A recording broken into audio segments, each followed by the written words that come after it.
Hey guys. This is what if Naruto was sent 20 years into the past. He was called many things in his life: God, Savior, Messiah, Child of Prophecy, Shinigami, Demon, Hero, Monster. Sent over 20 years into the past, Namikaze-Uzumaki Naruto wonders what they will call him now. Will the Savior that lost everything fall into darkness? Or will he live up to the title his people gave him? Can he live up to the title of hero?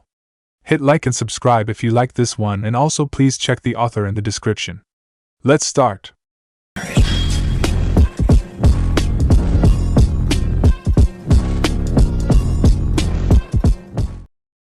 Chapter 1. Naruto sighed, standing in front of the thriving village of Uzumaki, the moonlight streaming down on his unmoving form. It had been 3 weeks since he got here, 3 weeks since he had been blasted over 20 years into the past, and he had just one thing to say about it: Fuck Kami. Still, it wasn't without its bright sides. After all, he did have the chance to save his parents' lives now, so long as he didn't screw the timeline up, too much at least. Naruto closed his eyes, red coat billowing in the wind. His chakra flared as he pushed it towards his eyes. The fox, or vixen as she preferred to be called, was strangely silent. It seemed even she was taking this seriously. It was a good thing he still had her. Otherwise he could well have been clueless at the time of Whirlpool's destruction, and then where would he be? Naruto had decided the moment he found himself in the past to save his parents' lives, but to do that he needed to be close to them. Considering the year at the moment, they were both around 12 right now compared against his 16, that was going to be easier said than done. So he needed a plan. His original thought had been to try and enlist as a shinobi of Konoha. That fell through when he realized one thing. His mother, Kushina, was a Jinchuriki. They would likely monitor her far too closely for Naruto to get anywhere near her. Minato was out thanks to Jiraiya taking him on as an apprentice. The Toad Sannin was far too observant to let him get close. Then it hit him like a bolt of lightning, a way if not to keep them both safe, then to keep Kushina safe. Naruto figured that his dad didn't need it. After all, Jiraiya may have been a super pervert, but he was also crazy strong. Not to mention, with Naruto's knowledge of future events, he would be indispensable to his mother, along with being the best person to help train her in the use of Akane's chakra. So his plan was to become her Jonin Sensei. Just one small itty-bitty problem: no way in hell was Konoha going to let him, no matter how strong he was, be her sensei. At this point in time they did not know him. He was an unknown factor, a wild card. No one was dumb enough to let someone like that near a Jinchuriki. So he needed credentials as well as a way to solidify himself as a friend. Akane had come up with the answer. Save Yuzu from destruction. The act would make the Uzumaki clan indebted to him and solidify the fact he was in fact a friend to both Yuzu and the Hidden Leaf. Fortunately, the amount of ninjas sent to attack Yuzu was small in number. Unsurprising really, as the village only numbered around 500 shinobi all told. If the figures that Akane remembered were right, then IWA only sent around 1500 troops. He could fight that many. Naruto's eyes snapped open as he concentrated on the shoreline, his eyes glowing a vibrant purple as he activated his Rinnegan, the legendary Dijutsu, glowing ominously in the night. They would be coming any minute now. Naruto clenched and unclenched his hands. He saw them, hundreds of small figures sprinting across the water. Naruto smiled and held 2 fingers up in front of his face. His smile turned sadistic as he copied one of the most disgusting, if ingenious, men he had ever had the misfortune to meet. You know, boys, art is a blast, Katsu! The exploding tags under the water went off. The explosions tore off the invaders' body parts and mangled their limbs. Red began to pollute the pure blue sea. Naruto couldn't help but smile at the devastation his attack caused. The village of Yuzu would not fall this day. Its destruction would not cause his Kasam pain like it did in his own timeline. Even though Kushina wasn't his mother, and she didn't know who he was, Naruto still felt like he should defend Yuzu. Though he would be lying if he didn't admit that he had more than a passing personal motive here. After all, he never really had a home in Konoha. His ancestral home of Yuzu had been destroyed before he had been born. Part of him was defending Yuzu simply so the him that would be born later would have a home, even if he failed to save his parents. Naruto extended his arms. He could hear the sounds of the Yuzu shinobi closing in from behind him. He needed to end this, and fast. Shinra Tensei, Naruto commanded, sending a wall of compressed gravity at the ninjas in front of him. The attackers' bodies were thrown backwards like rag dolls, his attack smashing them through the trees on the shoreline, breaking bones and killing most of the attacking ninja instantly. Most, if not all, of the survivors of his attack had ended in the water unconscious. It would lead to them drowning. Naruto could hear the Yuzu shinobi getting closer. By the looks of things, he had very few enemies left alive on the battlefield. He raised his arms again, pushing even more chakra into his arms, bending and compressing the gravity in front of his hands.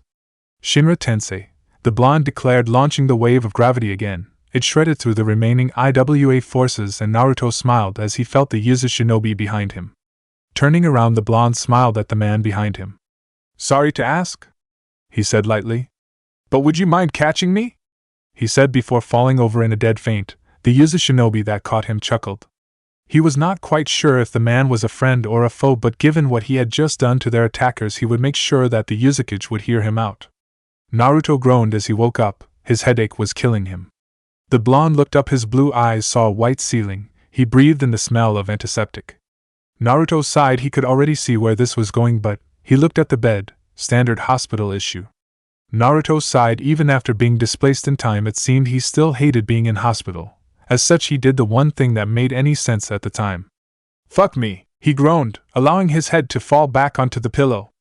Naruto heard the distinctive sound of wood scraping on tile and looked to the door.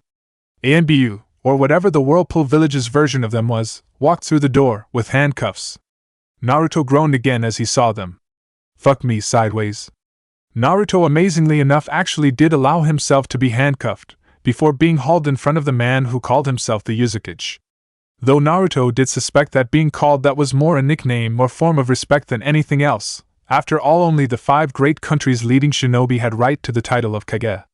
The man was tall, slightly over 2 meters, and was dressed in battle armor, reminiscent of the Shodame and Naidame Hokages. He also had violet, blue eyes, something Naruto had always found rather exotic even on his mother. The man sat down before him, a stern look on his face, as if evaluating Naruto's worth. "So why don't you tell me why you decided to help my village, and we can work from there?" The man proposed, not bothering to give his name. Naruto sighed. Oh boy, this was going to be a headache. The next few hours were spent with Naruto explaining to the man who called himself Uzukage what he had done in the battle. He also managed to convince him to undo the chakra restrictions on him in order to show the man his Rinnegan. Fortunately, it also allowed him to slip a hypnotic suggestion into the man's head using the genjutsu of Uchiha Shurusui Kodo Amatsukami, lit. Distinguished Heavenly Gods. The suggestion being that he be rewarded with a few requests for his services to Yuzu. Requests that the Uzukage would do his best to honor. It was one of the times that Naruto was glad to be in Uzumaki. Kodo Amatsukami would normally only be usable once every 10 years. However, with a body like his with DNA similar to the Senju clan, Naruto could cut down that time to once a month. The Uzukage smiled at the young man in front of him. "Well then, let me thank you behalf of Yuzu for saving our village. I will be putting in a request for additional support to Konoha." Naruto smiled at that. It was just the opening he needed. "Now then, I can't just let such a good deed go unrewarded. I can grant you almost anything, bar being Uzukage." The man laughed. Naruto just smiled a little more. Asking for something like that would just be egotistical, though he was sure it had happened. Naruto bowed his head to the Uzukage. "Uzukage-sama, I have only one request I would like granted," Naruto asked, trying to sound as humble as possible. "I would like to be the Jonin Sensei of Uzumaki Kushina when she starts her ninja career." The Uzukage's eyes narrowed, before he cocked his head to the side and smiled. Naruto almost smirked. It seemed Kodo Amatsukami was doing its job. "Well, you would need to be a ninja of either Konoha or Yuzu for that, but it is easily solved. Narukami Naruto, I hereby instate you as a Jonin-level ninja of Uzugakure no Sato." The Uzukage smiled, before unleashing a wave of killer intent.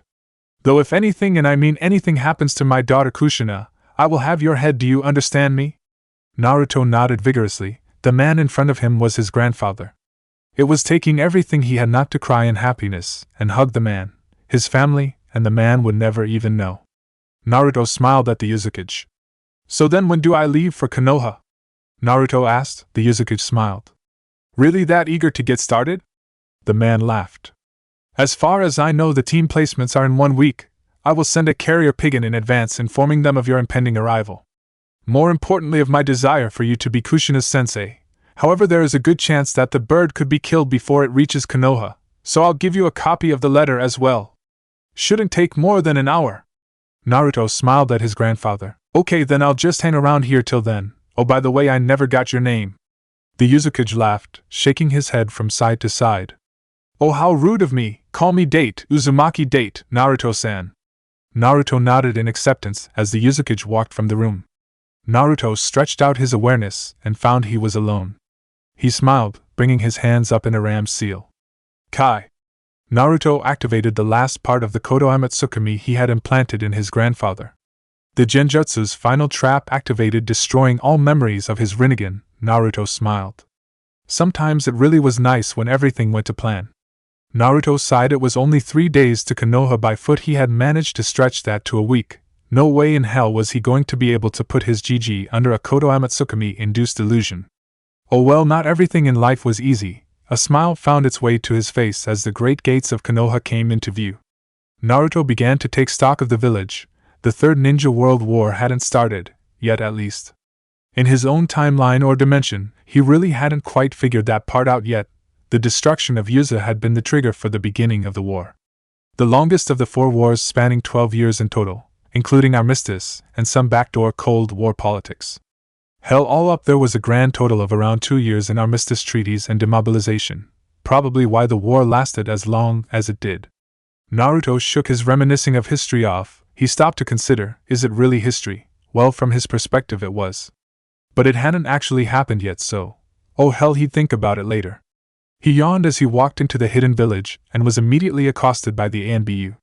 Naruto-san, we have been expecting you. Please follow us to the Hokage. Naruto nodded as an ANBU operative placed a hand on his shoulder.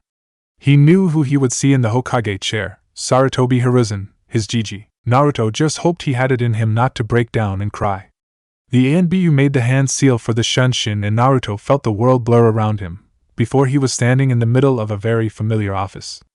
The man behind the desk was dressed in the traditional robes of the Hokage, brown hair and dark eyes, though Naruto did note he was still smoking his ever-present pipe. It took everything he had not to break down and cry before hugging the old man. He never got to say goodbye before Orochimaru killed him after all.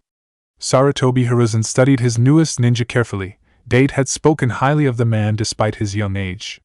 Now he could see why. The man was perfectly balanced, every angle ready to be attacked or defended from. You couldn't copy that.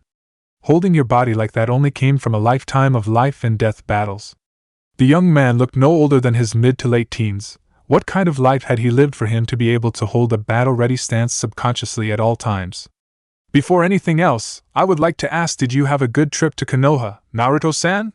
He inquired politely. He didn't trust the teen completely despite Date's message, but there was nothing wrong with being polite. I did, Hokage-sama. I must say that Hai no Kuni is a lovely country this time of year. Naruto replied just as politely. Hiruzen smiled in acceptance of Naruto's statement before frowning at the young, but obviously well-trained shinobi. Now then, why do you want to train Uzumaki Kushina? Naruto sighed. This is going to be a long day, he lamented internally. Kushina was almost bouncing off the walls as she walked down the hall of the academy. She was a rather pretty girl with long red hair and a rounded face. Violet blue eyes shining with life added to her allure. It was today she couldn't believe it.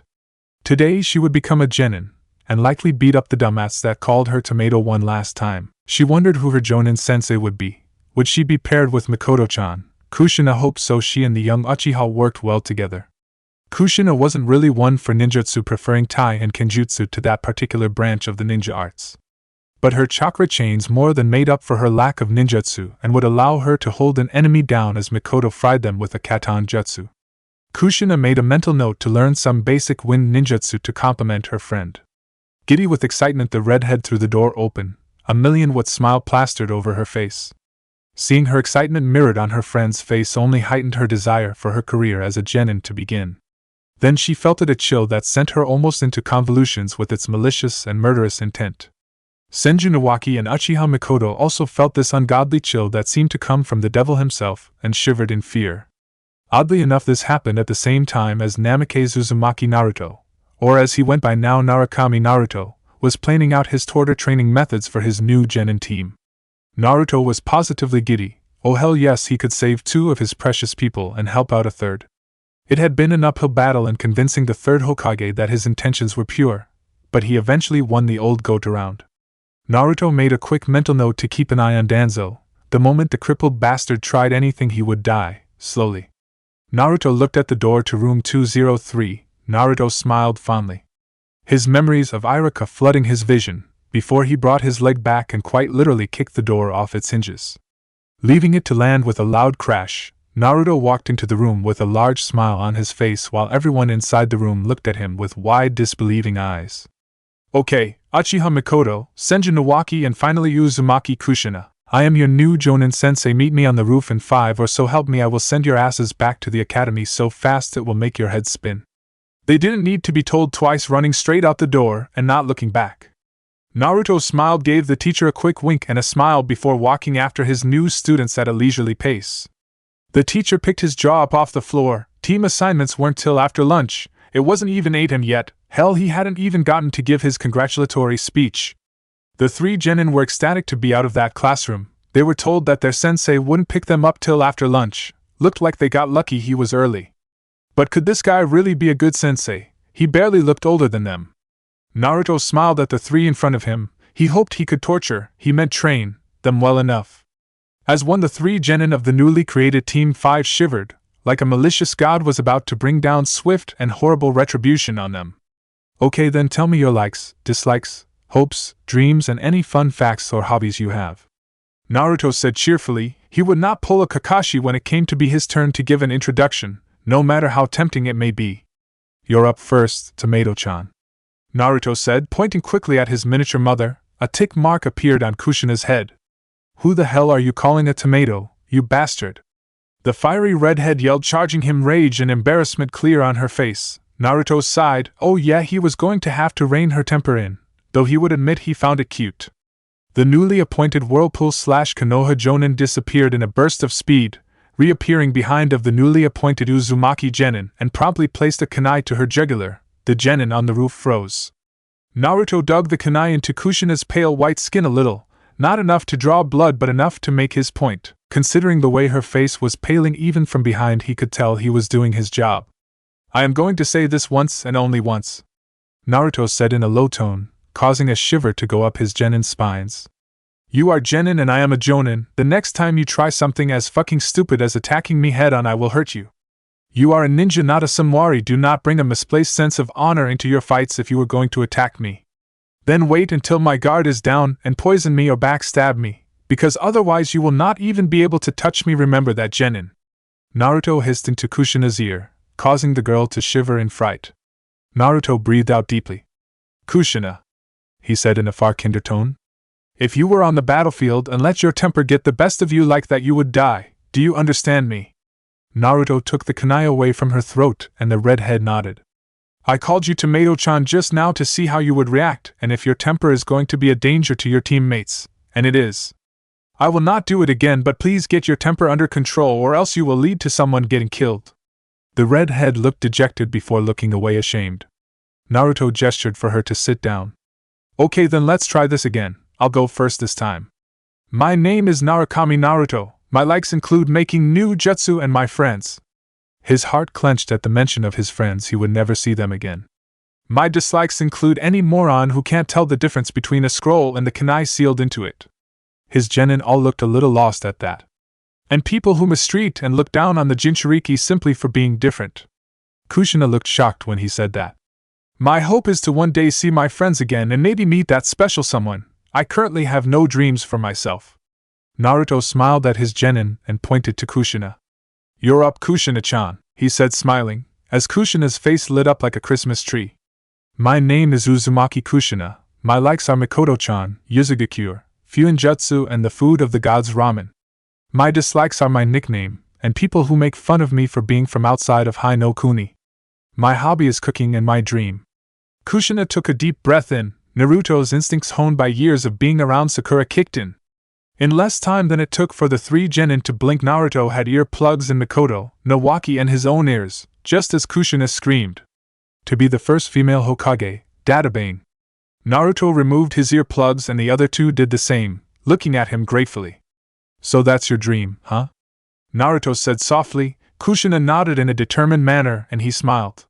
Well then, I guess as your sensei it's my job to help you get there. Then you'll be training hard. Make sure you're ready for it. Kushina just nodded almost dumbly. Most people just made fun of her dream when she told them. He said he would help her get there. Her face sported a small blush. You're up next, Nawaki-kun. Naruto said, pointing at the Senju heir. Nawaki smiled, finally someone who didn't call him Senju-sama. He was a person, damn it, not just a name. My name is Senju Nawaki. My likes are my older sister Tsunade, ninjutsu, and learning more about the Senju history. Oh, and pranks, can't forget pranks. My dislikes are the elder council, traitors, and people who judge others before getting to know them. My hobby? Well, I guess that would be pranking people. My dream is to become Hokage and protect everyone in Konoha. He finished smiling brightly. Naruto chuckled. Looks like I'll have to train you in Kushina hard if I've got 2 Hokage candidates on the team. I'm only going to say it once though, my training methods are a little insane, be ready.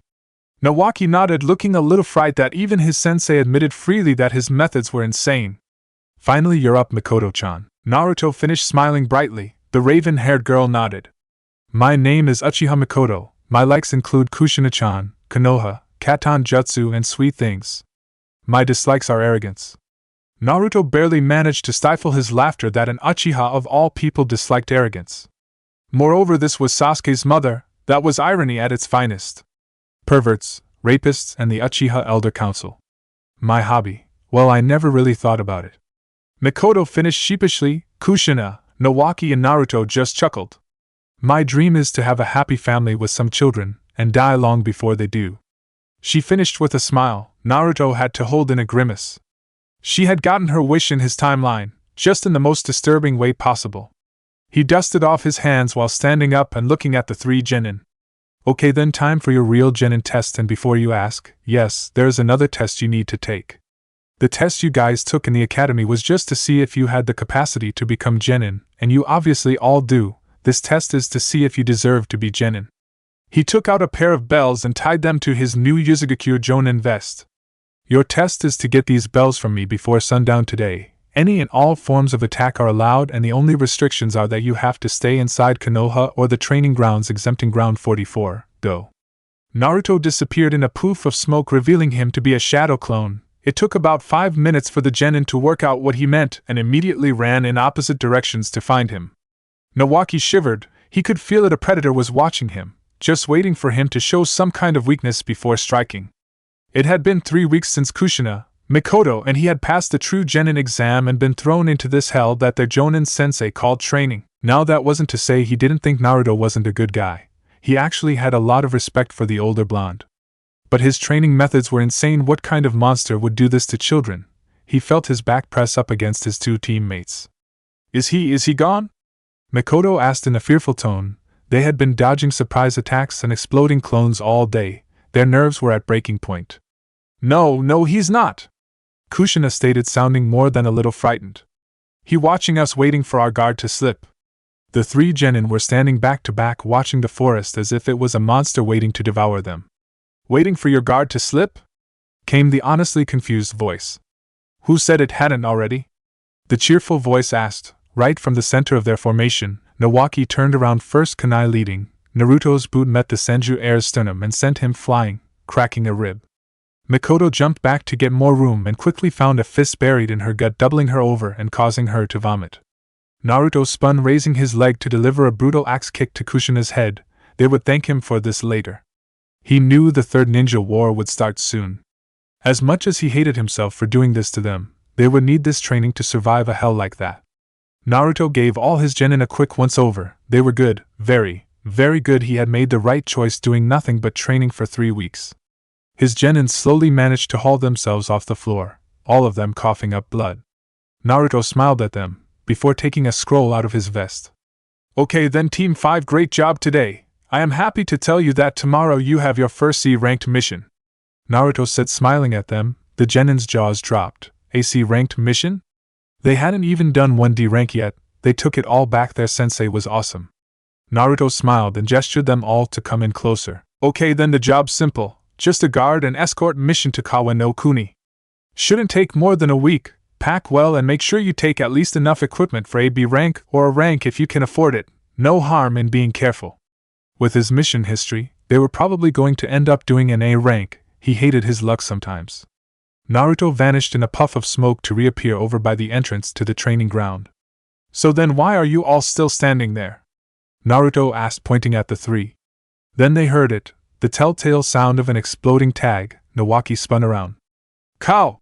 He screamed, jumping away from the model cow covered in explosives, an action that was quickly mirrored by Mikoto and Kushina. The cow exploded, sending them all skidding across the grass of the training ground, with minor burn marks marring their forms. Naruto smiled at his down team. See you at the front gate at 9 tomorrow, he said cheerfully. Before walking off whistling a jaunty tune, the three genin took it all back, their sensei was an ass. Chapter 2. Naruto sighed, hanging his head.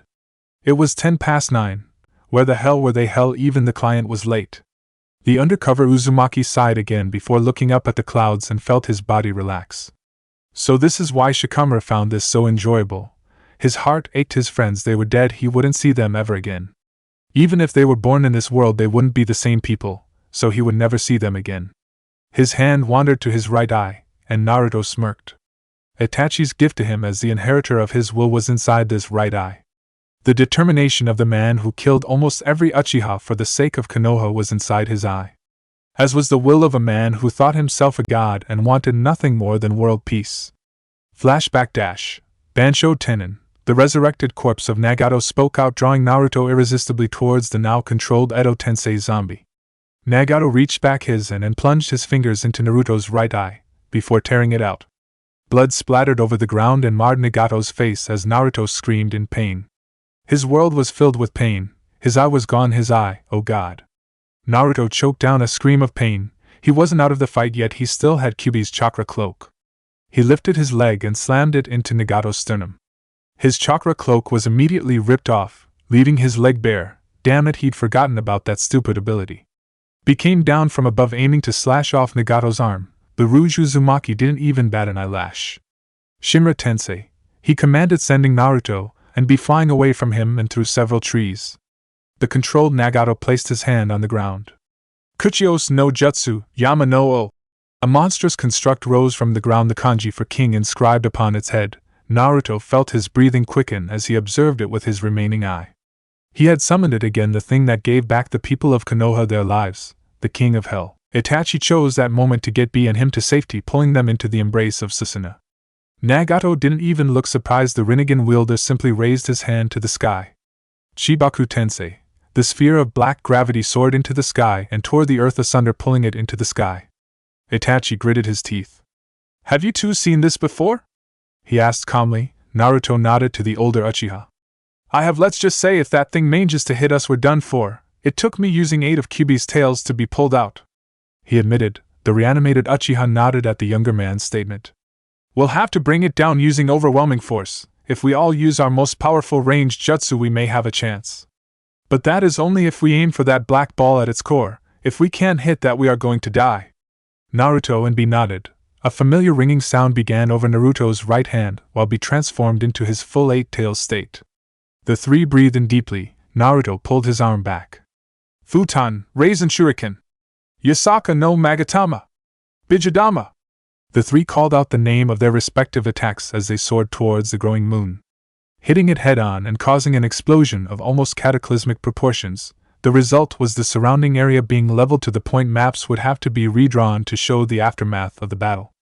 Nagato prepared to renew his attack. The Edo Tensei construct looked down, a glowing katana impaling him through the stomach.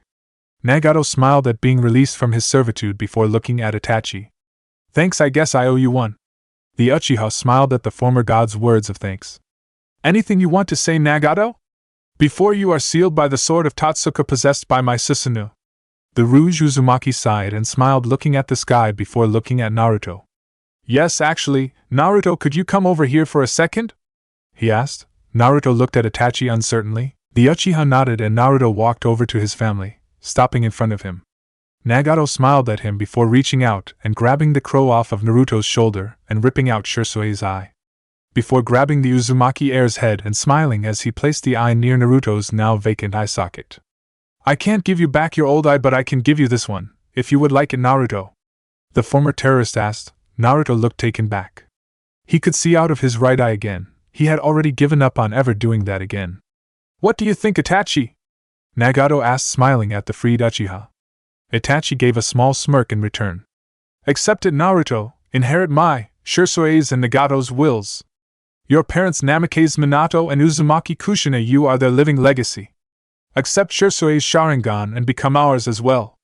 You will be the light we three leave behind in the darkness. The Uchiha said in a kind tone. Nagato smiled and Naruto felt his mouth dry up. Become their living legacy? What the hell were they thinking? Come on guys, there has to be a better person for the job. I'm sure I'll screw something up. Nagato and Itachi looked at him like he was crazy. Naruto. Itachi started.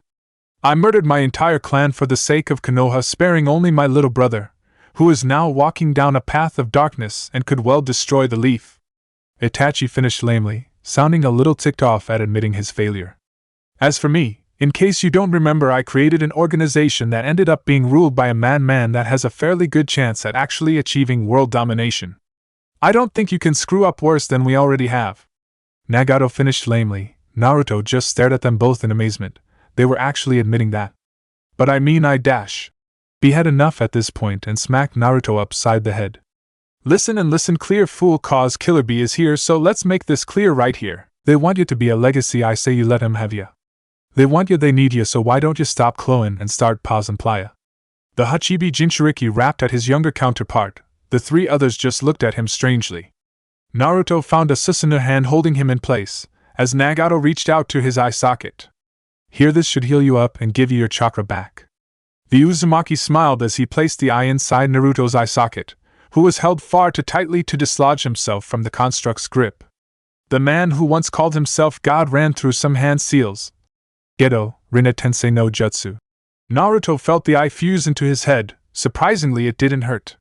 He smiled at the man in front of him as he began to disappear. Naruto, if Jiraiya was the first book in the trilogy, then it was a great one. However, myself as the second, it was horrible. You, Naruto, you're the third and final book of our story. Make it so good that everyone forgets the trash that the second book was. You, Naruto, are the bridge to peace and my living legacy. I counting on you, kid. Nagato finished just as the sealing was completed and he vanished for the final time. Naruto turned to Itachi Sharingan in his right eye, its tome spinning slowly. Well, what are we waiting for? Let's go. Flashback, and Naruto smiled at the memory. Surprisingly, it wasn't a painful one. Nagato had entrusted his dream to his younger counterpart and passed on with a smile. Naruto could be satisfied with that, not happy but satisfied at least. He looked up to see his three genin standing in front of him, along with the client. What took you guys so long? Naruto asked, looking at them. His genin sweat dropped as one. Sensei. Kushina ventured, smiling a little at the memory.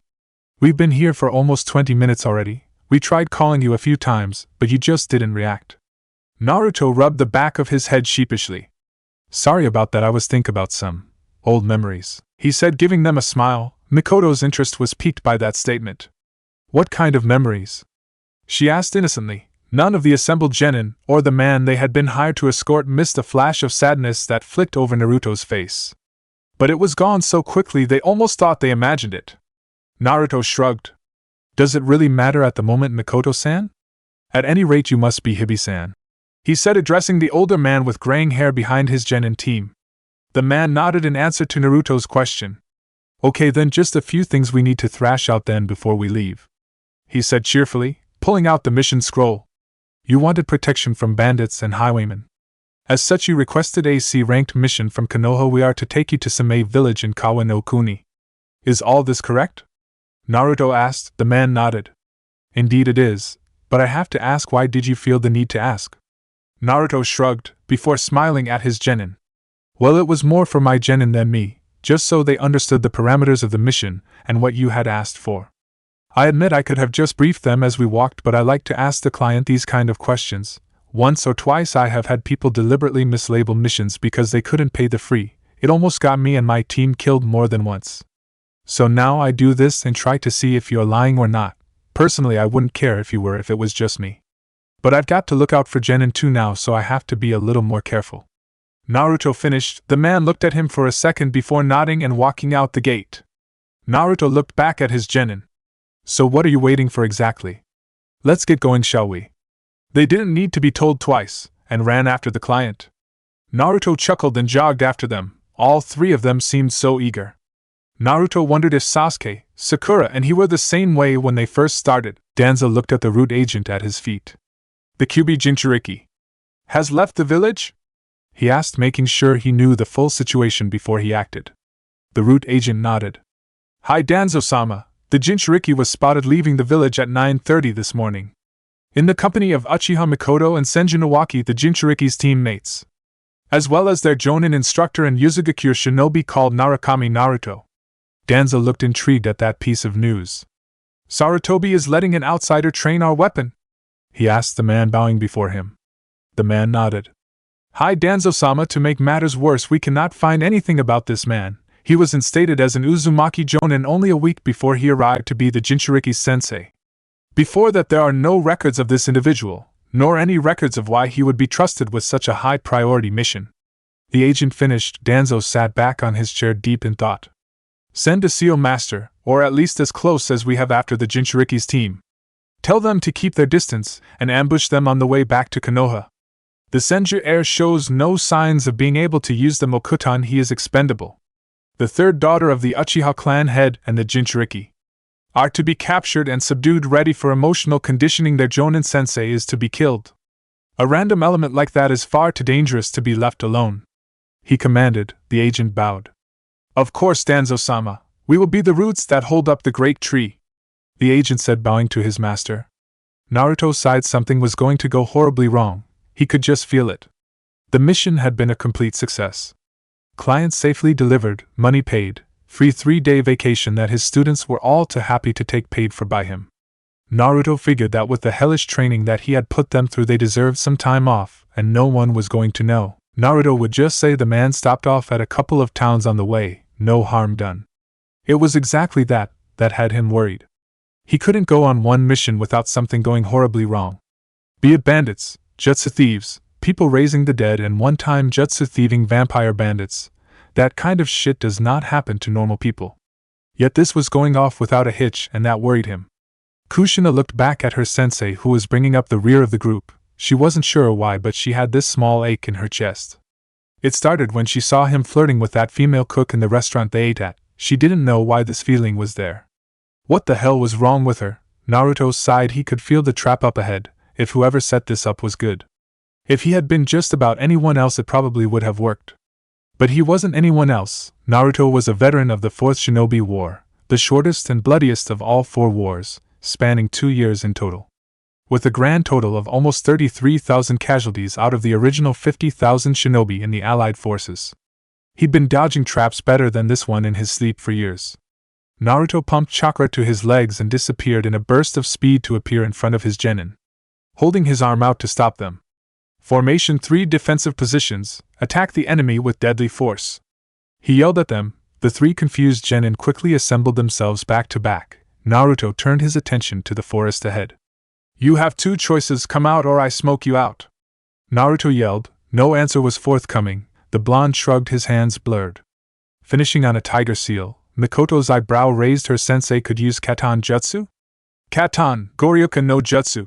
The dragon-headed flame projectile roared towards the tree line, causing the ground under it to warp and melt with its heat, before connecting with the trees and exploding, turning the forest into a raging inferno.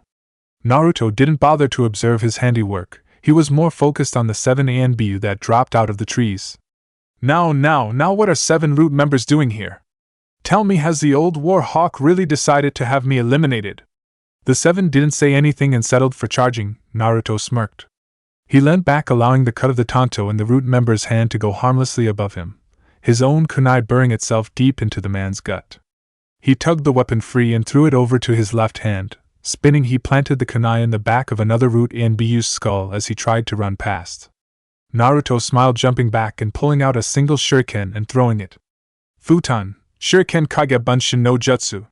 The single shuriken became 20 each, encased in deadly futon chakra. Naruto smiled as he watched another 2 root members drop dead. He watched 2 more jump back. Katan, Gokake no Jutsu. 2 root members yelled, expelling 2 large spheres of fire at the still smiling blonde.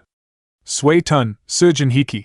Naruto muttered, spitting out a torrent of water to douse the 2 fireballs. Naruto jumped back again. The blonde brought his hands into a one-day to be infamous cross shape. Kage Bunshin no Jutsu. Both made only one hand sign. Naruto had practiced this particular combination jutsu until he could do it in his sleep. Futon Atsugai. The original Naruto yelled, firing the attack at the unfortunate Root Anbu. The clones smiled. Katan, Gokake no Jutsu! The two Root members died almost instantly. Naruto could feel the ungodly heat of the attack and hear his opponent's skin crackle as the fat ignited under the heat.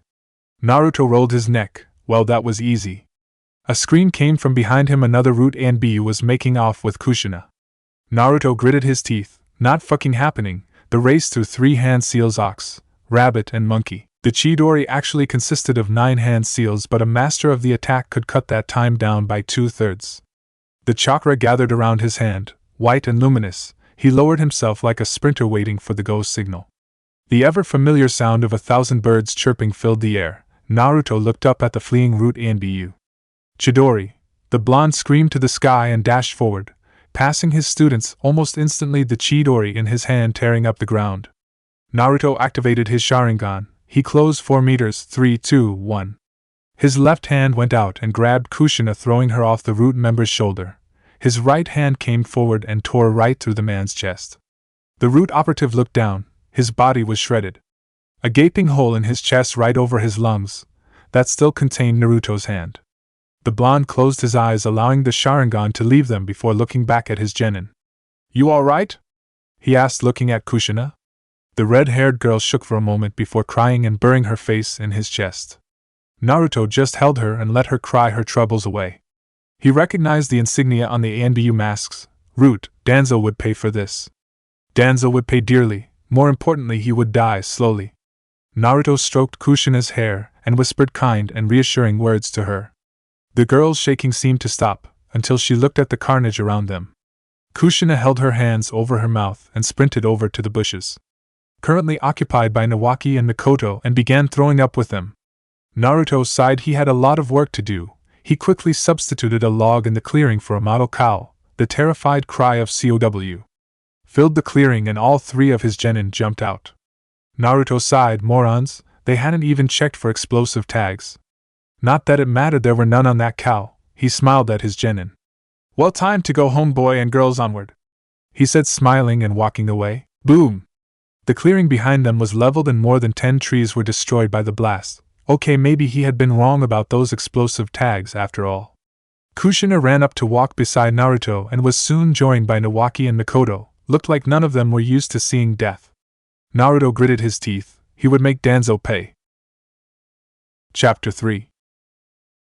Naruto almost sighed in relief when he saw the gates of Konoha come into view. His genin had refused to be without him for more than 5 minutes for the last 3 days. 3 fucking days. He needed space, goddammit.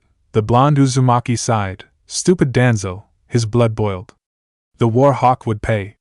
Still, it was the first time they had seen anybody killed, so he was more than ready to cut them some slack. Naruto walked over to the shack meant for arrivals to check into. Team 5 back from AC, turned a rank mission, he said nonchalantly, looking at the gate guards before his eyes bulged out of his head. Sitting there looking at him in utter amazement were Izumo and Kotetsu. Naruto felt his breath hitch. Those 2 had died in the first 6 months of the war and died like heroes. The 2 Chunin were far more skilled than they had ever let on, taking down 2 full battalions of white Setsu before dying. Naruto had turned up too late to save them, but the 2 Eternal Gate Guards, as they were called, had killed every invading Zetsu before dying. Both had smiles on their faces when their bodies were found. Izumo, Kotetsu? Naruto asked, sounding shaken. Mikoto looked at him oddly. Naruto never looked shaken. The 2 guards gathered their thoughts. Sorry, you got the wrong guys. My name's Maimo and this guy's Kumo. The Izumo look-alike gave him a quick once-over. But Izumo and Kotetsu are our sons' names. How did you know that? Naruto placed a hand on the back of his head and rubbed it sheepishly.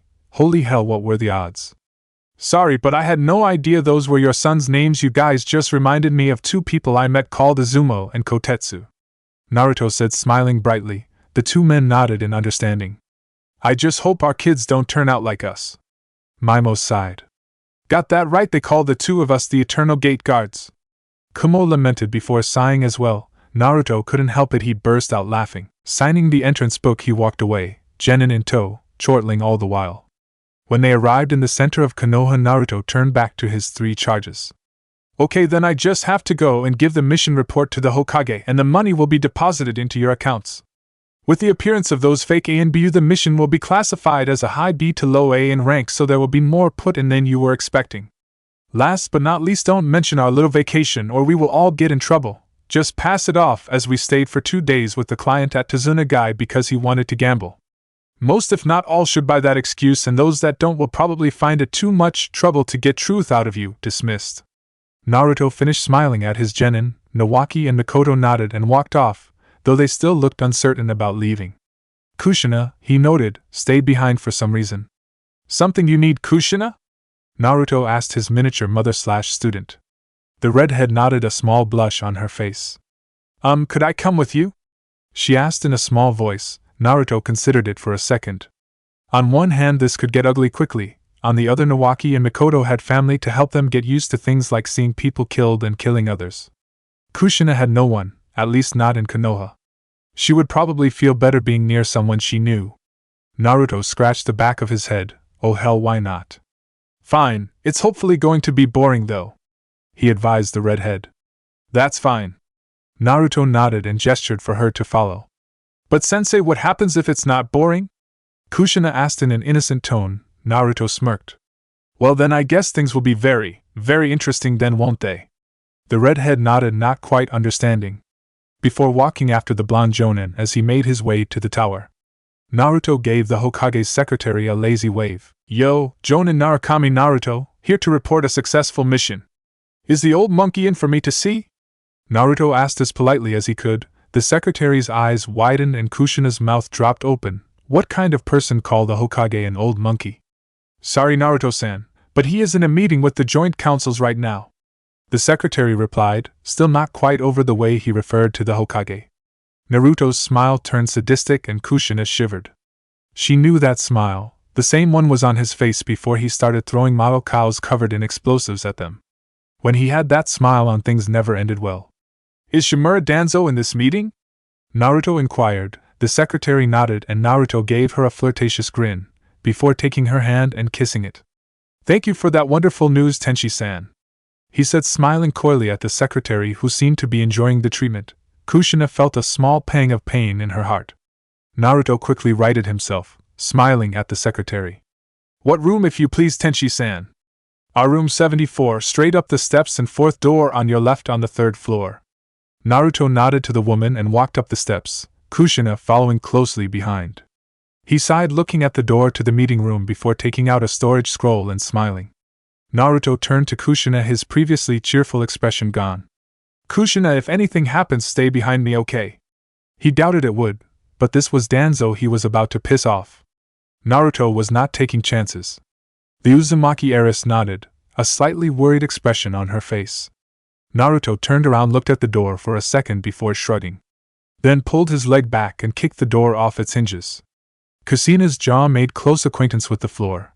Who the hell did things like that? The door crashed through the room, embedding itself in the wall opposite. The Hokage stared at the doorway, currently housing a very angry-looking Narukami Naruto. All his time spent with the young man, the blonde had always been laughing and joking, but now his face, and more importantly his eyes, looked as cold as ice. Naruto stalked into the room, an ANBU operative charged, his sword aiming for Naruto's neck. The blonde had a kunai out, and coated in futon chakra before anyone could blink. Severing the sword near the guard, while spinning before planting his elbow in the ANBU's face, shattering his mask, the man went down hard. The second operative dropped from behind, Naruto's leg hooked up, catching the dull edge of the ninjato with his heel. The pushing it off onto a different angle and clotheslining the unfortunate ANBU, the ANBU met the floor with such force his head actually cracked the concrete. The blonde Uzumaki continued his walk forward like nothing had ever happened, pulling out a scroll and throwing it in front of the Hokage. Sarutobi-san, you have exactly 10 seconds to tell me why my team was attacked by Konoha ANBU. The Hokage looked at him strangely. What do you mean, Naruto-san? The blonde looked angry. When my team was returning from their mission to Kawa no Kuni, we were attacked by 7 men wearing ANBU masks, carrying the emblem of Konoha. Along with the insignia for root or any on their masks, I killed the attackers, but I cannot overlook the threat that these men posed to my students. So tell me why an organization attached to Konoha attacked my students, or so help me I will bring this tower down around your ears. Naruto hissed the last part out. He was angry at Danzo beyond all belief right now. But he couldn't go straight for the old warhawk until he had more than circumstantial evidence, so he would settle for making his life harder. The old Sarutobi looked at the blonde, counsel forgotten. This had Danzo written all over it, though he did doubt that he would ever actually be able to prove that. Do you have any proof of this, Naruto-san? The blonde nodded, pointing to the scroll in front of the Hokage. Inside that contains the masks of 5 of the 7 operatives. I destroyed 2 of them with an attack and a sample of their blood, so you can run a cross-reference for it. Now tell me why my team was attacked by Konoha Shinobi Sarutobi. Naruto yelled the last word at the aging leader, who took it stoically. It was well within the young man's rights to be more than a little angry after all. Naruto-san, I do not know anything about this, however I can and will look into it. As Root was supposedly shut down on my orders, of that I can assure you. Naruto gave a brief nod, before sighing and bowing to the Hokage. I am sorry for interrupting your council meeting, Sarutobi-sama, but I take threats to my students very seriously. Naruto sighed and looked back up at the old man before smiling and turning to walk out. Boy! Came the yell from the shinobi portion of the council, from a man with short black hair and cold black eyes. Yes? Naruto asked, sounding clearly annoyed. The man bristled with indignation. I am the head of the Uchiha clan, you will show me respect. The man snapped at him. Naruto gave him a sarcastic grin in return. Did you say something? Sorry, but you can have respect when you earn it. He drawled back, getting a warm feeling in his chest while feeling incredibly lazy. He knew this feeling. Kakashi was proud of him for some reason or another.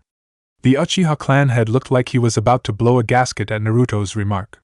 You little bastard, an Uchiha was supposed to teach your squad, did you know that?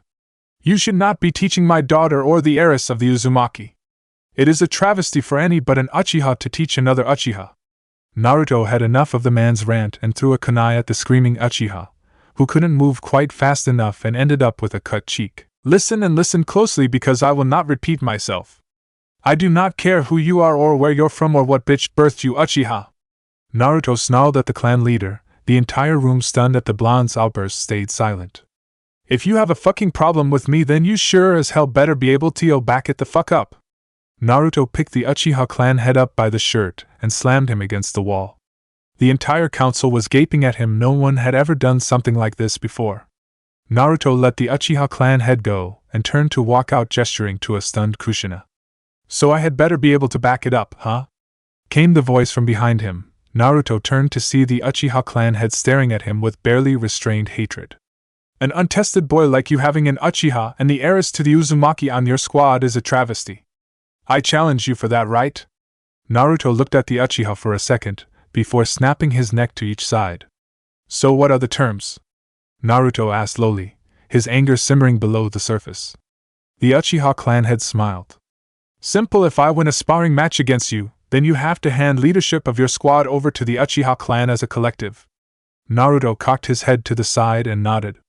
And when I win? The Uchiha leader burst out laughing.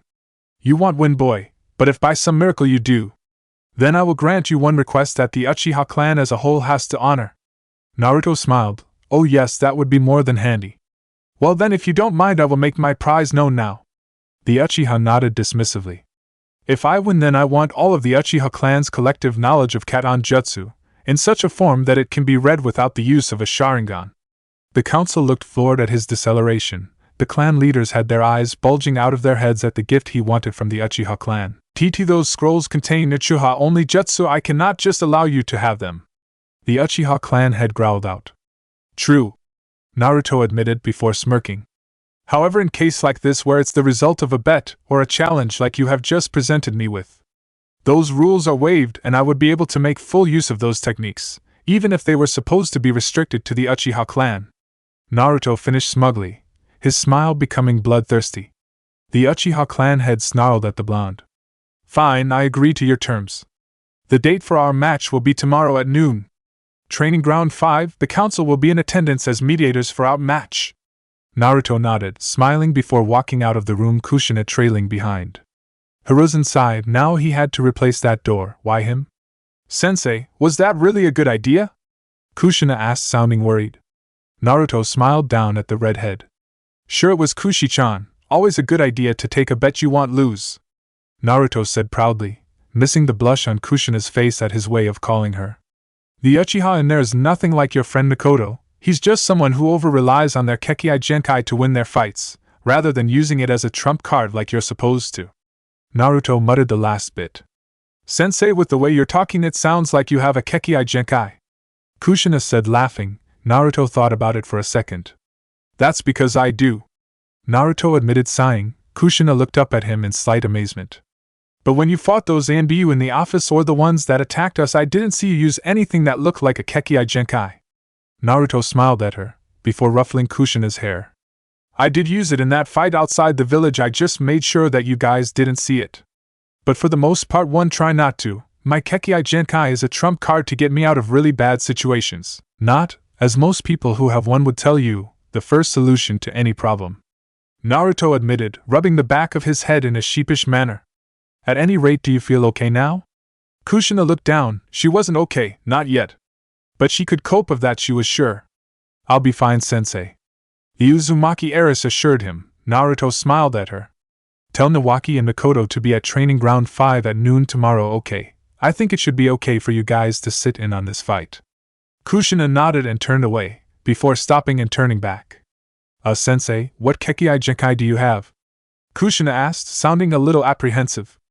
Naruto didn't answer, instead opting to just turn around, and Kushina came face to face with two fully mature Sharingan eyes.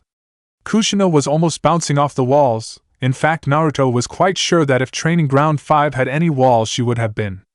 Naruto sighed. The bastard was already 10 minutes late. He remembered Sasuke's stunt at the Chunin exams. Typical fucking Uchiha. The assembled council was starting to look a little annoyed. Well, at least that was something. For once, Naruto wasn't the only person pissed off with the Uchiha. Naruto took a brief look at his students. Nawaki looked bored, Kushina exited, and Mikoto nervous. For him, or for her father, he wasn't sure. Naruto threw a look over his shoulder, and whistled. It seemed like the whole of the Uchiha clan had turned out for this little fight. Okay, that was an exaggeration, but there were at least 100 of them, Naruto sighed. Glad you could finally join us, Uchiha-san? Naruto called out, smiling at the look of anger on the Uchiha clan head's face at the informal address. You will show me respect, boy. Clan head yelled out. Naruto sighed. Like I said before, respect is earned, not given. Oh, by the way, I never got your name. Naruto said, yawning. The man puffed out his chest. Uchiha Kuken, clan head of the Uchiha. The man took a taijutsu stance and Naruto yawned. Well then, are we all ready? Naruto asked, sliding into his own stance. The current Hyuga clan head walked into the space between them. Uchiha Kuken versus Narukami Naruto, Hajime.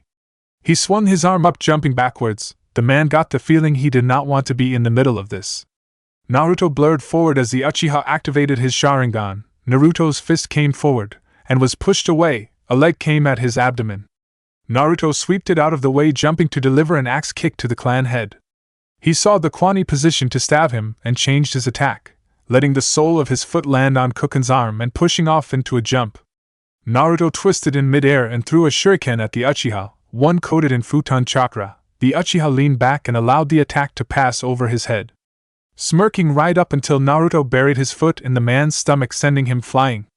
The entire exchange took less than 10 seconds. The Uchiha flipped himself in midair, before blurring through hand seals. Katan, Gokakyu no Jutsu. Naruto smirked and slammed his hands together. Ninpo Kekkai, Tengai Hajin. The barrier sprang up, holding back the flames. Naruto wanted to end this quickly. Oh, Kuken was good, he would give the man that. But Naruto was an S-ranked shinobi. Kuken was a low to mid-A rank. There was a reason most S-ranked shinobis didn't work together. It was because you actually had to be an S-class to fight an S-class.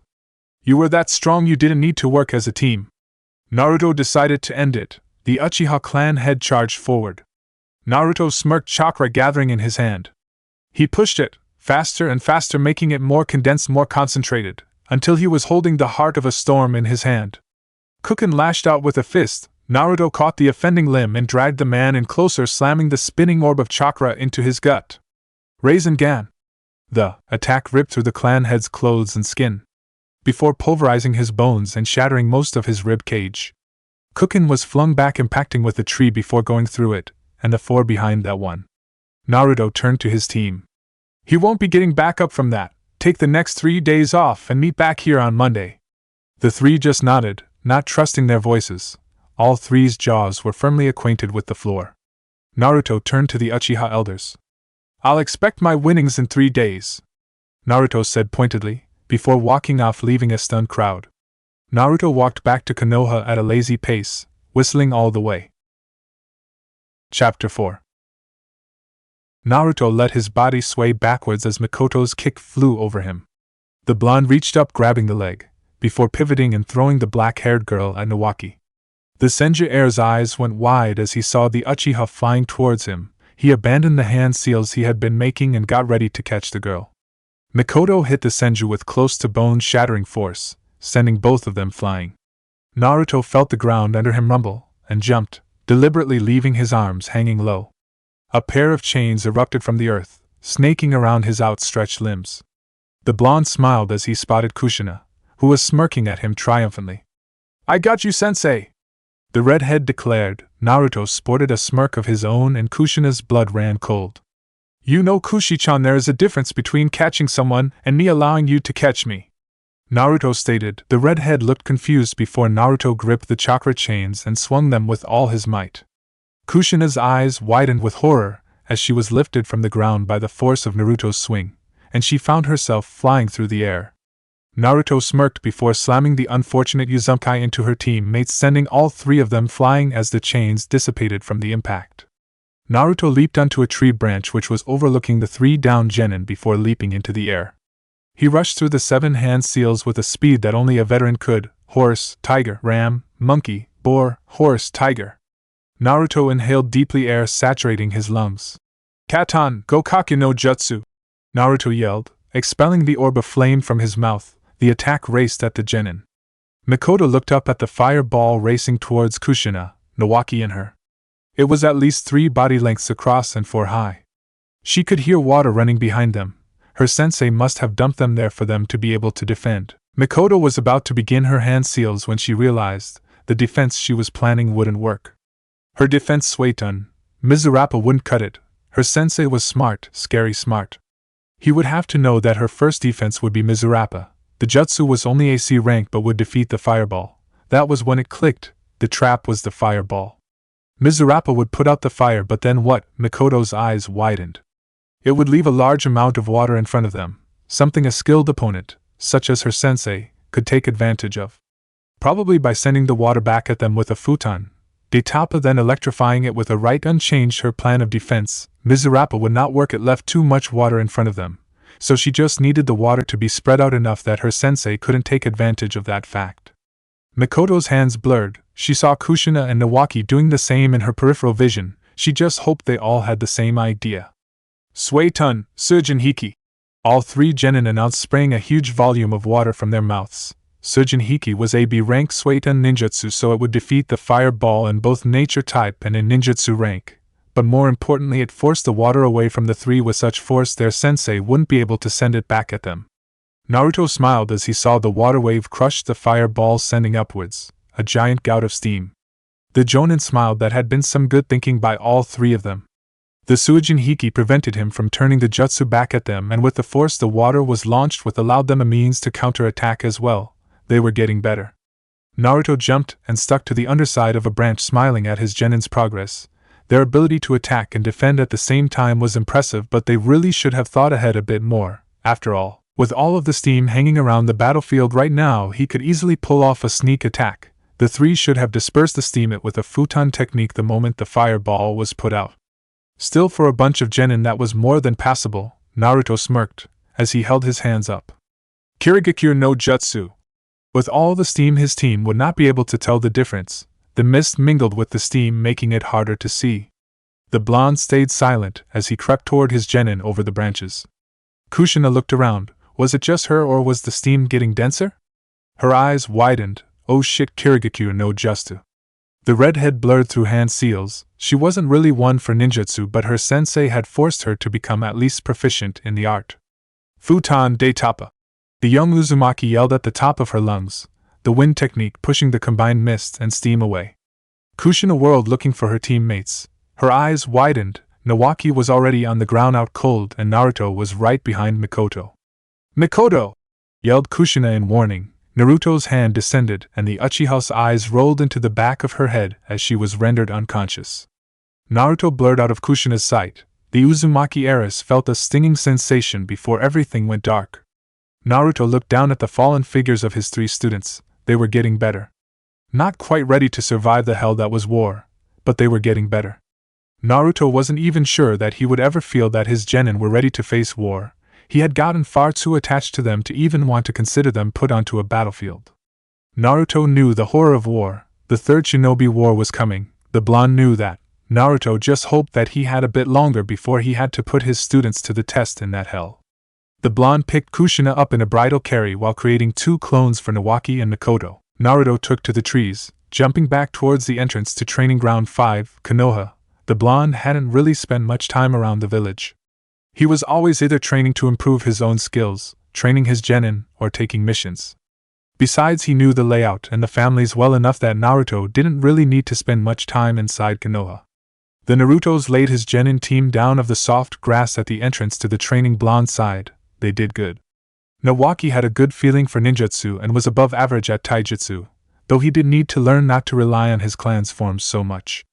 Things like that would make him over-specialized and ridged. Like the Hyuga, Naruto would not let that happen to one of his students. Next was Mikoto. The girl showed a strong aptitude for ninjutsu. Then again, that was something he expected from an Uchiha, but also for genjutsu. Naruto couldn't use genjutsu, though he could break just about all of them, so the blonde really wasn't much help there. He had made a mental not to ask around the village for a genjutsu user so he could ask them to train Mikoto, but Naruto wanted to get her above the genin norm first. Finally, there was Kushina. The redhead was definitely not a ninjutsu user. It wasn't that she was bad at using ninjutsu per se, but rather that in comparison to her other strengths, her talent with ninjutsu was negligible at best. Not that Naruto hadn't pounded the basics of several jutsu into the Uzumaki's head. Kushina may have not held a great amount of talent for the art, but Naruto would not let her neglect her training in the art just because of that. That being said, the girl's aptitude for Tai and Kenjutsu was amazing. In addition to that, the redhead was always getting better with those chains of hers. Naruto had not yet started teaching Kushina the art of the sword in earnest just yet, preferring to bring her other forms up to scratch first. That being said, what he saw when he did train her was amazing. The girl was a wonder with a sword just waiting to be discovered. Naruto guessed that was something he had inherited from his mother, a love of blade work. The blonde looked up at the sky and sighed. It had been almost 2 months since his match against Kukin, and since then the Uchiha clan would not leave him alone. They were trying, and quite desperately, to get Naruto under their thumb. Trying everything from bribing him to offering marriage contracts. At one point, a contract for Mikoto herself was offered to the blonde. Hell, the Uchiha clan offered to adopt him as one of their own. Naturally, Naruto turned them down. He was an Uzumaki to the bone. Even if he wasn't using the name, he would not be joining another clan unless it was by marriage, and even then it would not be for a political marriage. His students had also not stopped hounding him over the Rasengan. Naruto knew he shouldn't have used the attack. After all, his father had been made famous for creating it along with the Hiraishin no Jutsu. Naruto really hoped he hadn't screwed up the timeline too badly with that little stunt. Though knowing that because of his luck, that was probably a vain hope. He looked down at his genin. They were ready. While he had been working the group's basic skills and teamwork over the last 2 months, that wasn't all he was doing. Every now and then Naruto would throw something different at the 3, such as a lesson in Fuinjutsu or Kenjutsu. Just to see the kind of aptitude the genin had in that area. Anytime they excelled, Naruto filed it away so he could teach them later. Now that they had the basics and teamwork above genin level, Naruto was ready to start teaching them some new skills. The blonde knew that Nawaki and Mikoto's families were teaching them on the side, so the blonde planned to pay some more attention to Kushina. Not that he would neglect their training, only that Naruto would allow a little more freedom to Kushina in what she learned. For example, when the members of his genin team met, they did so every Monday, Wednesday, Friday, Saturday, and Sunday. The other 2 days they had off. Naruto knew for a fact that Mikoto and Nawaki's families trained them in their family arts on these days. Naruto would extend the same offer to Kushina. Since there were no Uzumaki in Konoha besides her, Naruto would offer the redhead some extra training on the days off so that she wouldn't feel left behind when the Uchiha and Senju started upping Mikoto and Nawaki's training in the clan's arts. Something that Naruto suspected they would do soon, as the two were starting to show a lot of growth as ninja and as people. The blonde heard a groan and looked down as Nawaki woke up. "What the hell hit me?" The Senju heir asked blearily. Naruto smiled. The Senju reminded him a lot of himself when he was younger. He had reflected on that in private once. He suspected it was that resemblance that had gotten Tsunade to come back to Konoha. That would be me, Nawaki-kun, Naruto said, smiling down at the brown-haired boy, who looked at Naruto for a second before sighing. Knocked us unconscious again, Sensei. The Senju said with a small chuckle. This was how all their spars ended after all. Rather than try to beat the blonde, the three genin used it as a test to see how long they could survive for. Naruto nodded at the genin statement, before smiling at his young charge. You guys did really well. 2 months ago you couldn't last more than 10 minutes against me at that level, now you're up to 45, Naruto said, praising the Senju heir and his teammates, who were still unconscious. Nawaki blushed slightly under the blonde's praise. Naruto always gave praise where it was due, but never when it wasn't earned. Ah, but we still can't beat you now, can we, Sensei? Nawaki replied, smiling at the blonde. Naruto shrugged and gave a mischievous grin in return. I wouldn't be much of a Jonin if I couldn't take down 3 genin, Nawaki-kun, clan heirs or not. Naruto pointed out. The Senju cocked his head to the side for a second before nodding. The blonde had a good point. So thought about teaching us that Rasengan yet? Nawaki asked innocently. Naruto chuckled. Before bopping the Senju on the head lightly. After displaying the attack, all 3 of them had wanted to learn it. Hell, he had other Jonin coming and asking if they could trade some of their own jutsu in exchange for learning it. Hell, the Hyuga had offered him marriage contract.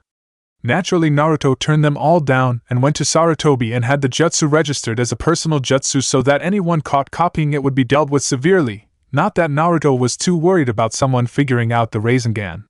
The attack was just shape manipulation taken to its highest possible level after all, making it all but impossible to copy unless you already knew its inner workings, something Naruto was in no hurry to share. But something he was worried about, some people making bastardish versions of the attack, which was something the blonde would not tolerate. Not yet, Nawaki-kun, maybe one day. But Sensei, that's what you always tell me. The Senju pouted as his attempt to gain the awesome jutsu failed miserably, just like all Kushina, Mikoto and his previous attempts did. Naruto sighed and laid back on the grass, sighing. Those 3 had come a long way. Hell, they had even completed another 12 C rank missions, no D ranks. He had to go through that hell himself and would not make his genin do so, though the temptation to see the looks of despair on their faces as they found out they had to clean kennels for the Inuzuka, or some such, was oh so tempting. He saw a hawk flying above and was instantly on alert. The bird let out 3 harsh cries and flew away. Naruto stood up and looked at Nawaki. Nawaki-kun, please tell Kushina and Mikoto they can go home when they wake up. I have something I have to take care of, Naruto said, walking off. Did it have something to do with that hawk? Nawaki asked, wondering if it was some kind of signal. Naruto snorted, but on the inside he praised his student for his sharp intellect. Hell no. Naruto deadpanned to Nawaki, before smiling with a perverse grin on his face.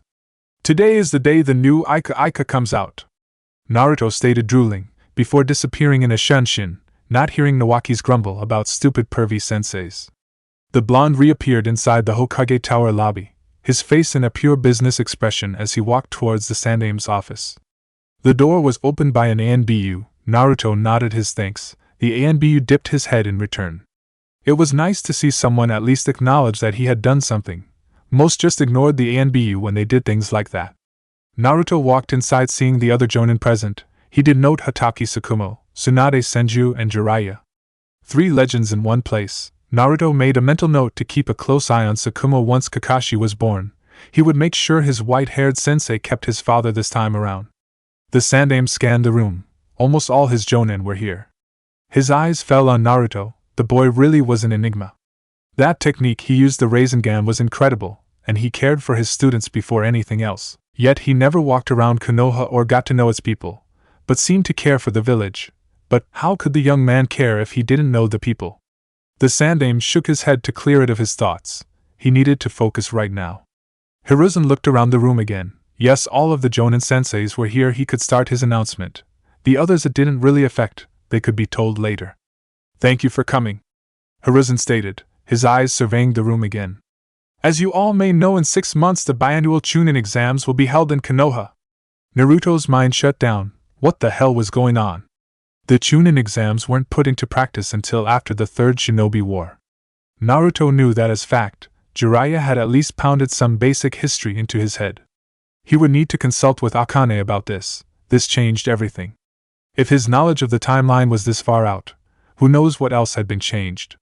The Sandaime continued, and Naruto shook his thoughts off and paid attention. I would like the Jonin senseis of all teams to come forward and please state if you will or will not be nominating your teams. Naruto, Jiraiya, Tsunade and several others stepped forward. Naruto ignored the first three but started paying attention again when he saw Tsunade step forward. I send you Tsunade Jonin of Konoha do hereby nominate Uchiha Taiki, Junichi Ami and Kan of Team 4 for the Chunin exams as their Jonin sensei. Tsunade said confidently before stepping back in line. Naruto wondered why Tsunade had an Uchiha as a student. After what Kukin had said, he honestly didn't think that he would let anyone but an Uchiha train his clan members. Then again, Tsunade was a member of the Densetsu no Sannin. Proud bastard probably made an exception and allowed her the honor of teaching an Uchiha or some such. Naruto sighed and stepped forward, feeling all eyes on him. The blonde sighed. What can he do? On one hand, letting his team into the exams would be a great way for them to gauge how strong they were and how far they had to go. On the other hand, they would be indisposed for a few days and miss out on training. More importantly, they could die and he would not be there to save them this time. Naruto sighed. He knew what he was going to do. Kushina, Mikoto and Nawaki would kill him if he didn't nominate them. Man, he wasn't even Kushina or Mikoto's boyfriend and he already felt whipped. Now he knew what Shikamaru felt like when Naruto teased him about his relationship with Tenmari. Naruto took a deep breath. I, Narukami Naruto Jonin of Uzumaki do hereby nominate Senju Nawaki, Uchiha Mikoto and Uzumaki Kushina of Team 5 for the Chunin exams as their Jonin sensei. Naruto stated, drawing gasps from around the room. He sighed. Was this how Kakashi felt when he nominated them as rookies? Geez, you'd think that someone who could easily take apart an A-rank ninja like Kukin would have their judgment trusted, but no. Tsunade rounded on the blonde, grasping the front of his vest. What did you just say? The blonde asked in a low tone. Naruto just looked at her impassively. I said I nominate my team for the Chunin exam, Senju-san. Do you have a problem with that? Naruto asked coldly. Tsunade looked at him, fire in her eyes. They only just graduated. They are not ready for something like this. Don't you get it? They could possibly die. Tsunade practically spat in Naruto's face, who still looked impassive. Are you done? The blonde asked, his voice cold enough to turn water to ice. Tsunade looked at him, taken back for a second before her rage returned full force. Hell no, I'm not done. I am not letting my little brother go off and get himself killed for your pride. Tsunade snarled at the blonde. Naruto placed his hand next to his kunai pouch, something all the Jonin noted and tensed. Senju, get your hands off me before I remove them from you. Naruto hissed at Tsunade, who seemed startled by his anger, enough so that she let go of his vest. The moment that your little brother put on that hetaite he so proudly wears, he became an adult. He can drink, smoke, have sex and die for his home because he wears that hetaite.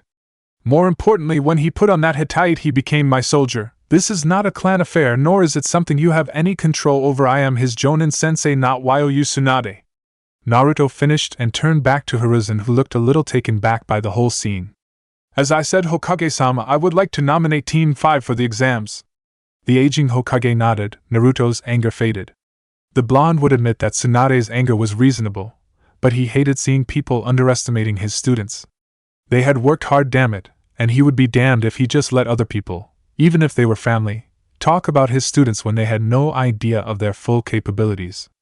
Naruto tuned out as they started nominating teams again, before turning back in when Jiraiya stepped forward.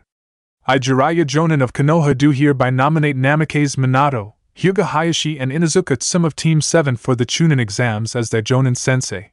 The white-haired man finished and stepped back. Naruto was about to tune out again when he heard a whisper from behind him. Figures the Namikaze clan would have their golden boy put in the exams. Wonder how he'll do? Came the light voice of a Jonin from behind him. Naruto's mind stopped again. Namikaze clan? His father wasn't part of a clan, only his mother was. What the hell was going on here? Was it the timeline that was out, or was it something else? No, it couldn't be the timeline. Even if the timeline was out, a little time wouldn't affect clan status. Actually, no, it could. But his father was an orphan, not a clan member, and no clan called Namikaze had ever existed to his knowledge, so that just left one other option. The Kamui hadn't sent him through time, but rather through dimensions. Well, it wasn't like he hadn't thought that it was a possibility. Still, with the way everything had been going so far, Naruto had just assumed he had been sent through time instead. The blonde gulped. He needed to talk to Akane about this, and fast. Naruto's was pulled out of his thoughts as Hiruzen started to speak again. Very well then, teams 4, 5, and 7 will be entered into this year's Chunin exams. The exams start in 6 months. Have your genin ready by then. The forms for enrollment can be collected any time from now until a day before the exams. You are free to leave. The Jonins nodded as one. Tsunade turned to give Naruto another piece of her mind but found only leaves dropping to the floor as the blonde exited via Shunshin. Naruto figured he could pick up the forms tomorrow. Right now he needed to speak to Akane, and the faster the better. Kushina walked through the front door of her apartment. It wasn't a large affair. Combined kitchen, living and dining, a single bathroom and her bedroom. Compared to what she had lived in when she was in Yuzu, it was small. Not that Kushina minded. At least there was no wasted space. The redhead sighed as she collapsed down on her couch. That training session was beyond tiring. Then again, they always were. Naruto would push them to their breaking point, then back off, then push them to it again and again, forcing them to improve faster and faster. The blonde was a slave driver when it came to training, even though he occasionally said he was a bad teacher. Kushina didn't believe that for a second. Every lesson was easy to understand. Then he expanded upon it, let them ask questions, and explained what they didn't understand, before summarizing the lesson. All the time a monologue was running. When fighting, dodge, then counter. If they were sneaking, embrace the shadows. See but don't be seen. For jutsu, feel the flow of the chakra and direct it. Never try to use a technique you don't understand. And so on. The man really did make his lessons stick, no matter what. Then there was what he focused on when they trained. Kushina was far from a stupid girl. No one would ever call her a genius, but she was no fool. When they had first graduated the academy, Mikoto, Nawaki, and her had been somewhere between mid to high genin level. Now they were somewhere between low to mid chunin level. The blonde had quite literally pounded the basics into them. The moment he found even the slightest deficiency, they were drilled on it until it was perfect. Be the problem in strategy, battlefield tactics, ninjutsu, genjutsu, taijutsu, kenjutsu, hell, even fuinjutsu or assassination were drilled until their basics were perfect. But for all his training, Kushina had to ask one question about Naruto. Why? None of the other genin teams were training even half as hard as they were. Sure, she could just put that down to him being a training maniac, but it felt like something more. Kushina had always trusted her instincts, and right now they were telling her there was more to her. Held the entire team's training the Naruto was letting on. Her musing was broken by a knock on the door. Dragging her exhausted body to the door, she flung it open. This had better be good, or else someone was going to be in pain. Kushina's eyes widened in shock when the blonde, whom her thoughts had just been on, stood there with a serious look on his face. "Hi Sensei, what can I do for you?" Kushina asked nervously. She felt a blush creep up her face. Damn these hormones. Naruto looked distracted as he looked at his student.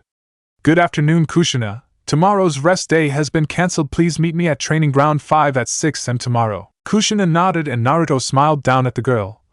"Make sure to take care of yourself and eat well before you arrive tomorrow. It's going to be a big day." Kushina nodded again. "Thanks, Sensei," the redhead said as brightly as she could in such an exhausted state. "I'll see you tomorrow then, but I have to ask what the emergency is?" Naruto just chuckled. "You'll find out when you get there," the blonde stated cryptically, before turning to walk away. "You have a nice night, Kushi-chan," Naruto said, walking away towards the stairs and to his apartment on the level above this one. "See ya later, Sensei," the Uzumaki called out to the retreating back of the blonde, who just waved over his shoulder. Naruto heard the door close and felt a little bit of nostalgia as he climbed the stairs to his apartment. It seemed even when he was a child his mother had been closer to him than he thought. After all, the apartment that Kushina was living in now was the same one that the third had given Naruto when the orphanage tried to throw him out. Naruto sat in the center of his apartment, eyes closed in the lotus position, his breathing slow and controlled. He focused on the feeling deep inside him and allowed himself to be drawn in. He felt his consciousness slipping away to somewhere else. The blonde opened his eyes, the warm noonday sun warming his body. Naruto sighed. The area inside his mind was dense woodland. The warm sun overhead and a clear lake nearby. The blonde walked forward towards the small cottage at the center of the clearing. Sure, he could have made it someplace different, but Akane had told him she actually preferred not being in her gigantic demon fox form. So she got a cottage in the middle of a clearing instead. Naruto knocked on the door. Sure, he could just walk in, but he kind of wanted to live. The door swung open, revealing a rather sleepy-looking redhead, long and unruly hair that reached her lower back and was ruffled by her just getting out of bed, red eyes with no slit, pale skin, a tribal tattoo that stretched from her left ankle to right shoulder, marking everything in between with a flowing and interlocking web of ink. The woman had long legs and round hips. Her breasts were on the smaller side, looking at around a B cup, but it really just added to her allure. Crimson red lipstick, her rather pronounced canine teeth just showing. Huh! Naruto-chan? What are you doing here? Akane asked sleepily. Naruto debated coming back later. After all, Akane enjoyed her sleep. However, this really was too important to wait. Sorry for waking you up, Akane-chan, but would you mind if I came in? Naruto asked. Akane moved aside and gestured for Naruto to come in. That's fine, Naruto-chan. I'll put on some tea. Naruto just nodded. Akane had been very abrasive when they first met, but after 17 years together they eventually managed to work something out. Akane came back a few minutes later holding a teacup and setting it down in front of the blonde Uzumaki. So Naruto-chan, what did you need? Akane asked, still looking like she wanted to go back to bed. Naruto sipped the tea for a second before sighing. He told her everything from the fact they were probably in a different dimension to that he was no longer sure how accurate their information was anymore. The demoness slowly looked more and more awake as Naruto explained. If that was because she was waking up or the subject matter was so important it made her wake up, Naruto couldn't tell. The demoness looked at him for a few minutes after he finished.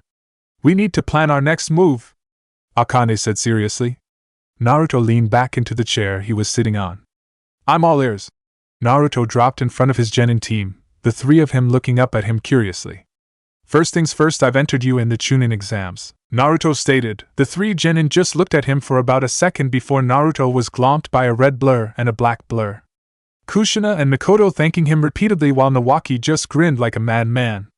After spending the next 5 minutes prying his team off him, Naruto looked at each of them for a second. This means naturally that I will be picking up your training as well. The three looked at him in horror when he said that. Naruto didn't even bother to acknowledge them and instead brought out 3 pieces of paper from his pouch. Do any of you know what these are?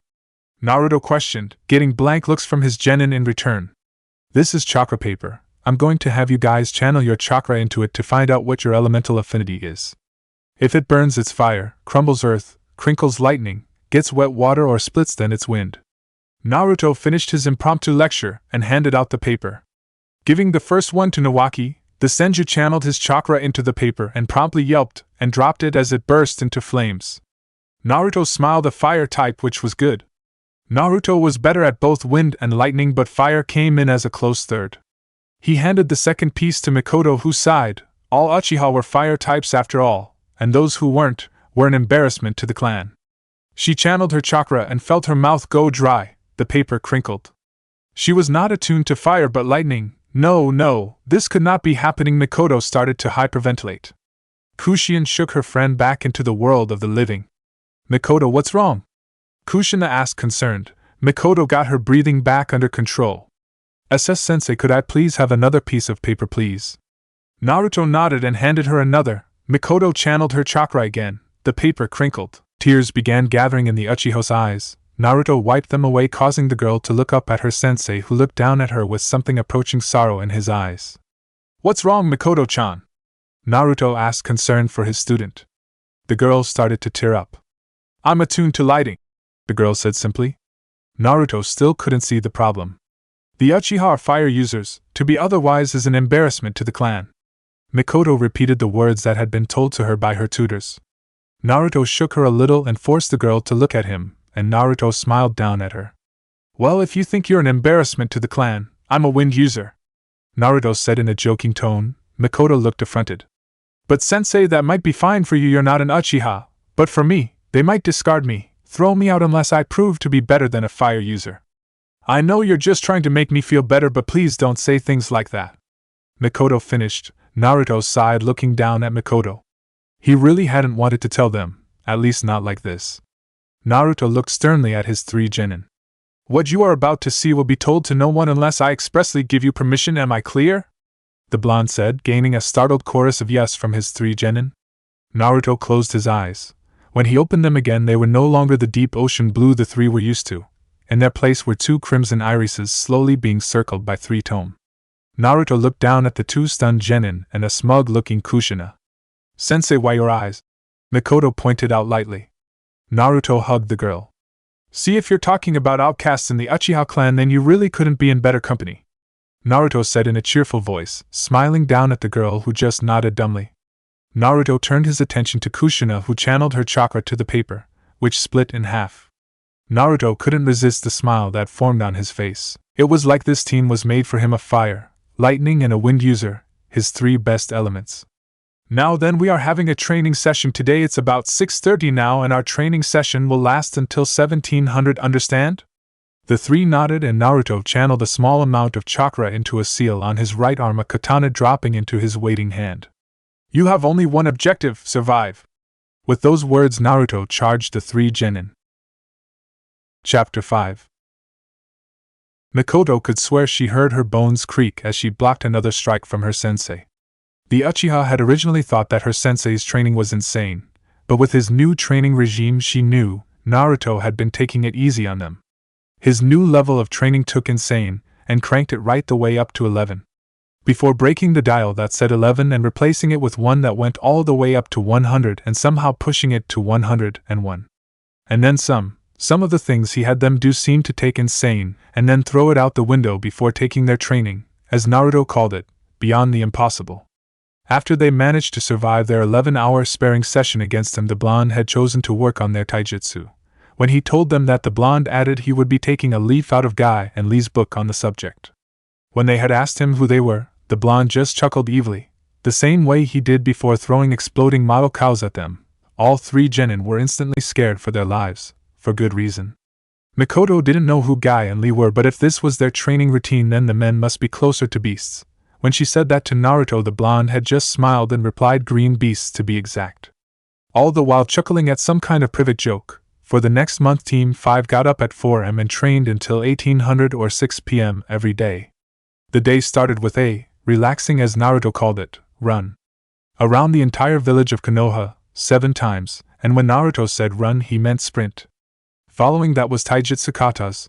The blonde was merciless even there. They did it with weights, on water, while running, dodging thrown weapons, while tree jumping. Naruto would assign some kind of exercise to be done while executing the katas at the same time. The blonde laughed while they did it, telling them it would teach them the power of youth, all the while cackling like a madman. Needless to say, the entire team wanted to kill him after day 1.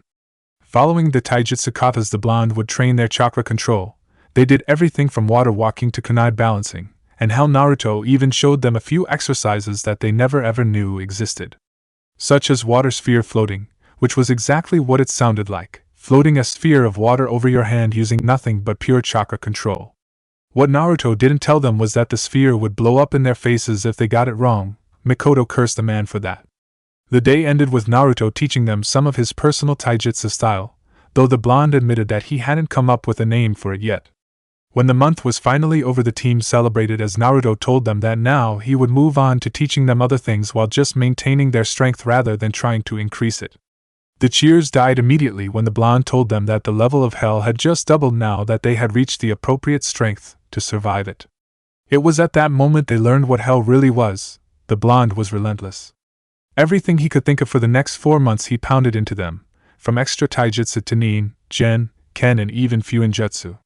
Hell, the blonde forced his 3 genin to master the first step of each of their nature manipulations in 2 months.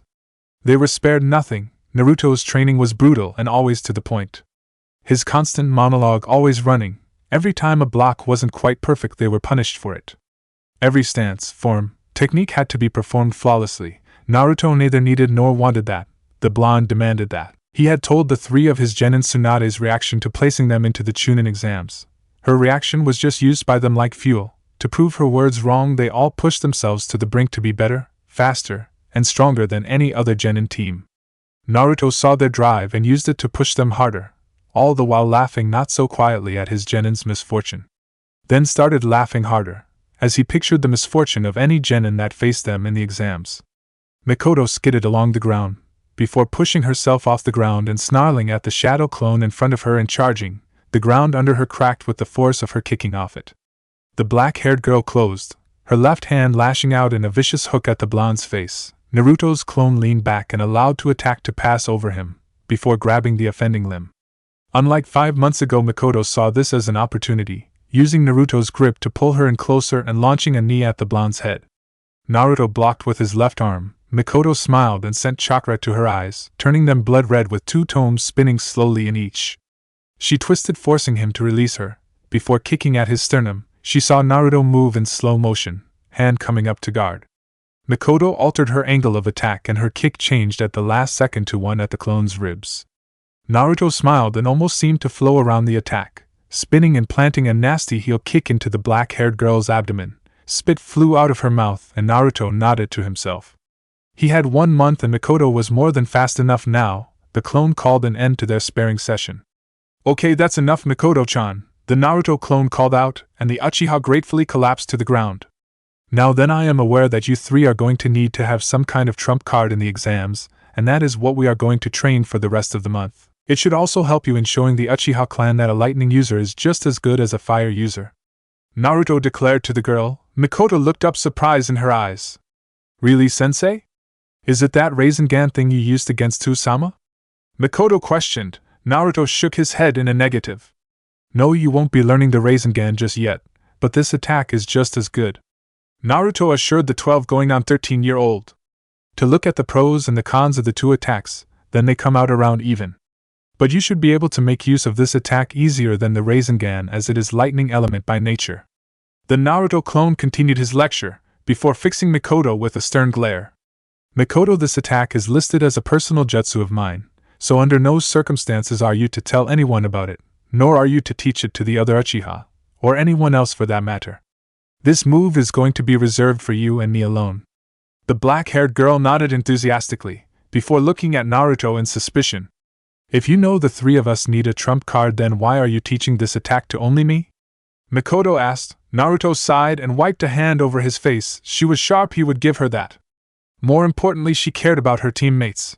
"That was good, that was very good," the blonde took a deep breath. "Those 2 will be given their own trump cards. Kushina will have the Rasengan." Naruto held up a hand to stifle Mikoto's complaints before they started. "Listen to me, Mikoto. In the Chunin exams you may well have to show that you have a lightning-type chakra nature. If that happens, then if what you have told me is correct, then the clan will use that against you. The attack I will teach you, the Chidori, is an A-rank right-on jutsu for assassination. However, it has only one real downside. The attack cannot be used reliably without a Sharingan in order to avoid any kind of counterattack. For the Uchiha clan to see a right-on technique like that coming from you, I think that they will allow you to stay inside the clan. At the very least, such a powerful technique coupled with the Uchiha Jujutsu should shut them up." Naruto sighed, looking down at Mikoto. "Now then, ready to learn?" The Uchiha nodded eagerly and Naruto smiled. "One last thing. Do well and I've got a present for you." Nawaki looked at his sensei, a pair of hook swords in his hands. They were an unusual weapon, and that was exactly why Naruto had chosen them for Nawaki. The Senju heir rushed forward, sword leading. Naruto unsealed his own sword, an okatana gifted to him by Mifune of Tetsu no Kuni when he finished his training. The 2 clashed, and Nawaki was in awe. Every dodge Naruto made was by the absolute smallest of margins. Every time he left himself open, he quickly found himself paying for the opening. Already nicks covered his arms and legs, several bruises forming on his arms from slaps with the flat of Naruto's katana. A nasty bruise on his torso, where he was smacked by the blunt side of the blade after overreaching. The 2 danced around each other, a flow of constant movement, though Nawaki was almost constantly on the defensive.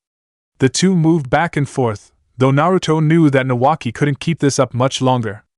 In order to increase the boy's already fairly large chakra reserves, Naruto had placed chakra-draining seals on the 2 hook swords. They constantly sapped the boy's strength, making it harder and harder for him to keep up with the Uzugakyu Jonin. But the seals were helping. Every day the Senju grew more and more, his chakra reserves and control improving slowly but surely. Naruto had not had another confrontation with Tsunade since the one in the Hokage's office, though he did wonder why that was. The blonde would be the first to admit his training methods were insane, so that did beg the question of why Tsunade hadn't tried to kill him yet. Though Naruto didn't know it, the answer to that particular question was Nawaki. The last male Senju was quite well aware of what his sister would do if she found out what Naruto's training methods were. But the Senju could tell simply from how much he had improved that there was indeed method to the blonde's madness, so he ran interference for Naruto. keeping the blonde safely out of the way from his overprotective older sister's punches. His sensei was strong, no doubt about that, but he was not sure if even Naruto could survive an angry Tsunade. But he was willing to bet that it would be one hell of a fight. Now that he considered it, maybe Nawaki should let that fight happen and place a bet on the winner. Who knew, maybe he could even make some money off it. Nawaki fell to his knees. Naruto looked over the Senju air and pulled out a storage scroll, putting some chakra into the seal matrix and removing its contents. A large rectangular black case. The blonde smiled at the Senju. Well then, Nawaki, I think you will appreciate this. It might not be any kind of special occasion, but here. The blonde threw the case at the Senju's feet, and Nawaki opened it cautiously. His mouth dropped open and he looked up at his sensei with nothing but gratitude in his eyes. Laying in the case were possibly the two most beautiful and deadly-looking swords Nawaki had ever laid eyes on. Mirror images of each other, the only exception was that one's hilt was wrapped by red leather, and the other by blue, crescent blades extending over the knuckles. The blade itself was straight for the most part, but around 15 centimeters from the tip there was a curved metal spike. Though Nawaki couldn't see them, seals covered the blade, intricate and interlocking. Naruto smiled at his student. These are called blue crimson. Anyone who knows where that is originally from, give yourself a pat on the back, cause you're awesome. I do want to state that I have just taken the name. They have no abilities like the originals. I've put a few seals throughout the blades, but they aren't much more than seals to keep the blades permanently sharp and free of rust. These beauties' real power is in their ability to absorb and store your chakra. They do have a limit, but you won't reach that for a while. Nawaki picked up the two swords reverently, like they were some kind of holy artifacts. Naruto waved his hand at the Senju in the world-famous bring it manner. Nawaki smiled and charged swords in hand, and the dance of steel started anew. Kushina cursed her sensei, and not for the first time that day. The blonde had decided that her chakra control wasn't good enough and had her work on it. That had been 5 hours ago. Not that Kushina would have minded that much. If her sensei said it needed work, then it needed work. She trusted Naruto more than enough to believe that. But this was insane. Dodge!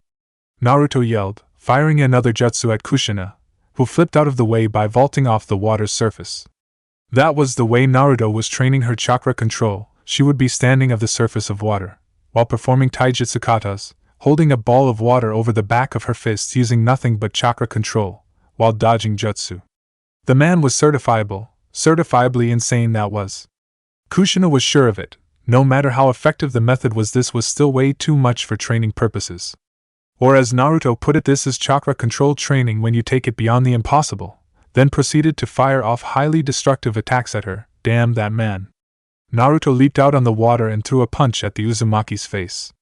Kushina jumped and kicked at the offending fist, sending it off at a different angle. The redhead landed on her hands and used the force to spring her body off the water's surface and deep into Naruto's guard, throwing a vicious hook at the blonde's kidney. Naruto's hand swept in low and redirected the fist harmlessly around him. Kushina rolled with the push, circling fast and kicking low to the back of the blonde's kneecap. Naruto jumped and twisted in midair, raining down shuriken at Kushina, who jumped back and retuned fire with her own. Naruto touched down and jumped back, his hands blurring through seals. Dodge! Katan, Gokake no Jutsu! Naruto yelled, firing off yet another jutsu at the redhead. Kushina ran through hand seals of her own and smiled as she saw the fireball coming closer. Suetun, Surgeon Hiki! Water sprayed, dousing the fireball, and Kushina immediately threw herself into a backwards roll, avoiding the shurikens that cut through the steam, performing hand seals even as she rolled back on the water's surface. The redhead took a deep breath and concentrated on the part of the steam that seemed deepest. Futon de Tapa. The wind technique left the Uzumaki's mouth and cleared the area. Naruto stood back on the shoreline, hands just finishing his seals. The blonde leaped forward, landing on the water and placing one hand on its surface. Chidori Nagashi. Naruto kept the voltage low enough that it wouldn't do any real damage, but it wouldn't have mattered either way. Kushina was already moving the moment she saw him land on the water. The redhead made a mad dash for the shoreline the moment she saw Naruto crouch down, when he placed his hands on its surface. Kushina leapt into the air, half a second before the water became electrified by Naruto's jutsu. But it wasn't going to be enough. She could see herself coming back down onto the water. Her jump hadn't been enough to make it to the shore. Kushina pulled one arm back. Kami, she hoped this worked. The hand was thrust forward and a chain exploded from her palm, wrapping around a tree, before she retracted the chakra construct, pulling her to the shore and avoiding the dangerous electrified water. Kushina twisted in midair and stuck herself to the side of the tree. Naruto just looked at her with a smile on his face. Kushina had done well, Naruto noted. Even throughout their impromptu sparring session, not even once had the spheres of water on the back of her hands lost their shape or faltered. Now the blonde would be the first to admit that he never really had the chakra control for the Rasengan. So he had to come up with his own ways of forming the attack, but honestly his way of using the Kage Bunshin was a joke. Oh sure, it was inventive, but the Rasengan was a short-range jutsu. Also, unlike the Chidori, it was not one that relied on sheer speed to make up for the fact the opponent knew you had to get in close. Of course, actually using that speed required a Sharingan to combat the tunnel vision, but that was beside the point. The massive amount of speed used by a Chidori user made it far more difficult for the opponent to block or dodge, despite the fact the user had to get in close. The Rasengan, however, did not make use of a speed-style attack, and that meant that to truly use the attack to its fullest potential, one had to be able to form the Rasengan almost instantly, so that the opponent would not be able to dodge the technique as the user was already in too close to be dodged. That was why Naruto had forced Kushina to learn chakra control so much, and pushed her more than the other two when it came to the subject. Jiraiya's way of training him simply threw chakra control out the window.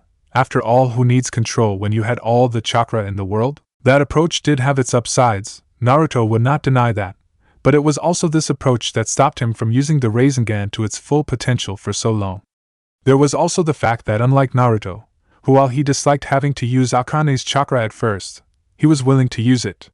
From what Akane had told him about his mother, Kushina hated her with a passion and would never, or at least very rarely, use her chakra by choice. That made chakra control even more important for the redhead, since she would not have a bottomless well of chakra to draw on, unlike Naruto himself. Naruto clapped for his student. Good work, Kushi-chan, that's all the chakra control you have to do for now. The blonde stated, smiling at the redhead, which caused her to gain a faint dusting of a crimson blush on her cheeks from being called Kushi-chan by the blonde. Kushina let the water spheres drop, the resulting splash soaking the ground near the bottom of her tree. The redhead jumped down and walked in front of Naruto. So how'd I do, Sensei? Kushina asked. Naruto smiled in return. You did great, Kushina. In fact, you did so well that I think I can start teaching you something really awesome, Naruto said, smiling at the redhead. Kushina in turn looked up at him with a little confusion. What kind of awesome thing, Sensei? Naruto smiled and touched the tree next to the redhead. Watch close, okay? Naruto took a deep breath and pulled his right hand back, before thrusting it forward, palm facing the tree. The spinning blue orb of chakra formed half a second before Naruto's palm impacted the tree, ripping through the bark and wood like a hot knife through butter. Leaving a hole in the tree, Naruto turned back to Kushina, who was looking at the blonde with a slight bit of awe. Well then, Kushi-chan, think you're ready to learn the Rasengan? Naruto asked, smirking. Kushina's eyes were so wide that they looked like they were about to fall out of her head, before she pumped her fist into the air, grinning like she had just won the lottery or been elected as the first female Hokage. Hell yeah! Kushina declared, smiling up at her sensei, who gave her one of his signature fox-like grins and a quick thumbs up in return. Kushina would admit that the blonde had become a little like family to the team of 3 Jonin. He was always willing to take time out of his day to help them improve or even just to talk.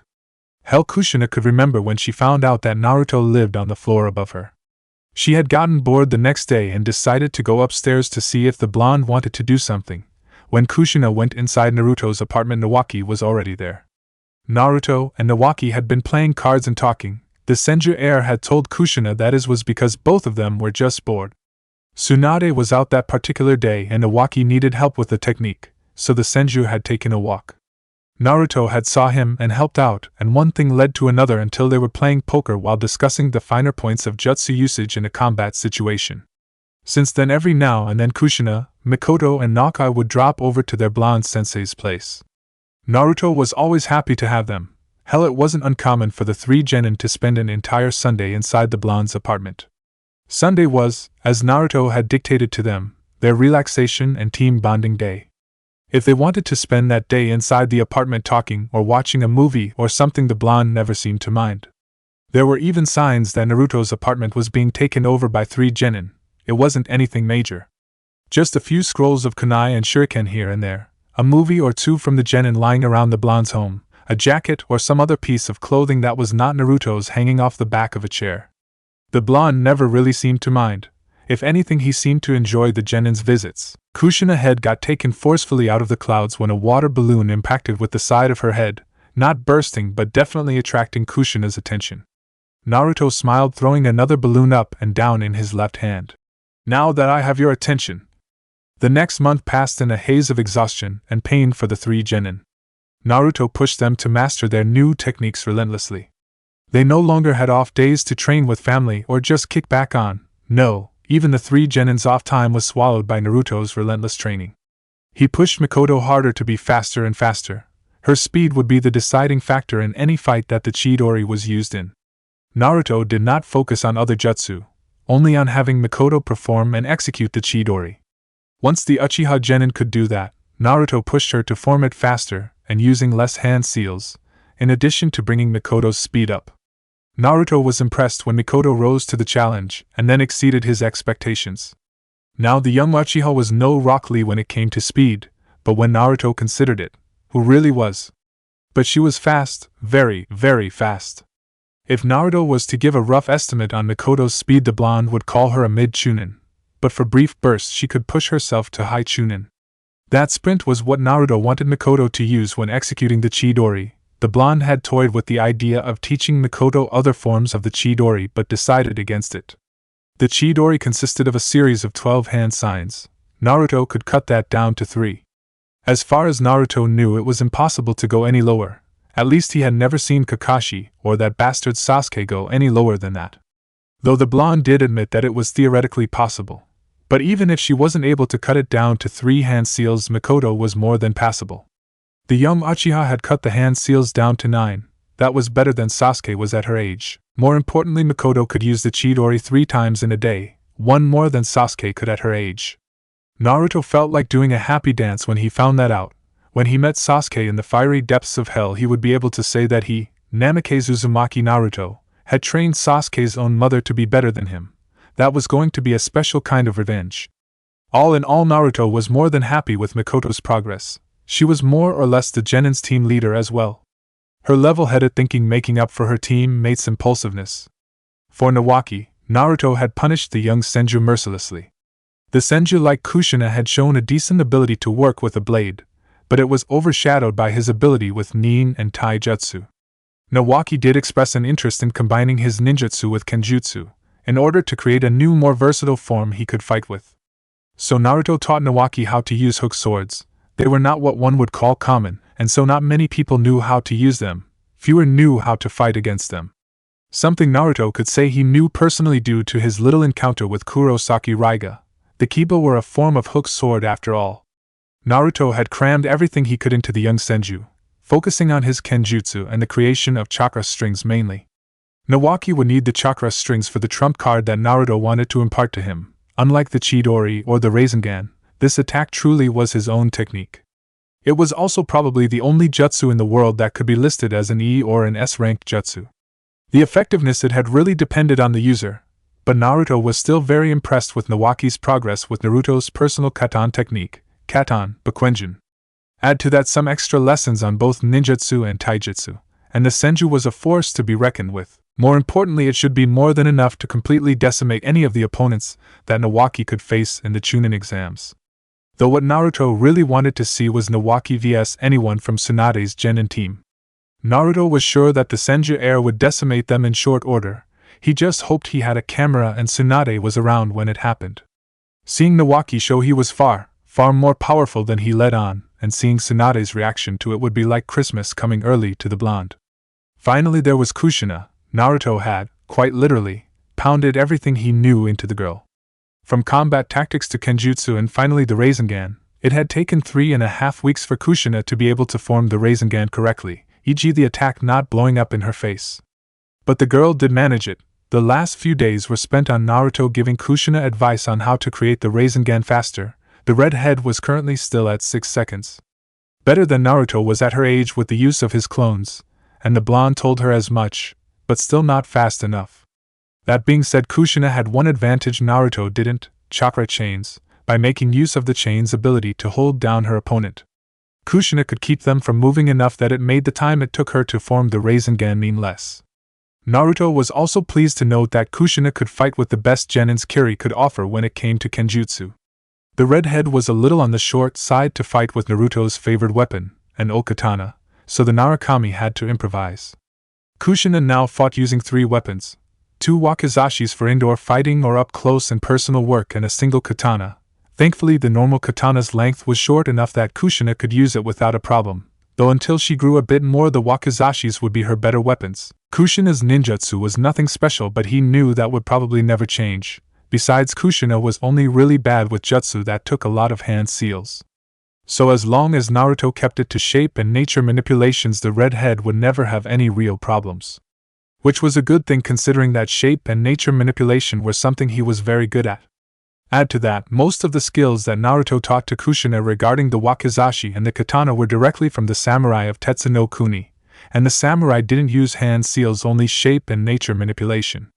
You had a sword style that was almost tailor-made for Uzumaki Kushina, much like Mifune had once told Naruto that the samurai sword style seemed to fit him like few others. The blonde made a mental note to visit Tetsu to speak with Mifune. It would be good if he could convince the old samurai to teach his genin a few things. Naruto was not sure if Mifune would agree or not, but the old man was always good like that. It would probably end up being some kind of trade-off really. Most likely Mifune would agree to teach his genin in exchange for Naruto performing a few services for Tetsu no Kuni, and honestly Naruto would be happy to help. Tetsu was a fine country, one that never needlessly antagonized others, and the samurai had a strict sense of honor and loyalty. There was something Naruto could respect about that. Moreover, he owed Mifune more than he could repay. Even if the old man in this dimension didn't know that, Naruto would still do his best to pay back that debt that he felt he still owed even now, despite Mifune telling him that there was no debt to repay. Naruto sighed. How did this happen again? The blonde looked down again, at Kushina and Mikoto sleeping on his chest. Now the blonde knew for a fact that the 3 of them still had all their clothes on. Well, that was one theory out the window, and a theory Naruto was quite glad to be rid of. They were 13 for Kami's sake. If Naruto had done that with Mikoto or Kushina, he would have felt like a cradle robber.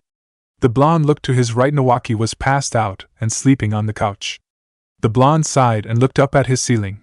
That was correct, all 4 members of Team 5 were inside Naruto's apartment. Yesterday marked the last day of training for the 3 genin, not that Naruto had a choice but to stop as the Chunin exams started the day after. It was their old rest day anyway, so Naruto gave them the Sunday off. The 3 genin decided to use it as a team bonding day, as Naruto had forbade them from practicing any form of the ninja arts for the day. The day had been interesting for the blonde as he simply let the genin pull him around, though Naruto did feel saddened by the fact that Ichiraku Ramen hadn't opened yet. Naruto put that on his list of things to do, invest in Ichiraku Ramen when it opened. At least Naruto hoped it would open. The blonde had no idea what he would do if the delectable ramen of Ichiraku was taken away from him forever. Naruto made another mental note to get to Tetsu no Kuni as fast as possible. The only ramen stand that rivaled Tsuchi's godlike ramen was there. The 3 genin had pulled him off to lunch first, the 3 fighting over where they would eat. Naruto bopped all 3 of them on the head and took them to the Golden Leaf, arguably the best restaurant in Konoha. Before telling the 3 genin to go nuts, Naruto would foot the bill for them today. They deserved that much for surviving his brutal training. Well, that, and Naruto got a feeling that the only reason Tsunade hadn't tried to kill him yet was Nawaki misdirecting her. God bless the Senju soul for that. Besides, Naruto was starting to see each member of Team 5 as his family. Naruto had no problem in treating family to lunch, even if it was outrageously expensive lunch. Following that, both Nawaki and he were dragged around for a Mikoto-induced shopping spree. Fortunately for the 2 males, Mikoto was a kunoichi, so they were mostly spared a clothing-induced hell and instead ended up spending time browsing ninja stores for things like shuriken, kunai, and other wonderful things capable of stabbing or exploding.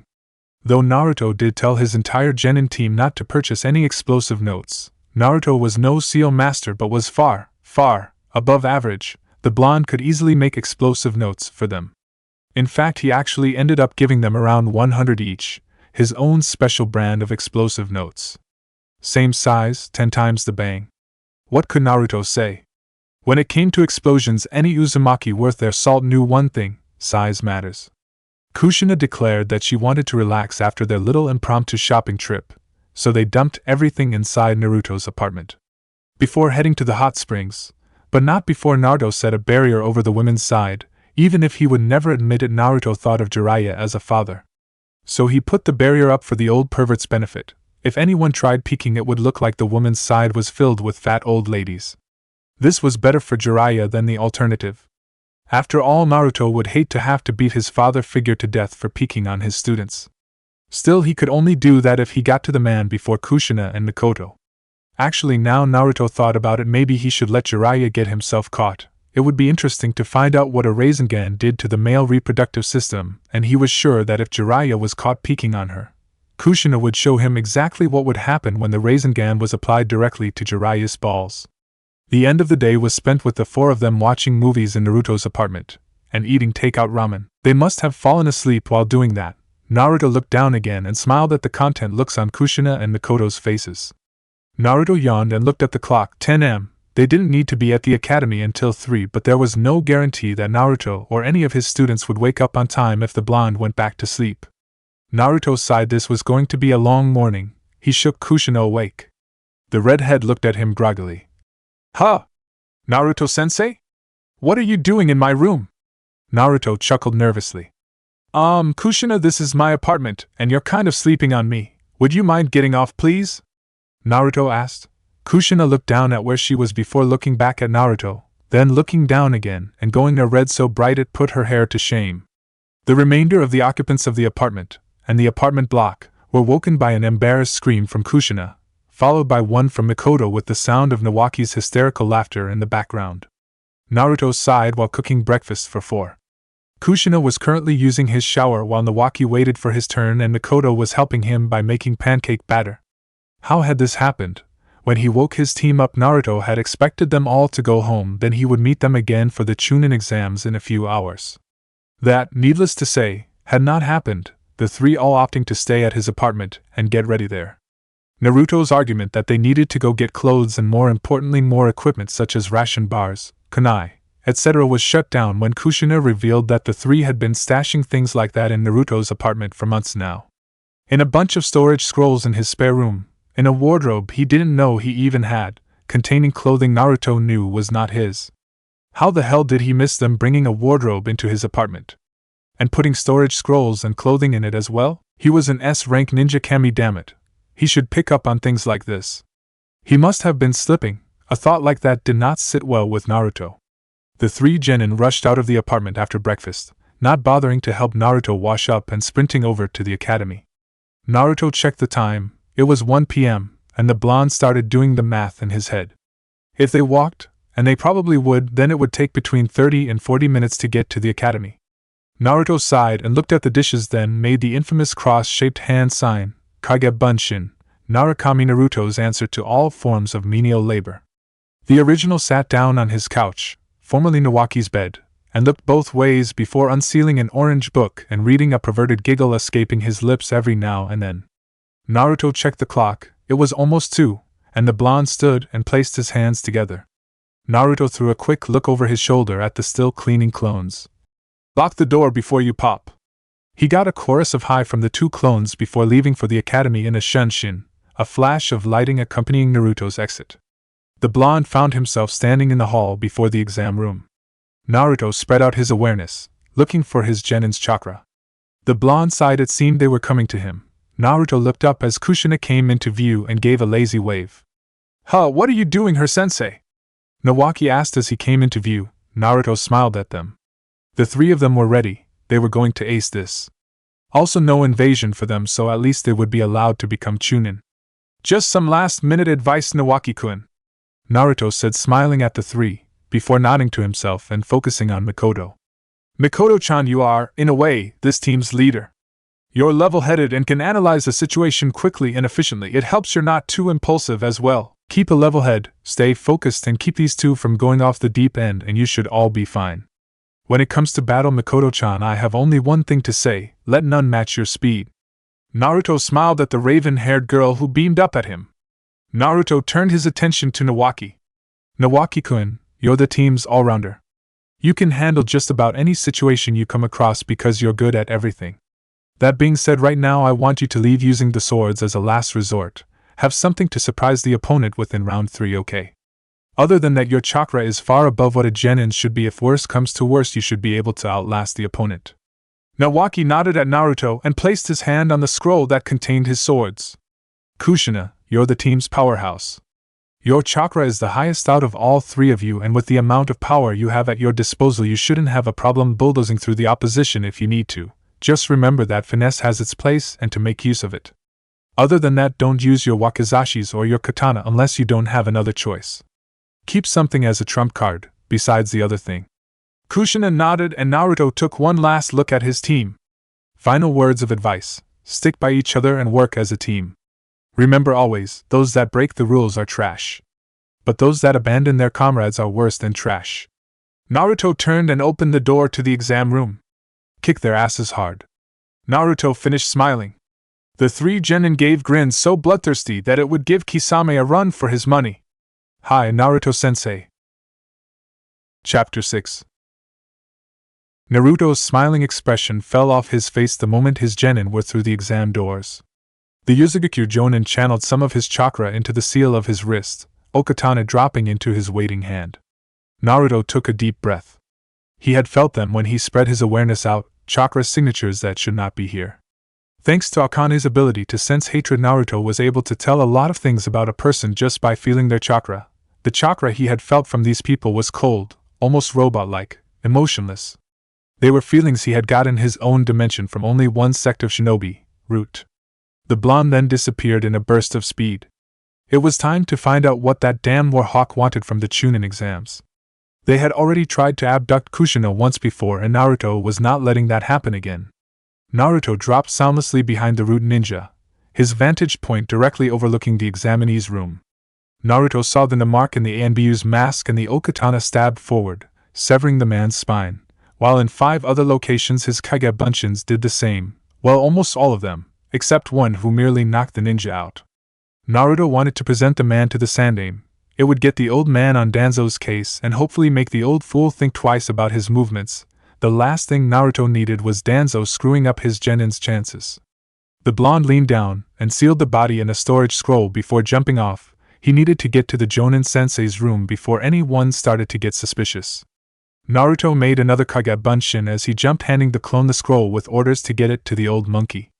A shunshin later, Naruto was standing outside the Jonin sensei's waiting room. The blonde yawned as he walked inside. It was plain, a lot of seats and a projector screen of the goings-on in the examination room. Naruto yawned again before looking over the Jonin inside the room. There were a little over 100 of them, and he spotted Jiraiya and Tsunade easily enough, as well as an Uchiha that he didn't know. That being said, the man did look like he had a stick shoved so far up his ass Naruto would have needed a miner's license to remove the damn thing. The blonde's eyes kept moving, 4 from Suna, 6 from AIM, 4 from Kiri, 8 from Kumo, 3 from IWA. That old bastard Inoki had balls of solid fucking titanium to send his genin to Konoha after the stunt he tried to pull. Naruto could see 2 from Taki, a few more villages that Naruto didn't recognize. Naruto couldn't see any from Yuzu, but that was to be expected. Even if Naruto had driven IWA off, the fact remained that they had attacked Yuzu. The Uzumaki probably didn't want to risk even a single Jonin being outside Yuzu right now. Though when Kushina made it to the finals, Naruto was sure that Date would make the trip to see her. In fact, he actually knew Date would be making the trip even if Kushina didn't make it, but still he hadn't told the girl that. Let it be a surprise for her. Naruto gave Jiraiya a lazy wave as he sat down, getting a nod from the white-haired man, who in return walked over to the blonde. "You got some balls, kid, putting your team in the exam with only 6 months training," Jiraiya said with a smile before turning serious. "You think they're ready?" Jiraiya asked. The man sounded genuinely concerned. If that was because Tsunade was worried about Nakai or because Minato already had a crush on Kushina, Naruto wasn't sure. Moreover, he wasn't sure he cared. "You've only had 6 months to train your team as well, Jiraiya-san. Why didn't you give them more time?" Naruto asked. Jiraiya shrugged before sitting down next to the blonde. "True," the white-haired man admitted. "That being said, Minato and Hayashi are geniuses in their own right, and Sim isn't that far behind them in terms of skill. Hell, they even managed to complete AC rank with no support from me. And now that was a good mission. All I had to do was sit back and let the genin do all the heavy lifting." Jiraiya finished. Naruto smirked inside his head. So Jiraiya wanted to compare mission records, did he? Too bad for the white-haired man. Naruto knew for a fact that his team had completed the most C ranks. How many missions has your team done so far, Jiraiya-san? Naruto asked. The white-haired man puffed up his chest proudly. 32 D ranks and 4 C ranks, Jiraiya declared proudly. Tsunade edged her way closer. Naruto smiled. Well, my team has the advantage then, Jiraiya-san. So far we have completed 13 C rank missions, no D ranks. Jiraiya's jaw acquainted itself firmly with the floor. The hell? You know you can't even take a C rank without completing 20 D ranks first, right? The white-haired man asked. Naruto just shrugged back to him. Actually you can, it's just recommended that you don't. The blonde corrected his older companion, who just looked like someone had stabbed him. Don't you think that's just a little irresponsible? Jiraiya asked. Naruto had to stifle his laughter. Yes, the great Toad Sage Jiraiya, the man who threw him down a cliff with nothing but the hope he might be able to summon up some of Akane's chakra, was talking to him about responsibility. The Godfather part notwithstanding, the blonde was still a little pissed from when he found that out after all. Not really, I knew their limits and their strengths and weaknesses, they were ready for it. Naruto replied. Jiraiya however looked unconvinced. Still, I think you dash. Naruto chose to cut him off there. Jiraiya-san, do you train Team 5? Naruto asked. Jiraiya looked at him like he was insane. No, of course not, I am the sensei of Team 7. The white-haired man replied, looking a little lost at Naruto's line of questioning. Okay then, have you even seen Team 5 training or watched them spar with each other? Jiraiya shook his head. Naruto sighed. Then why are you questioning my methods? I know what they are capable of because I did train them. I have taught them a lot, from the ground up in some cases. Jiraiya, I do understand that you are doing this out of concern for the genin. I thank you for that, I really do, but I know they can do this, so please, until you can come up with a decent reason for me to keep them out of the exams, then please keep quiet. The white-haired man nodded and sighed. I just hope you know what you're doing, Jiraiya said to the blonde. Naruto nodded and turned his attention to the screen. He wondered what they were going to do for the first test. Kushina stopped as they entered the examination room. The redhead counted at least 50 different teams. But from what she had been able to gather about the exam in the final round, it was a one-on-one tournament-style matchup. One that was held over only one day, so that meant that there could only be around a maximum of 20 matches that day. Since the tournament had to end the same day it started, there could be no more than 12 participants of the final round. That meant that the first 2 tests would cut down the numbers heavily. Kushina looked around. Battlefield tactics had been beaten into her by her sensei, and right now they were telling her to identify who had the best chance of making it to the final rounds. Kushina chose to focus on the Konoha teams. She did know the most about them after all. First up, Team 7, she looked closely. Namikaze-Minato, Hyuga Hayashi and Inuzuka Tsum. They would be in the final round. The redhead was no fool. Minato was a genius, she wouldn't deny that. Couple that with the visual abilities of the Byakugan allowing them to know where the team's enemies were coming from, and Tsum's Inuzuka traits, the team would be almost impossible to take by surprise. In fact, most times their enemy tried to ambush them would likely be turned back on the attackers. With Minato's brain for combat and skill at the futon techniques of the Namikaze clan, Hayashi's skill with the Juken and Tsum's skill with the Inuzuka taijutsu style, the ambushers would quickly find themselves torn apart. The redhead made sure to remember that in case she faced them in the exams. Just because they may look like an easy target most likely meant they were setting a trap. Next up, Team 4, Uchiha Taiki, Junichi Ami and Kan. They weren't really much. A medical corps team. She had Nawaki do some research on them. None could use Tsunade's strength, but all had fine control over chakra scalpels. Add to that, Mikoto had told her that Taiki had activated his Sharingan, 1 tome in his right eye, 2 in his left. The only other information Mikoto had been able to dig up about him was that he had above-average control of the Uchiha clan's favored katan, Gokaki no Jutsu. The Uchiha was apparently able to use it as both an orb of flames and concentrated stream like a flamethrower. Junichi Ami was a member of the Genjutsu using Kurama clan. Though she was a branch member from a small side family, apparently like the Sharingan, she could place a person under a Genjutsu just by looking them in the eyes. Finally, Kan, according to Academy records, above average taijutsu, above average ninjutsu and below average ninjutsu due to small chakra reserves. His smaller reserves afforded him greater control, and with above average taijutsu and chakra scalpels, Kushina would have to be on guard. The best way of fighting against the medical team would be from long range. Failing that would be weapons. With chakra scalpels it would be beyond foolish to engage them in straight taijutsu. Third and final team of Konoha that could make it to the finals was Team 13, Uchiha Fugaku, Aburame Shibi and finally Akimichi Shomei. Kushina did wonder briefly where Shikaku, Choza and Inoichi were but quickly discarded the thought. Their sensei probably wanted them to gain more experience first before sending them into the exams. At any rate she knew Fugaku's abilities back to front thanks to Mikoto. Shibi was an Aburame so he was most likely one of the best trackers in the room and finally Shomei. Well, the man was an Akimichi so it was a given he could use his clan's multi-size techniques. Probably very good at taijutsu, they would need to watch themselves should they need to take the fight up close and personal. Kushina sighed and wondered if they did preliminary rounds, because if she was right in thinking that her own team along with these three got to the finals then they may well need them. Especially with some of the other genin she could see. Still, this was going to be fun after all the training they were put through was hell. Compared to what's already happened, this should be a walk in the park. She shook that thought out of her head. Naruto had beaten the fact that overconfidence got you killed into her. Mikoto leaned in. Anyone we should look out for? Kushina shook her head. Nope, only the ones we talked about earlier, the others are no real threat. But as for the other villages, I don't even know where to start. The Konoha teams are definite though we need to keep an eye out for them. Mikoto nodded, before looking at Kushina again.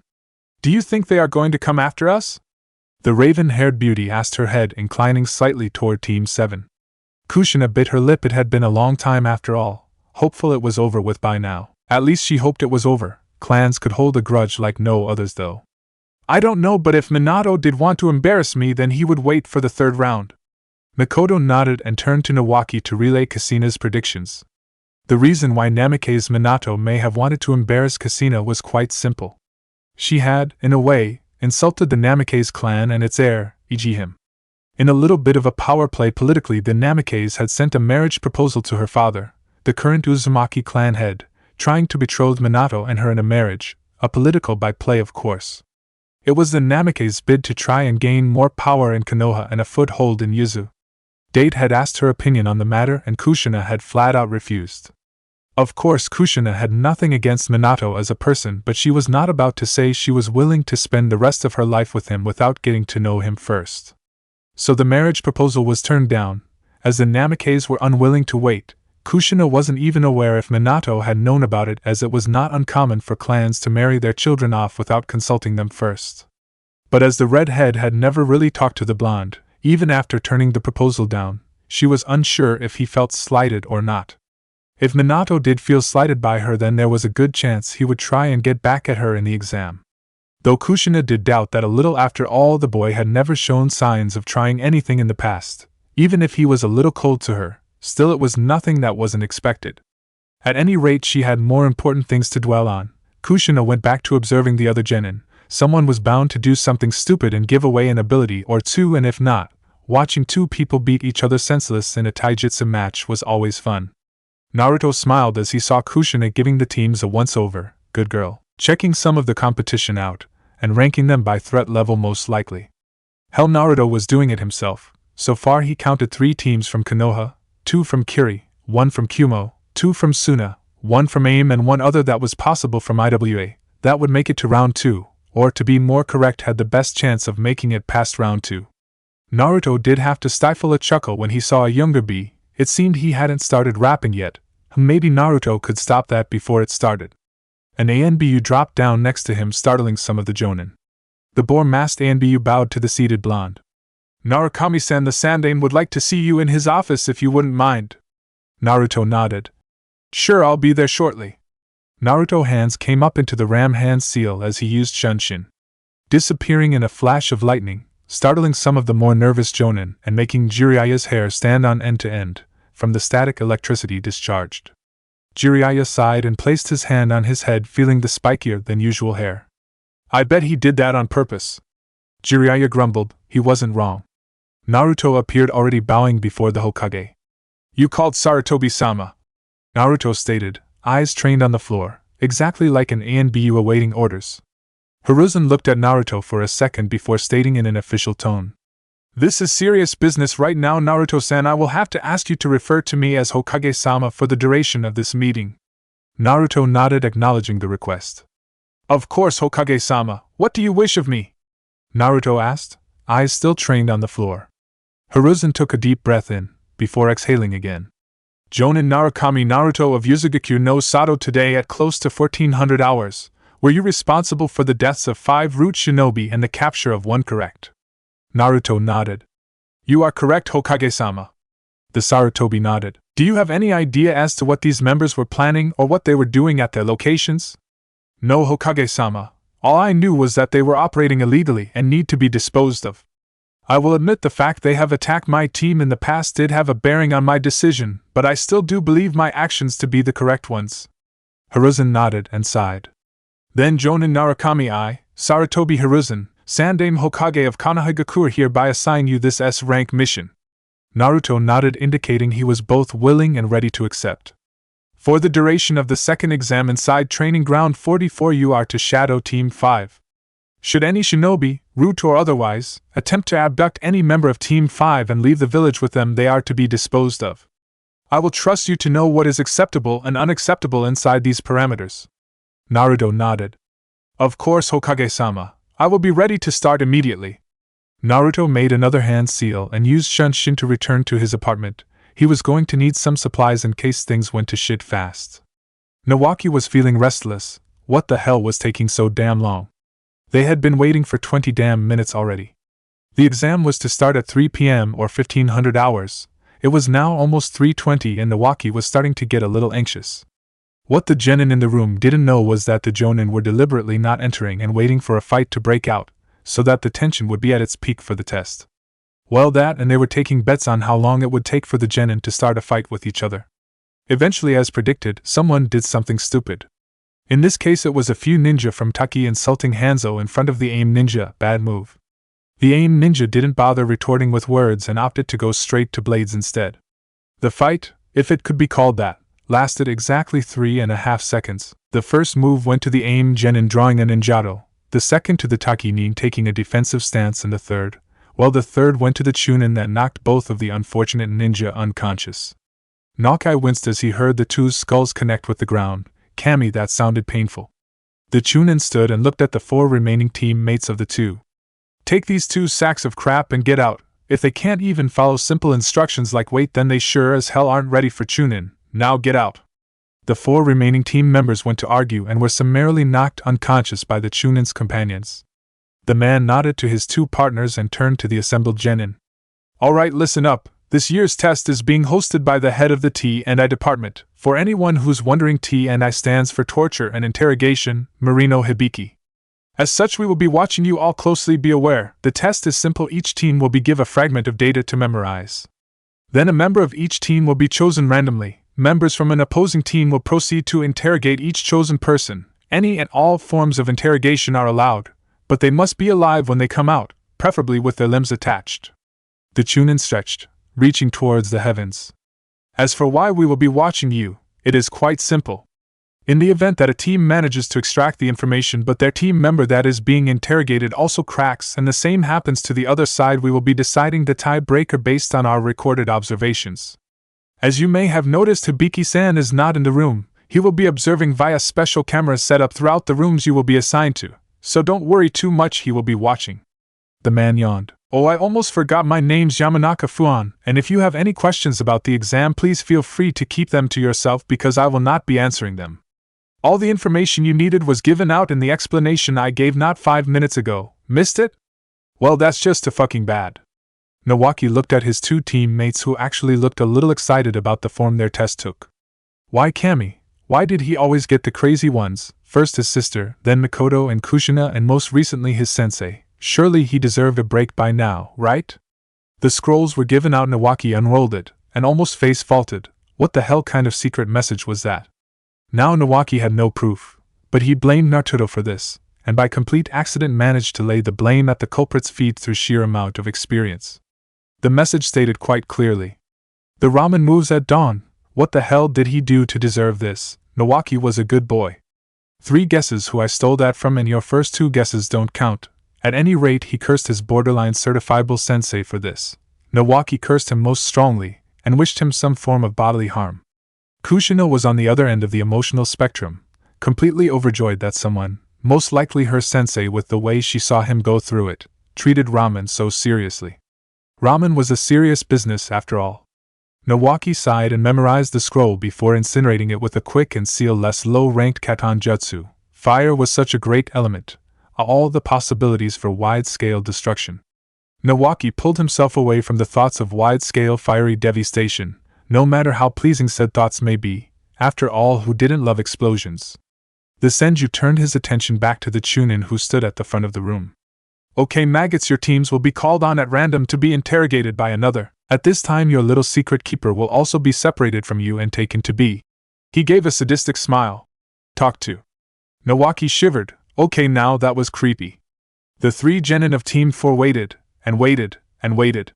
They almost just wanted themselves to be called up, being interrogation damned. Just some action would be nice. However, the world is quite often a numbers game, and at the moment there were only 30 interrogation rooms. Each team was given a total of 20 minutes to extract the information. With 143 teams in the room it was going to take, and this was if all the teams used the entire 20 minutes, a grand total of around 2 hours. Okay, so it really wasn't that long, but it didn't matter, they were going crazy from the inactivity. Finally their turn arrived. The Chunin smiled. Sure, it was creepy, but it was no Naruto manic laugh while yelling about youth or throwing exploding model cows at you, so the genin were relatively unaffected. Though all did collectively shiver at the memory, they just hoped that time would dull the horror, or they saw something that managed to repress the memory, whatever came first. The man did seem a little put out that they were unaffected by his smile, but quickly shrugged it off. Okay, girlies, you're the interrogators to these little Taki ninja. The Chunin made a quick gesture off to the side. Senju, you're a punching bag, get inside. Nawaki felt his head snap back from the force of the punch and smiled. He would never say it out loud for fear of encouraging the man, but he would admit, privately, that he was glad for the body conditioning they had been put through. Compared to being hit by his sensei, the punches the Taki ninja were throwing felt like love taps. Nawaki channeled his chakra to his fingers. He was being held by rope, bound hand and foot. He could work with this. Using the utmost care, the Senju crafted a chakra string made completely out of Katan nature chakra. Before using it to slice through his bonds, but left them looking as if he was still bound, element of surprise and all that. The Taki nin punched out again. This time Nawaki moved. The Senju pushed his body forward just under the punch and stuck the Taki nin in the family pride. The boy doubled over in pain and Nawaki's knee met the genin's face. The Senju vaulted off the ninja's back and closed grappling with the other.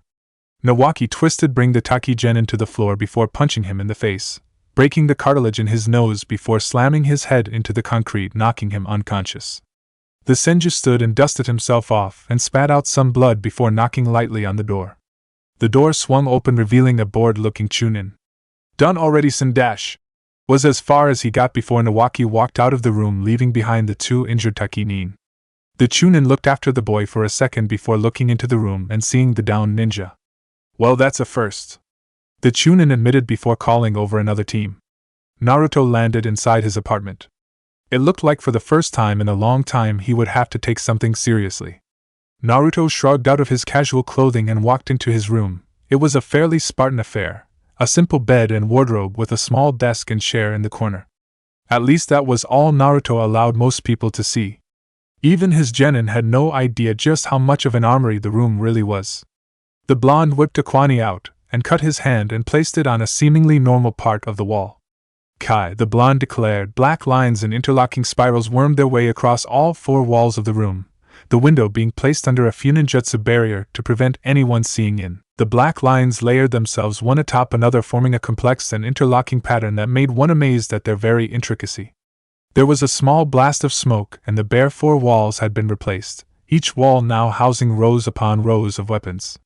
Hundreds of kunai and shuriken, exploding tags, ninja wire, barrier tags, razor wire, garrote wire, tantos, wakizashis, kodachis, katanas, okatanas, scimitars, arrows, bows, armor of varying sizes and designs, throwing knives, hidden blades, poisons, paralyzing potions, healing elixirs. The room quite literally stocked everything Naruto could ever need when it came to weaponry. The blonde sauntered over to an armor display rack and quickly donned the suit. Mottled gray pants with a shirt, a thick cloak for obscuring his face and physical features, a pair of black combat boots, and finally a pair of fingerless ANBU issue gloves on his hands. Next came his weapons. Naruto decided that safe was far better than sorry, and as such the blonde packed like he was preparing for war. Hidden blade on each arm, 24 throwing knives in easy reach. A pair of hook swords strapped to his back, wakizashi on his hip, a chikudo joining it.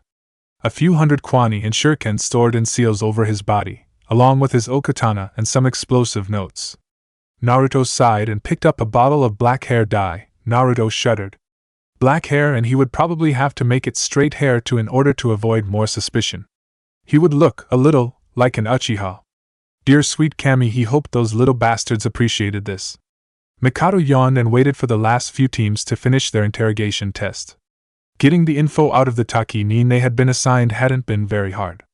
Then again, she did have the prank princess from Hell Uzumaki Kushina on her side, along with the inherited sadism that came from being the student of Narukami Naruto. A few threats here, a couple of right-enhanced finger strikes to the Genin's family pride, and the Taki-nin folded like wet paper. Memories. Nawaki had walked out of the interrogation room not too long after they had finished. Kushina and Mikoto hadn't even entertained the idea. He had given up information. The three Genin yawned. This was boring, really, really boring. Kushina scanned the room again. 114 or thereabout had started, so this test would cut them in half right down to 57. That was for the better. It was the next test that worried her. It would have to cut the participants down to acceptable levels, which meant it would have to be far harder than the previous ones. The Chunin exam proctor Fuan walked back to the front of the room. Congratulations, you have passed the first stage of the Chunin exams. Now I'll introduce you to your second exam proctor, Orochimaru. Fuan finished standing aside. A hissing serpent rose from the ground, baring its fangs at the Genin.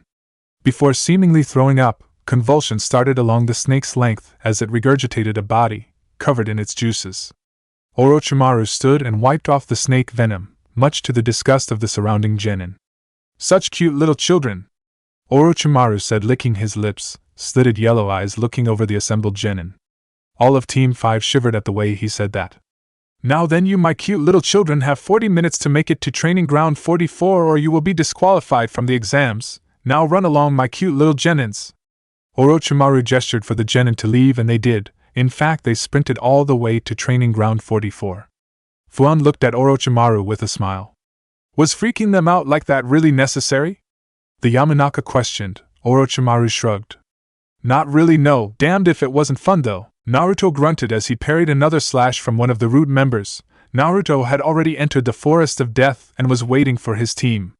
Until he had felt the chakra of the root shinobi, then he started hunting them down. Danzo had made this personal when he had tried abducting Kushina all those months ago. Now that Naruto had free rein to fight Root, provided he looked after Team 5 at the same time, the blonde planned on engaging in a private war against that bastard of a warhawk. Still, he only had the second exam to do so, and Danzo only had a limited amount of Root ANBU, so he was going to run out sooner or later. Too bad. The blonde jumped back to avoid the Katon Jutsu that smashed against the ground in front of him. Naruto smiled. It was 1 against 5, and oh boy did you have to feel sorry for those Root members. The 5 masked shinobi circled him slowly. Ninjatos held at the ready. Naruto sheathed his own hook swords in one fluid movement. The blonde, turned black-haired, shinobi took a deep breath. He had no idea if this was going to work, and after all it was just a trick he had picked up from Kami, rest his soul. Naruto had never had time to learn more than the theory of the attack, but the blonde was willing to bet what he did know would be enough for the 5 in front of him. Right-un chakra circled his fists and feet, but no further. Naruto couldn't keep the viscous grin from his face. It was no right-un no yoroi, but it was a start. The differences in the techniques were obvious to Naruto. According to by utilizing right-un no yoroi you gained increased speed and power. Adding to this, by utilizing right-un chakra to speed up one's natural synapses, it also increases one's reaction speed tremendously. Not only that, but because the right-un chakra was circling your body, it acted exactly like its name stated, like armor. Adding a defensive property to the jutsu, it really was an incredible technique. Naruto's version of it, at least at the moment, was a pale imitation at best. His right-un chakra was only coating his fists and feet. It would increase his speed and strength, but not to the levels of the true right-un no yoroi. He still had a long way to go when it came to that. Naruto flicked out of the ANBU's sight, leaving a trail of sparks behind him. before appearing before the lead root Anbu and letting his fist connect with the man's face. The right-ton chakra-enhanced punch caved the man's skull in and pulverized his brain, turning it into mush and killing the root member instantly. The blonde blurred out of sight again, a pained yell and the sound of snapping alerting the remaining 4 root to his presence. The 3 spun around to find the blonde with his arm buried up to his elbow in their teammate's torso. The blonde blurred again, his fist coming back as he landed in front of another root member who brought his ninjato up in a pitiful defense. Naruto's fist came forward, and the right-ton chakra around it phased out of existence. Naruto's eyes widened and he twisted his arm, only gaining a small cut instead of a large gash. The Uzumaki channeled chakra into a seal on his left wrist, a kunai falling into his waiting hand. Futon nature chakra coating it instantly, the blade came up, slicing through the ninjato before taking the root ninja's head off. Naruto jumped away from his latest kill and faced the remaining 2 root members. It seemed as if he couldn't keep up even his partial right-on no yoroi for more than a few seconds before it failed on him. It seemed he would need to practice more with it. His right hand moved, unsheathing the chikudo on his hip and holding it in a backhanded grasp. Naruto channeled his futon chakra into the blade, giving it a sharp ocean blue outline. He charged the remaining 2 root Anbu, ducking low under the first cut of the 2 before spinning and planting the still futon chakra-coated kunai into the back of the man's head. Naruto jumped forward, landing in front of the last root Anbu. The chikudo came up, cutting the man in half from right hip to left shoulder. The blonde leaped back, avoiding the spraying blood and falling organs. Naruto felt a light tingle in the back of his mind. The Kage Bunshin he had left at the Jonin gathering had just dispelled itself. The blonde jumped off towards the meeting point. It was time for him to shadow his genin. He wouldn't do anything drastic unless Root attacked them, but he would not let his genin die in this place. It was the promise of a lifetime. Kushina looked annoyed, waiting for the second round to start. So far her battlefield predictions were spot on. All of the teams she had put her eye on had advanced. But it was eating at her. What the hell were they doing here? Kushina knew all about Training Ground 44, of course. It was the only training ground that Naruto told them to stay away from. If her insane sensei told her to stay away from it, she was sure as hell going to. After all, there was always method to the blonde's madness, and Kushina was quite sure that this was no different. Though the redhead did wonder why were the IWA genin glaring at her with hate. Naruto had never told her that he had been the one to defend Yuzu. In the beginning his reason had been because he didn't want to color her opinion of him before they got to know each other. Even when he thought he had only gone back in time, Naruto was no fool. Kushina, his mother, and Kushina, his student, were very different people, so he wanted to get to know this Kushina without her having some kind of preconceptions about him. After that time had passed, the blonde's reasons changed. He had been given a message from Date, Kushina's father and the current Uzumaki clan head, not to tell the redhead anything. The man had decided that he wanted to tell Kushina what had almost happened to Yuzu in person. As such, the Uzukage had decided to come to Konoha himself, both to tell his daughter and visit her. When Naruto asked the Hokage about this, as he was quite sure that Date wouldn't want to be out of his village after it had almost been attacked. Hiruzen had assured him that it would be fine. As for the duration of the Uzumaki's trip, Uzugakure would be stationed by a further 2 battalions of ANBU in addition to the forces already stationed there. Calming the undercover Uzumaki somewhat. After all, he didn't want to save Uzugakure from destruction just for it to happen anyway. Though his reason was starting to change, it seemed that he was doing it more for Kushina than himself now. That being said, she was a good kid, so Naruto didn't really mind the change of priorities at all. The redhead sighed, looking at the chain-link fence around the training ground. It seemed they were trying to keep people out, or, she shivered, trying to keep something else in. The redhead and the other genin, Hell Orochimaru himself and the other Konoha ninja at that moment had no idea that the training ground was currently the center stage of a private war between a pissed as all hell S-ranked shinobi and a lot of unfortunate members of Root. Hell, the body count was already above 50 and Naruto hadn't even been inside for more than 30 minutes yet. Though the blonde was a little pissed that he was running out of Root members, he may not be able to get to Danzo just yet, but Naruto could make do with his subordinates. Orochimaru walked to the front of the group and licked his lips. "Welcome, my cute little genin, to the Forest of Death. Please enjoy your stay." He smiled sadistically at the group of assembled genin, before holding up a piece of paper. "Now I need all you little genin to sign these papers, so that Konoha won't be responsible for your deaths."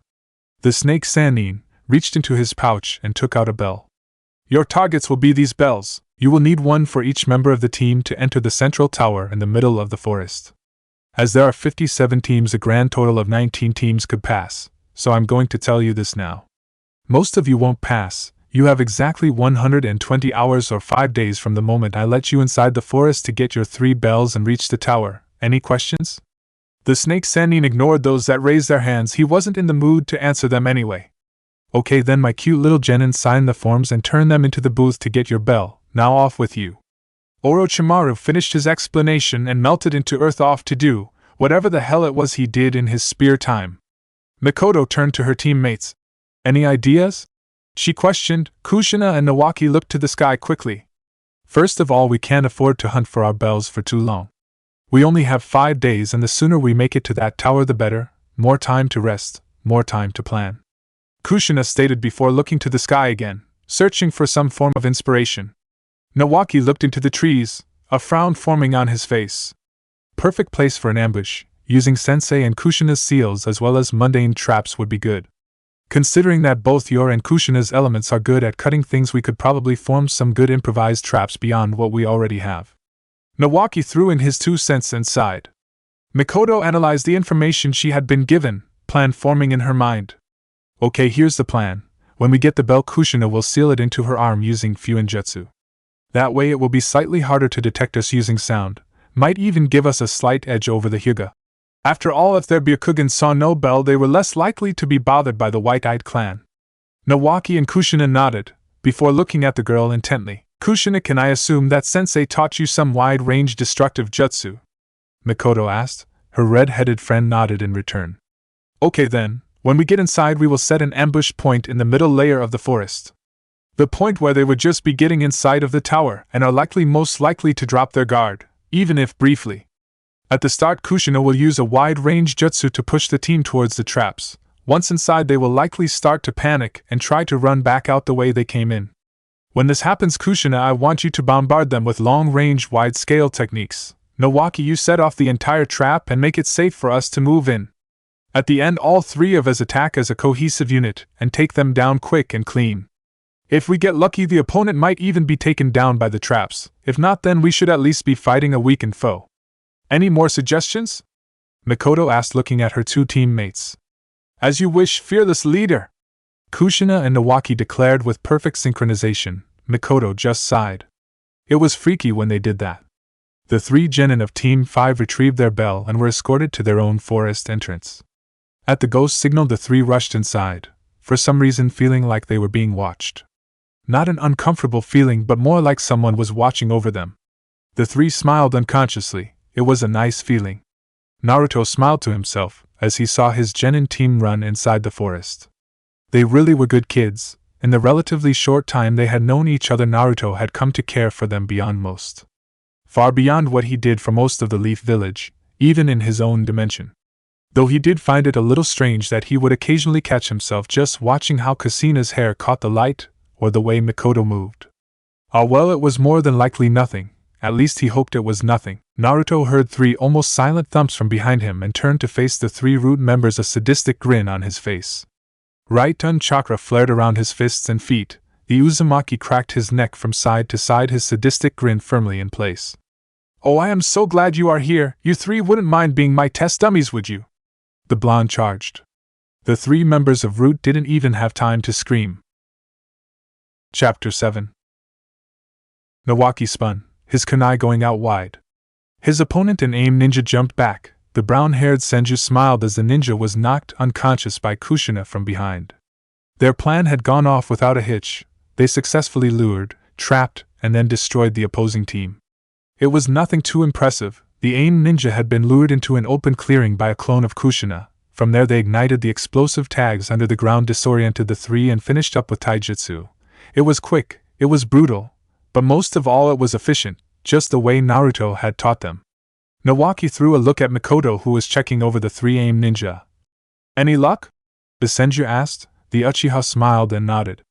Yup, got one, Mikoto yelled back, smiling as she threw a bell up and down in her hand, causing Nawaki and Kushina to smile at her. Now they just needed one more. They couldn't stay here, though the whole place just screamed ambush now. Ignoring the 3 AIM ninjas still out cold on the ground, they took back to the trees. One more bell, just one more bell, and they would be done. But that raised a question. After they gathered the bells, what should they do next? If they followed the general guidelines that they had been given, then heading to the tower would be their best bet, but would that really be the best choice? They still would have a lot of time on their hands at the rate they were going. It was more than likely they would turn up to the tower with time to spare. Maybe they should hunt down other teams after obtaining the bells, reduce the competition, and all that. Nawaki shook the thoughts out of his head. He would offer his opinion to Mikoto if asked, but the girl really was the brains of the operation, so she probably had weighed all the options already. The three genin continued onwards, blissfully unaware of the blonde shadowing them from behind. For their protection, of course, not that Naruto would deny that it was more than a little fun watching them beat the hell out of other genin. Naruto only hoped that they didn't run into an IWA team. Kushina was obviously in Uzumaki, and the hidden stone would likely be looking for revenge. Naruto gulped down air as if it were water. It hadn't taken him long to kill the three Root A and BU, but his exertions over the last hour had been starting to catch up with him. The blonde was not a god, and the use of his incomplete right and no yoroi was taking a toll on his body, even with Akane fixing him up. The blonde popped the top on his canteen of water and drank deeply. His kill count for the day was at a grand total of 63, though Naruto was quite sure that the Root A and BU had retreated from the forest. Either that or they were better at hiding than he had been giving them credit for. Either way, it didn't change his job. Naruto had to watch over his team in order to ensure that they were not abducted, either by Root or by anyone else. The blonde was reminded of the story his mother had once told him about being abducted by Kumo and having his father save her. If Naruto was right, Kumo did that not only because of Kushina's unique chakra but also because she was the last Uzumaki. Considering there was a whole village left, Kumo might not even make an attempt this time around. That being said, if Kumo was to make an attempt, then the second exam would have been the perfect time to do so. The blonde sighed and closed his eyes, leaning back against a tree. He wasn't a god. Oh, he had been called one before, a living god of war to be exact, but Naruto was not arrogant enough to believe himself to be a god. All his plans that had worked so far had been a mix of pure dumb luck and really good bluffs, all working well together, with the occasional Kodohama Tsukumi thrown in for good measure. But Naruto was no fool. He couldn't go on like this. Eventually questions were going to be asked about his past, and when the time came he would have to be able to answer them.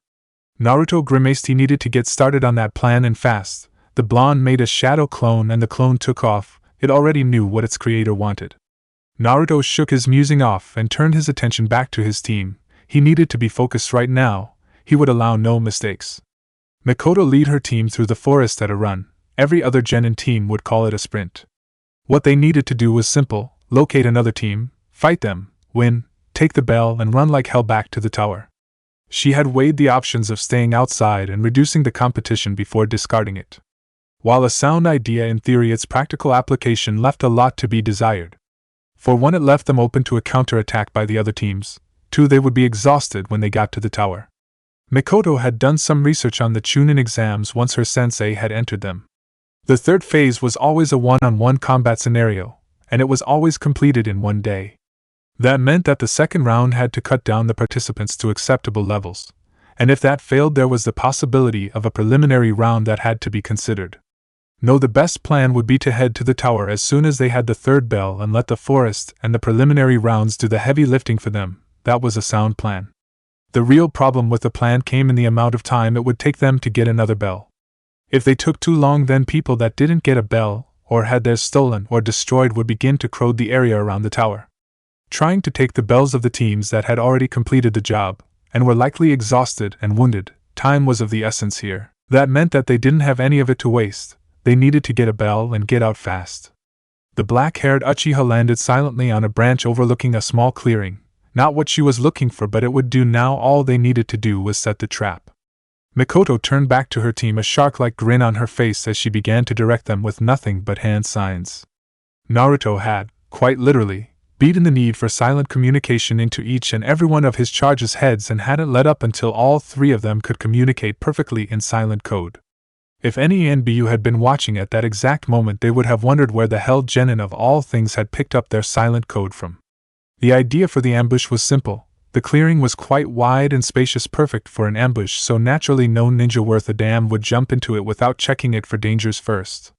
What Team 5 planned to do was simple. They would make the ambush so blatantly obvious that anyone could see it coming a mile away, provided that they had actually been trained in ambush and counter-ambush tactics.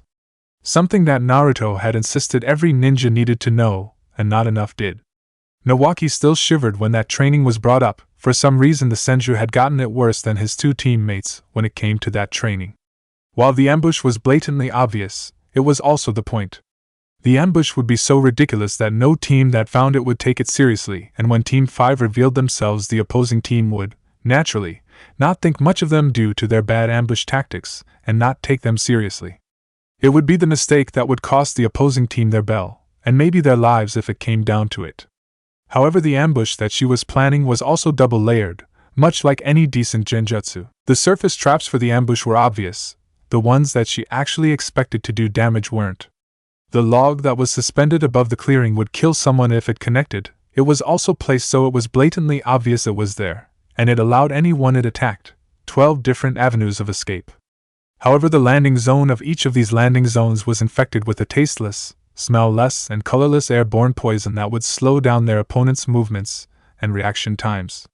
It was a poison that all members of Team 5 were immune to, due to having an antidote on them. Once the person hit the poison field, they wouldn't notice the drop in their abilities instantly, and would jump away when the, again blatantly obvious, ninja wire and exploding tags popped up. Forcing the opposing force to dodge them, the explosion itself was the next trap.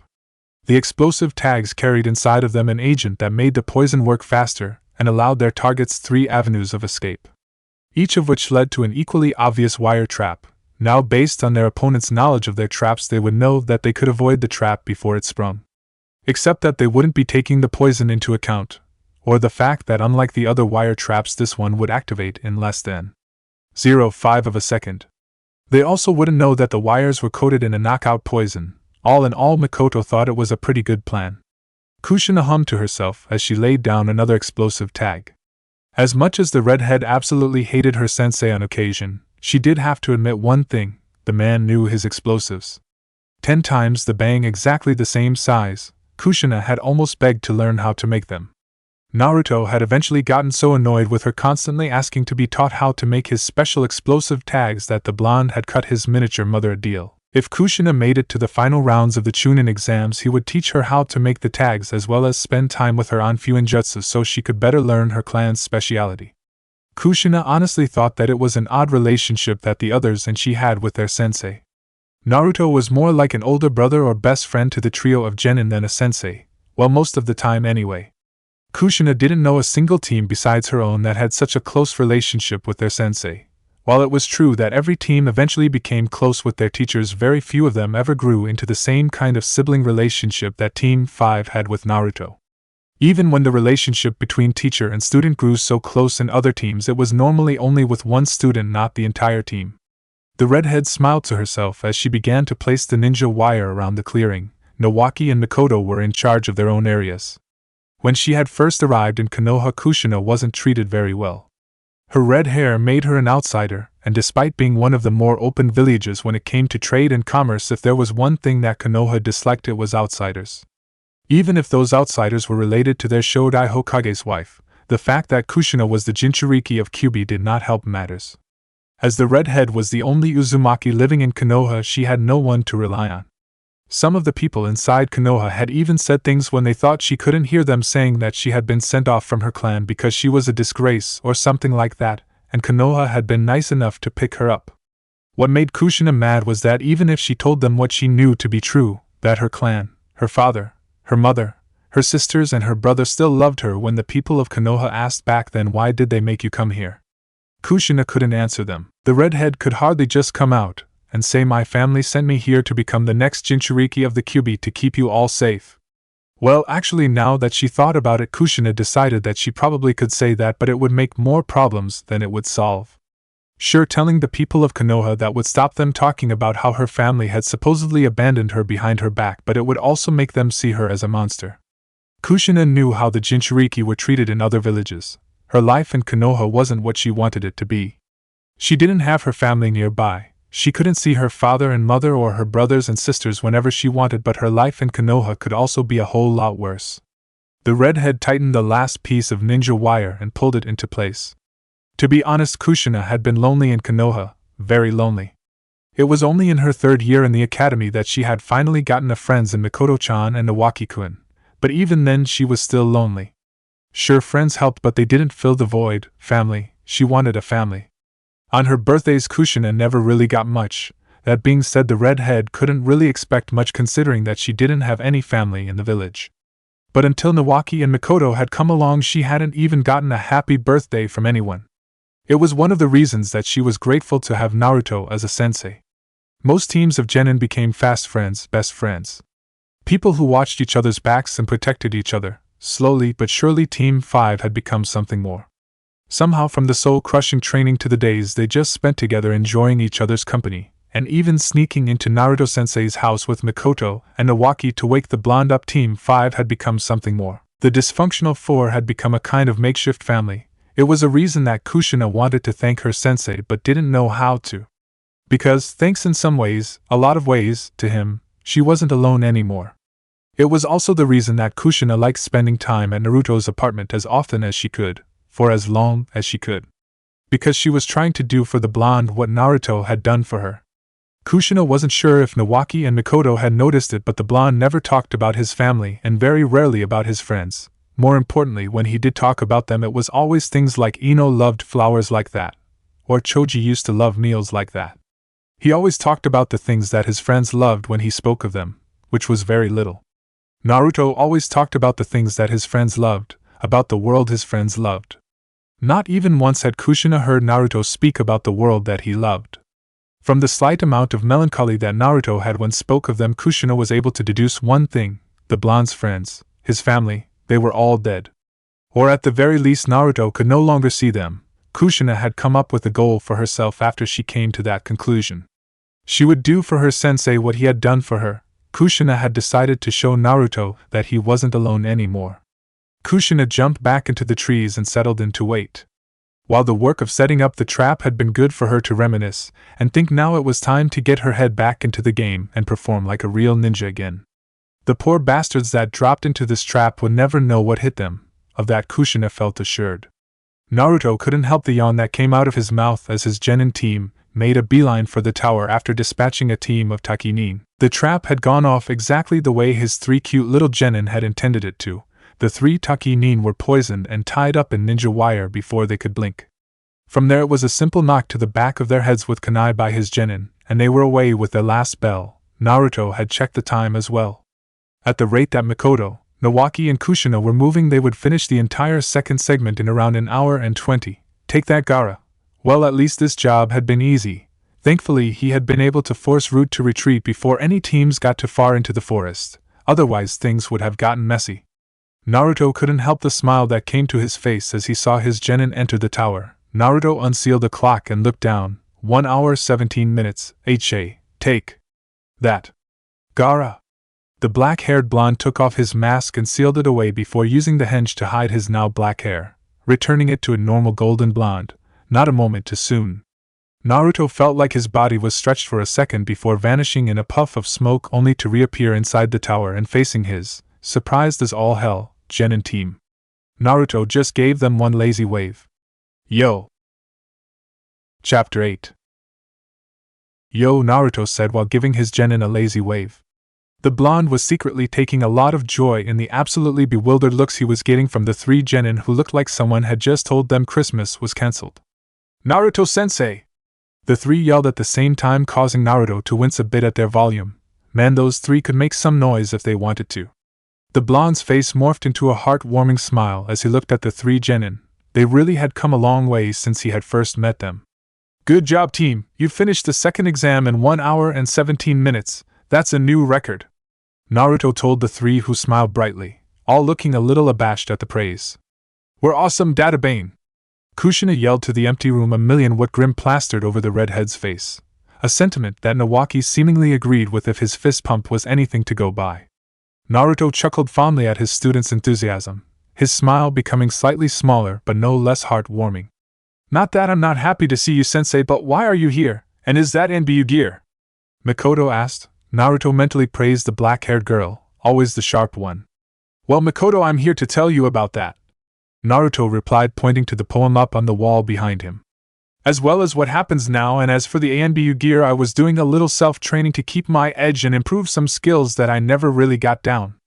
Naruto told his group of genin. It wasn't technically a lie. Naruto did see it as training after all. Mikoto nodded before joining the other two genin in their miniature celebration of their awesome. Something that Naruto was in no hurry to stop. They would need fun like this for a little while at least, because the next few days were going to be boring as shit for the three genin. Alright, now you can celebrate later. For now, let me go over the poem, in short form naturally, Naruto said after a few minutes, calming his genin down. His genin were so awesome. Who knew he would be such a great sensei? Maybe he should write a self-help book for Jonin. How to train your genin. Naruto was sure it would be a hit. Okay, basically what the poem tells you is that if you have a weak mind but a strong body, then you need to learn more. On the other hand, if you have a strong mind but a weak body, then you should do some more physical training. If you have both a strong mind and body, then you will excel as a shinobi. Naruto finished, gaining a nod from the genin. Now I'm guessing you all want to know what happens next, right? Naruto asked, getting a nod from all three of his students. Okay, the other half-pints still have 5 days to get to the tower. You're stuck here, you can't leave because they're gonna need you once everyone's inside. Naruto stated, drawing a predictable groan from his genin team. The blonde's fond smile only increased in size. Also, no training is to conduct it while you're inside the tower. The blonde continued, gaining looks of betrayal from Mikoto, Kushina, and Nawaki. Don't give me that. Naruto shot back. You'll need to be in top form if we need to do preliminary rounds. No point in getting all the way here only to have to forfeit because you hurt yourself training before they announce preliminary rounds. The looks of betrayal were wiped off his genin's faces, understanding replacing it. Other than that, my fine midgets, just hang tight and try to have some fun while you're here. I dropped off my TV and the hard drive in your room, so if nothing else you can watch some movies. I'll be sticking around the tower as well, so if you want to talk or something then just come and find me. On that note, I'm in the room directly across from you. Naruto informed his genin team, who nodded excitedly at the thought of a 4-day movie marathon. Can we get ramen? Kushina asked, her eyes lighting up and mouth quivering. Naruto's brain almost shut down from the sheer cuteness of the act, which struck him like it was a physical assault. Said cuteness only being amplified by the fact that Nawaki and Mikoto were doing it as well, making Naruto's heart almost melt with a cuteness overload, while his brain attempted to shut down to do damage control. But if Kushina wanted ramen, that meant that he would have to make a kage bunshin, have it run all the way out of the forest, then pick up the ramen, seal it up in a storage scroll, and come back again. Kage bunshin or not, that was a lot of work for an ordinary jonin, which was what Naruto was trying, and admittedly failing miserably, but trying, at being. Then again, considering what he had done so far, any chance of anyone believing he was a normal jonin, ever, had probably already gone down the drain. Nevertheless, he had to be strong. He was Uzumaki Naruto, a living god of war. First man to master the Kyuubi's chakra. All-round badass. Of course we can, Naruto answered, his resistance folding like a house of cards after being exposed to those faces for less than 20 seconds. Causing Kushina along with Mikoto and Nawaki to cheer. They too had gotten a taste for the food of the gods. One simply didn't be friends with Uzumaki Kushina, or Uzumakis in general for that matter, and not pick up a ravenous hunger for the delectable noodles and broth. Alrighty then, let me show you where you'll be staying, Naruto told the genin before grabbing Mikoto and Nawaki by the shoulders.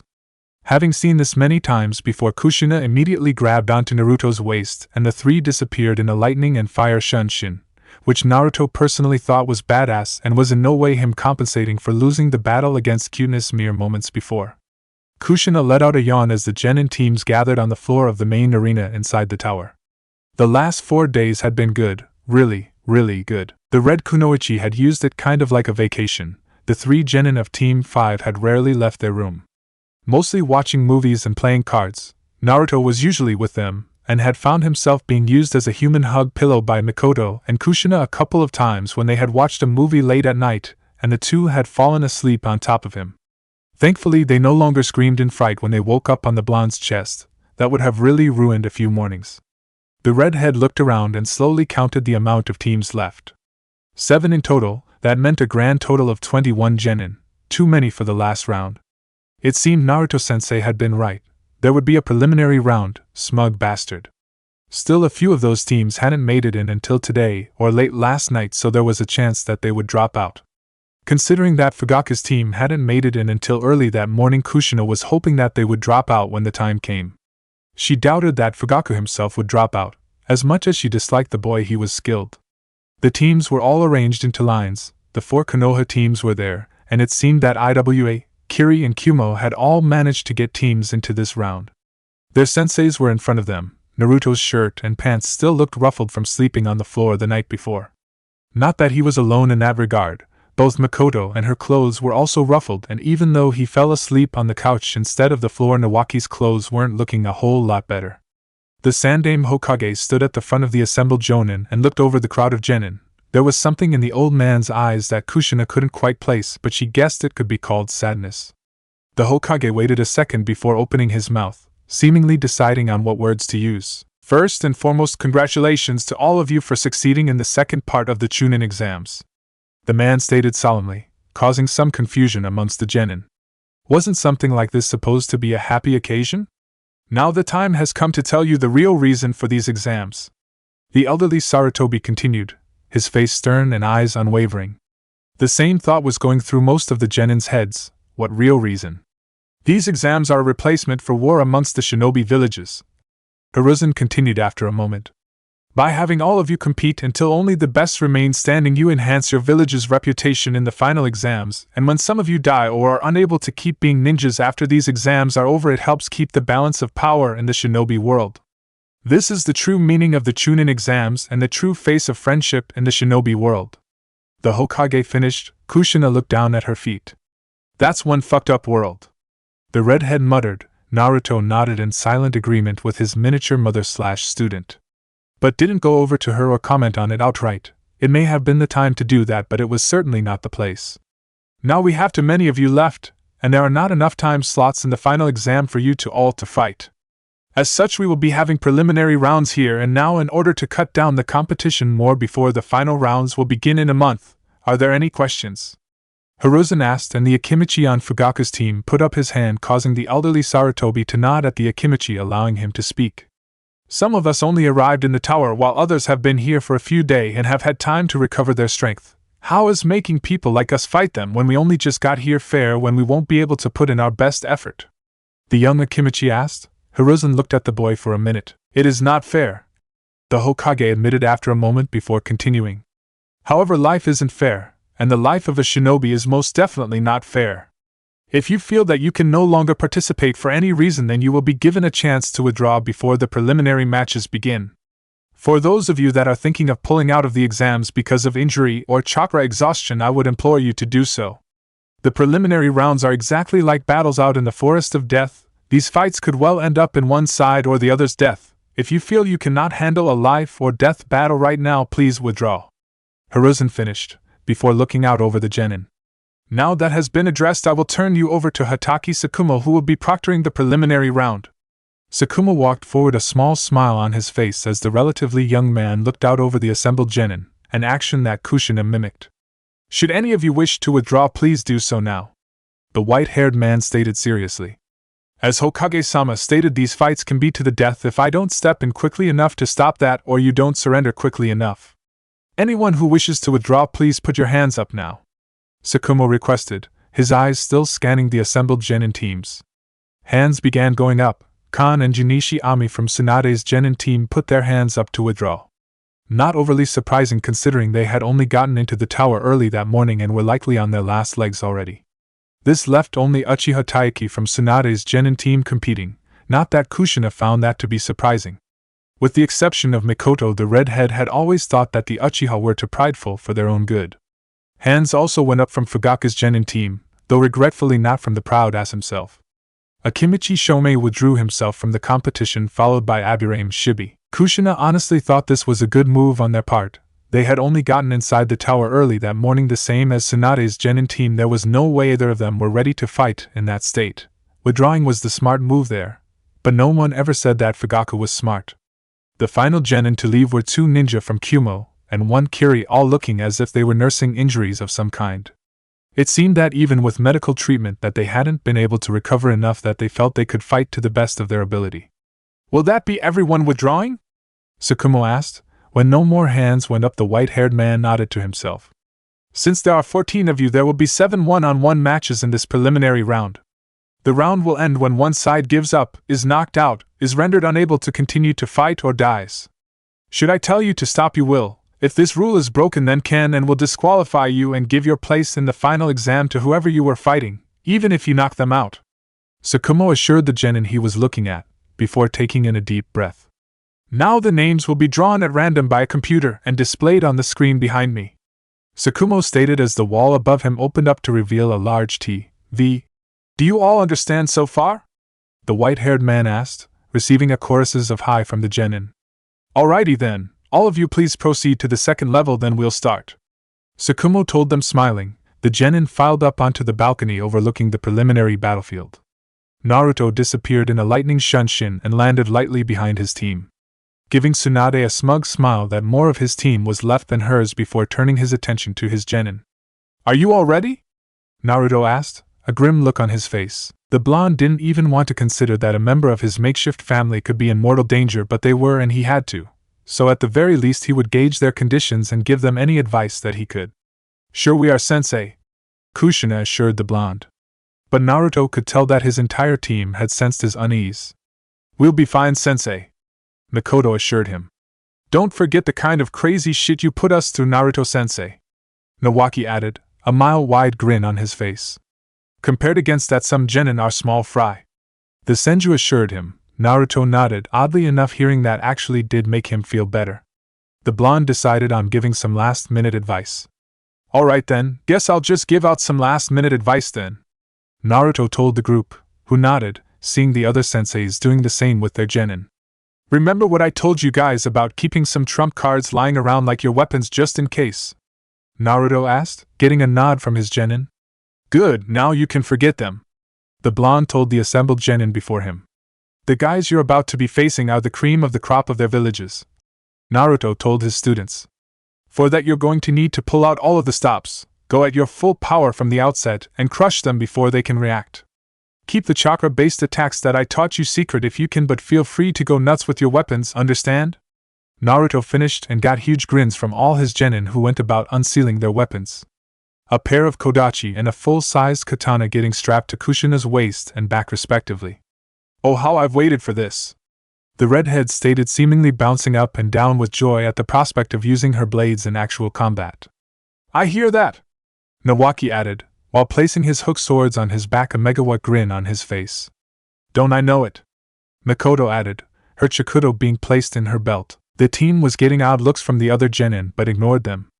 They were the student of Narukami Naruto. Their awesome was not just normal awesome. No, as Naruto-sensei had told them on multiple occasions, while so-called normal people might not get it, there was no awesome like crazy awesome, which is exactly what the blonde sensei had tried to turn his genin team into. A mass of pure crazy awesome and win. Naruto liked to think that he had succeeded in this endeavor. The blonde-haired Jonin turned his attention back to Tsukumo as the man began to speak again. Alright then, light up the board, the white-haired man yelled. A second passed before names began to be cycled through on the large TV screen before stopping. Naruto whistled. Right off the bat, huh? Well, like mother like son, he supposed. The name Uchiha Mikoto was displayed proudly in on the top of the giant TV screen with the name Uchiha Taiki beneath it. Mikoto jumped the railing, landing lightly on the floor of the battlefield, an action that Taiki mimicked, though far less gracefully. Tsukumo stood between the two, a now emotionless look on his face. Uchiha Mikoto ready? The man asked, looking over at the black-haired girl. Hi, Mikoto replied, her eyes focused on her opponent. Uchiha Taiki ready? Tsukumo repeated his previous words, just changing the name. Hi, the other Uchiha replied. Naruto looked the kid over. Well, this would be fast and disappointing. Much like Sasuke's every attempt to chat up a woman, zing. Oh man, how he wished he had thought of that when he was younger. That would have been comedy gold. Hajime! Tsukumo yelled, jumping back. Taiki opened his mouth to speak. Naruto shook his head in disappointment. Rookie mistake, the blonde muttered. Kushina and Nawaki nodded. Their blonde sensei had quite literally beaten not talking to your enemy into their entire team. He had also allowed some exceptions to the rule, but at times like this it was still a big no, and Mikoto punished Taiki for his indiscretion. It would be Taiki's first, and last, mistake of the match. The black-haired girl blurred forward, her fist burying itself in Taiki's gut and making the genin vomit blood.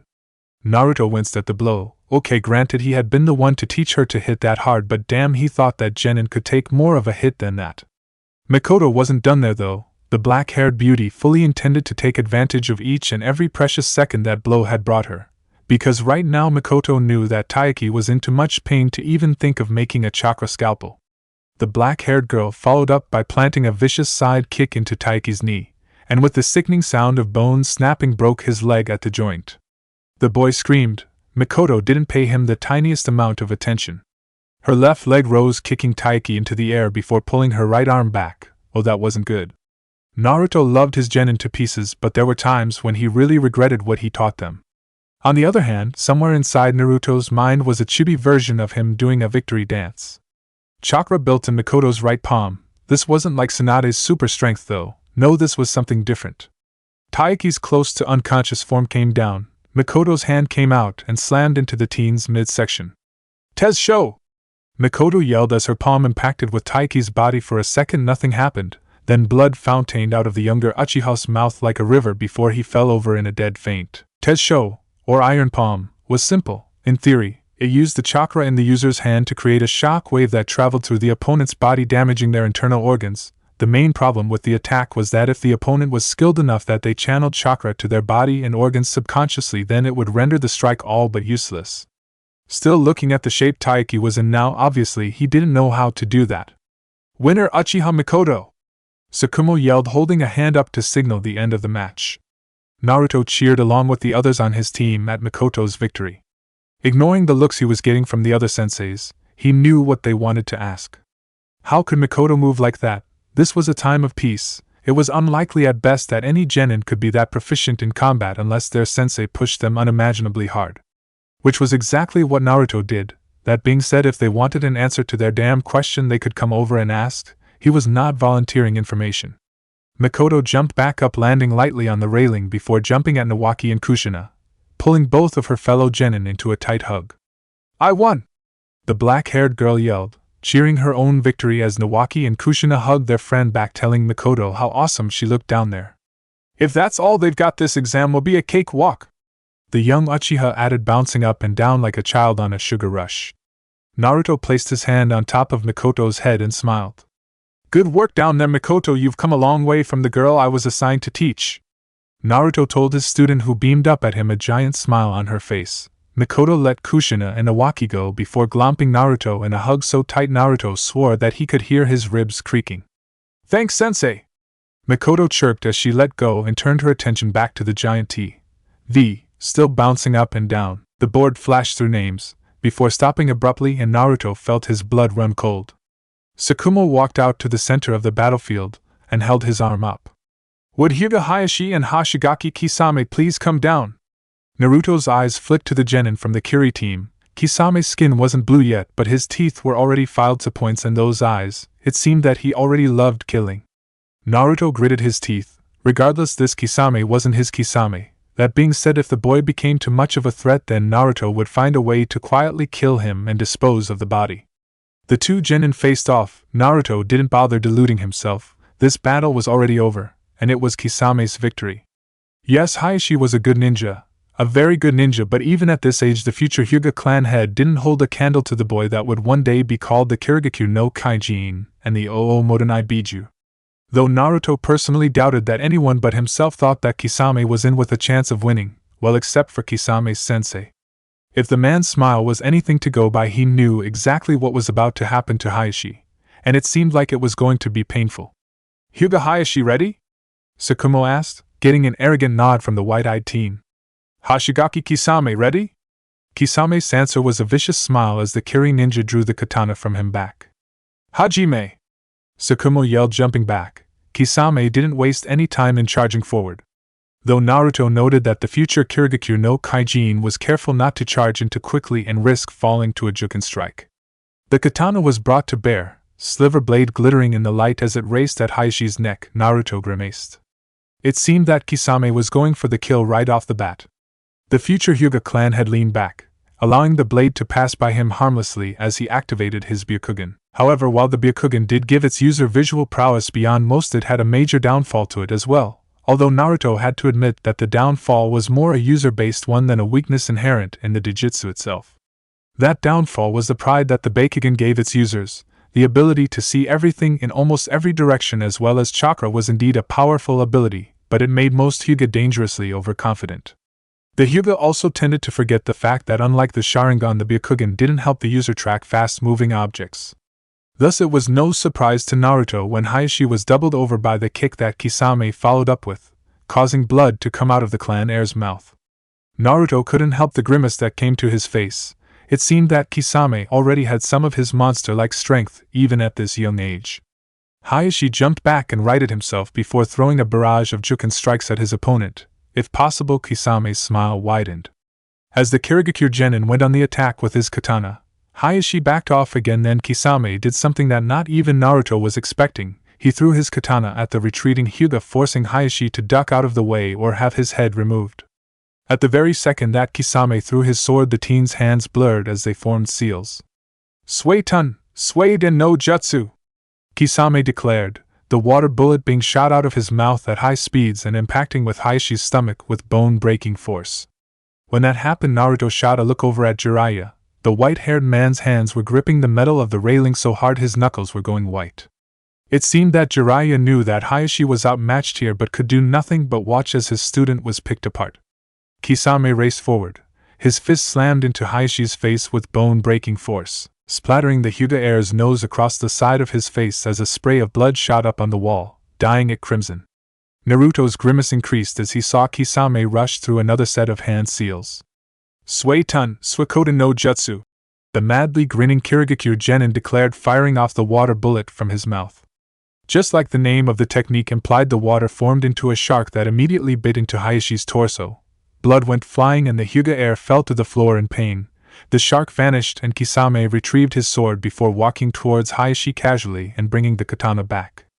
Bad luck, were the only words that Kisame offered as he brought the blade of his katana up, ready to cut down Hayashi's prone form. Sakumo didn't let it happen, getting between the two genin instantly. As Hyuga, Hayashi is unable to continue, the winner of the second round is Hoshigaki Kisame, the white-haired Jonin declared, his white light chakra saber held firmly in his right hand. It seemed that the Hatake was going to cut Kisame down if the teen didn't back down. The Kiri Genin shrugged and wisely returned his katana to its sheath before jumping back next to his last remaining teammate. Hayashi, on the other hand, was carried out by medics. If the way Jiraiya was looking at the doors was any indication, then he wanted to go check on his student. But as things stood, the white-haired Sannin stayed. If nothing else, he would be morale support for his remaining genin. The eyes of everyone in the room once again turned to the TV above the battlefield. Names began to cycle through once more. Naruto just hoped that his genin got people they could handle. If the blonde was honest with himself, then he knew that if they went all out, Kushina, Mikoto and Iwaki could likely take on any genin in the room and come away without taking too many major hits. But all the same, Naruto hoped that they got easy opponents, partly so that they were sure to advance to the finals and partly so that he could collect information on the other finalists. Naruto did not want another surprise like Hoshigaki Kisame being here. The board stopped cycling, and Naruto felt like cursing. None of his students had been picked to go in, but he knew the names, well, one of them anyway, on that board. Will Dari of Kumo and Kaido of IWA please come down to the arena? Sakumo requested while Naruto was still silently cursing. The blonde had no idea who Kaido was. From what he looked like now, he was a teen of middling height and brown hair in the normal attire of an IWA ninja. But while Naruto had no idea who Kaido was, the blonde did know who Dari was. It was a little hard to forget seeing a man manipulate black lightning. That little trick had apparently been taught to the man by the Sandaime Reikage himself. If this version of Dari was the same as his home dimensions, then these Chunin exams just got a hell of a lot harder, as if Kisame alone hadn't been enough. Kaido jumped the railing of the upper-level platform and landed lightly on the ground, a cocky smile adorning his face. Obviously the genin didn't know a damn thing about nature manipulation, because if he did, then Kaido should be quite worried. Because right-on techniques trump Doton techniques any day of the week, unless of course Kaido wasn't a Doton user, which Naruto admitted wasn't outside the realm of possibility. Dari of Kumo ready? Sakumo asked, once again taking up a position between the two genin. Sure, the Kumo shinobi answered lazily. Kaido of IWA ready? The white-haired proctor asked, turning to face the IWA genin who had a cocky smile on his face. This was already over and Naruto knew who the victor was. But hey, if Kaido wanted to make his chances even worse, then who was Naruto to tell him differently? I'll kick his ass, the IWA genin stated confidently. Hajime, Sakumo yelled, jumping backwards. To say the fight was short would be something of an understatement. The fight, if you could call it that, was composed of exactly 3 moves. Kaido charged forward looking to engage Darui in close combat. Darui flipped through hand seals faster than any genin had the right to. Right-on Jibashi, Darui declared, holding his hands out in front of him. Electricity roared, and less than a second later, where Kaido used to be was a deep-fired IWA genin. Naruto grimaced. That wasn't something a genin could do. The only genin in the room capable of that besides his team was possibly Minato, and to be honest, Kushina, Nawaki and Mikoto were all Chunin-level combatants already. All they were missing was the experience. If Naruto had to guess, his father was probably on the same level. Namikaze Minato was not called a prodigy of the ninja arts, for no reason after all. Still, that begged the question of what Darui was doing here. The kid was more than ready for a Chunin promotion. Was it because Kyumo wanted to show off to attract more customers? Or was it something else? Either way, it bore watching. Naruto was brought out of his thoughts as the board selected its next 2 genin. Naruto smiled to himself as he read the names. Uzumaki Kushina vs Uchiha Fugaku. Kushina wasted no time in jumping into the arena, followed closely by Fugaku. Uzumaki Kushina ready? Sakumo inquired. The white-haired Jonin was actually quite interested in what the Uzumaki heiress could do. When the control of a team that had Uzumaki Kushina, Uchiha Mikoto and Senju Nawaki on it was transferred to an unknown Jonin, he had been skeptical at best on what they could achieve, but after seeing Mikoto's match, Sakumo found himself intrigued by what the genin could do now. Hi, Kushina answered, her fiery and impulsive personality almost completely gone as she slipped into her battle mode. Uchiha Fugaku ready? Sakumo asked, getting only an arrogant nod from the Uchiha. Hajime! At the word, both Fugaku and Kushina rushed through hand seals. Naruto smirked as he saw Fugaku finish. The moron hadn't even activated his Sharingan yet. He probably thought that he wouldn't need it, foolish, especially when he had seen what Mikoto was capable of. Katan Gokake no Jutsu, Fugaku declared, exhaling. The fireball that he created roared across the arena and towards Kushina, who just smiled. Suetun Mizurapa! The redhead countered and steam engulfed the battlefield below, cutting off the sight of the onlookers. Naruto just closed his eyes and listened, as did Mikoto and Nawaki.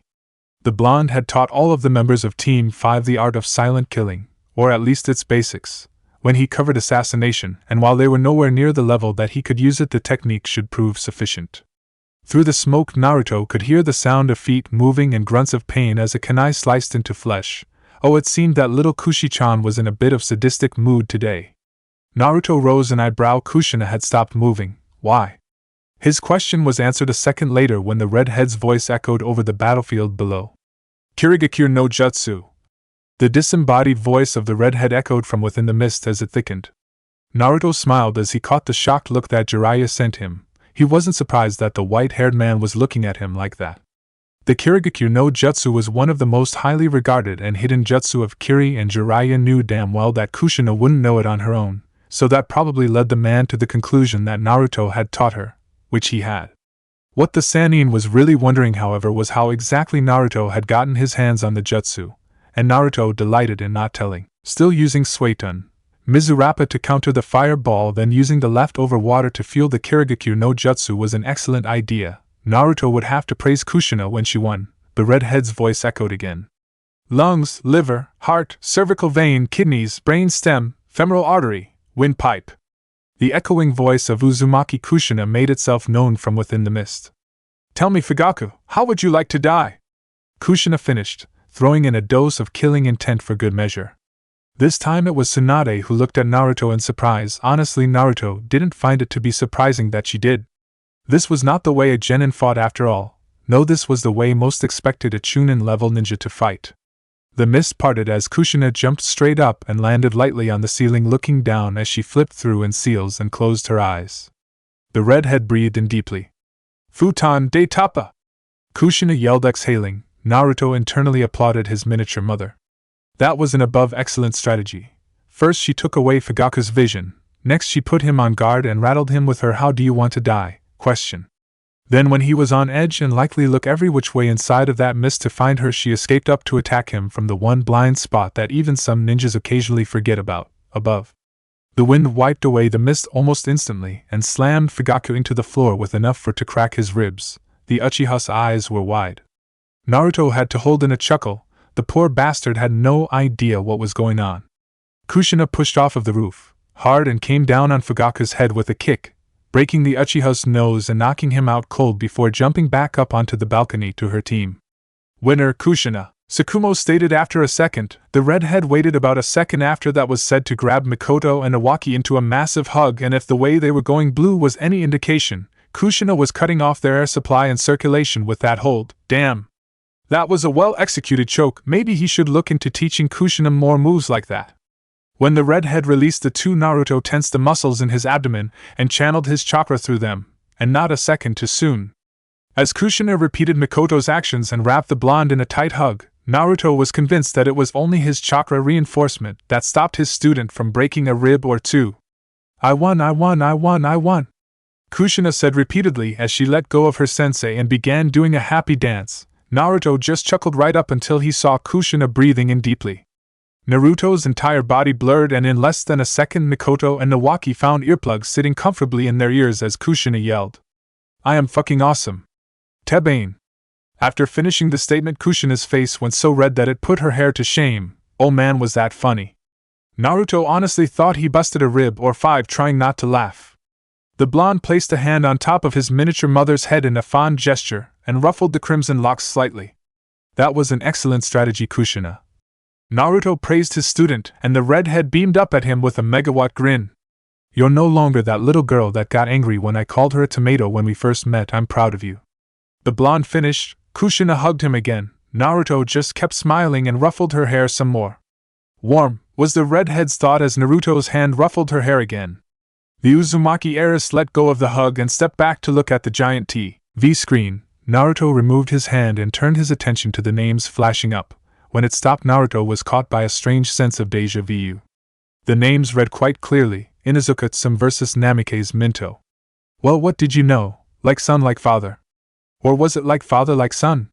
Because from Naruto's perspective, his match against Kiba had happened first, but technically he was in another dimension and at an earlier time, so screw it. Now he remembered why he gave up thinking on problems like that. Minato and Tsum faced each other, faces void of expression. Naruto shot a quick look at Jiraiya. The man already knew who would win, of that Naruto was sure. Considering the way that he was looking at Minato, it seemed that Naruto's prediction for his father to be in the Chunin exam finals was spot on. Tsukumo spoke the same words he had since the beginning, asking if they were ready and getting a hi from each of the members of Team 7. "Hajime!" Tsukumo shouted, jumping back. Minato jumped, sticking to the ceiling. The blonde genin's hands blurred as he raced through seals. "Futon Gakuho," Minato stated before slashing his hands at the still grounded Inuzuka. Tsum jumped back, narrowly dodging the almost invisible wind blasts, her Nikken Kuramaru following his partner's movements. Naruto calmly analyzed the attack, storing it away for later reference. He would need to tell his team some ways around that. The blonde Namikaze launched himself off of the roof and closed in on the future Inuzuka clan head, throwing a shrunken and then blurring through some hand seals. "Shuriken Kage Bunshin no Jutsu," Minto said as the shuriken multiplied, turning form 1 into 30. Naruto whistled, not bad. The blonde sensei made a mental note to teach his genin an elemental version of that jutsu. Father or not, Naruto would not allow Jiraiya's genin team of all things to out-awesome his own. It just wasn't allowed. The shuriken closed in and the Inuzuka smiled before spinning towards the grounded Namikaze, Kuramaru following her actions in an attack that Naruto knew quite well. "Getsuga!"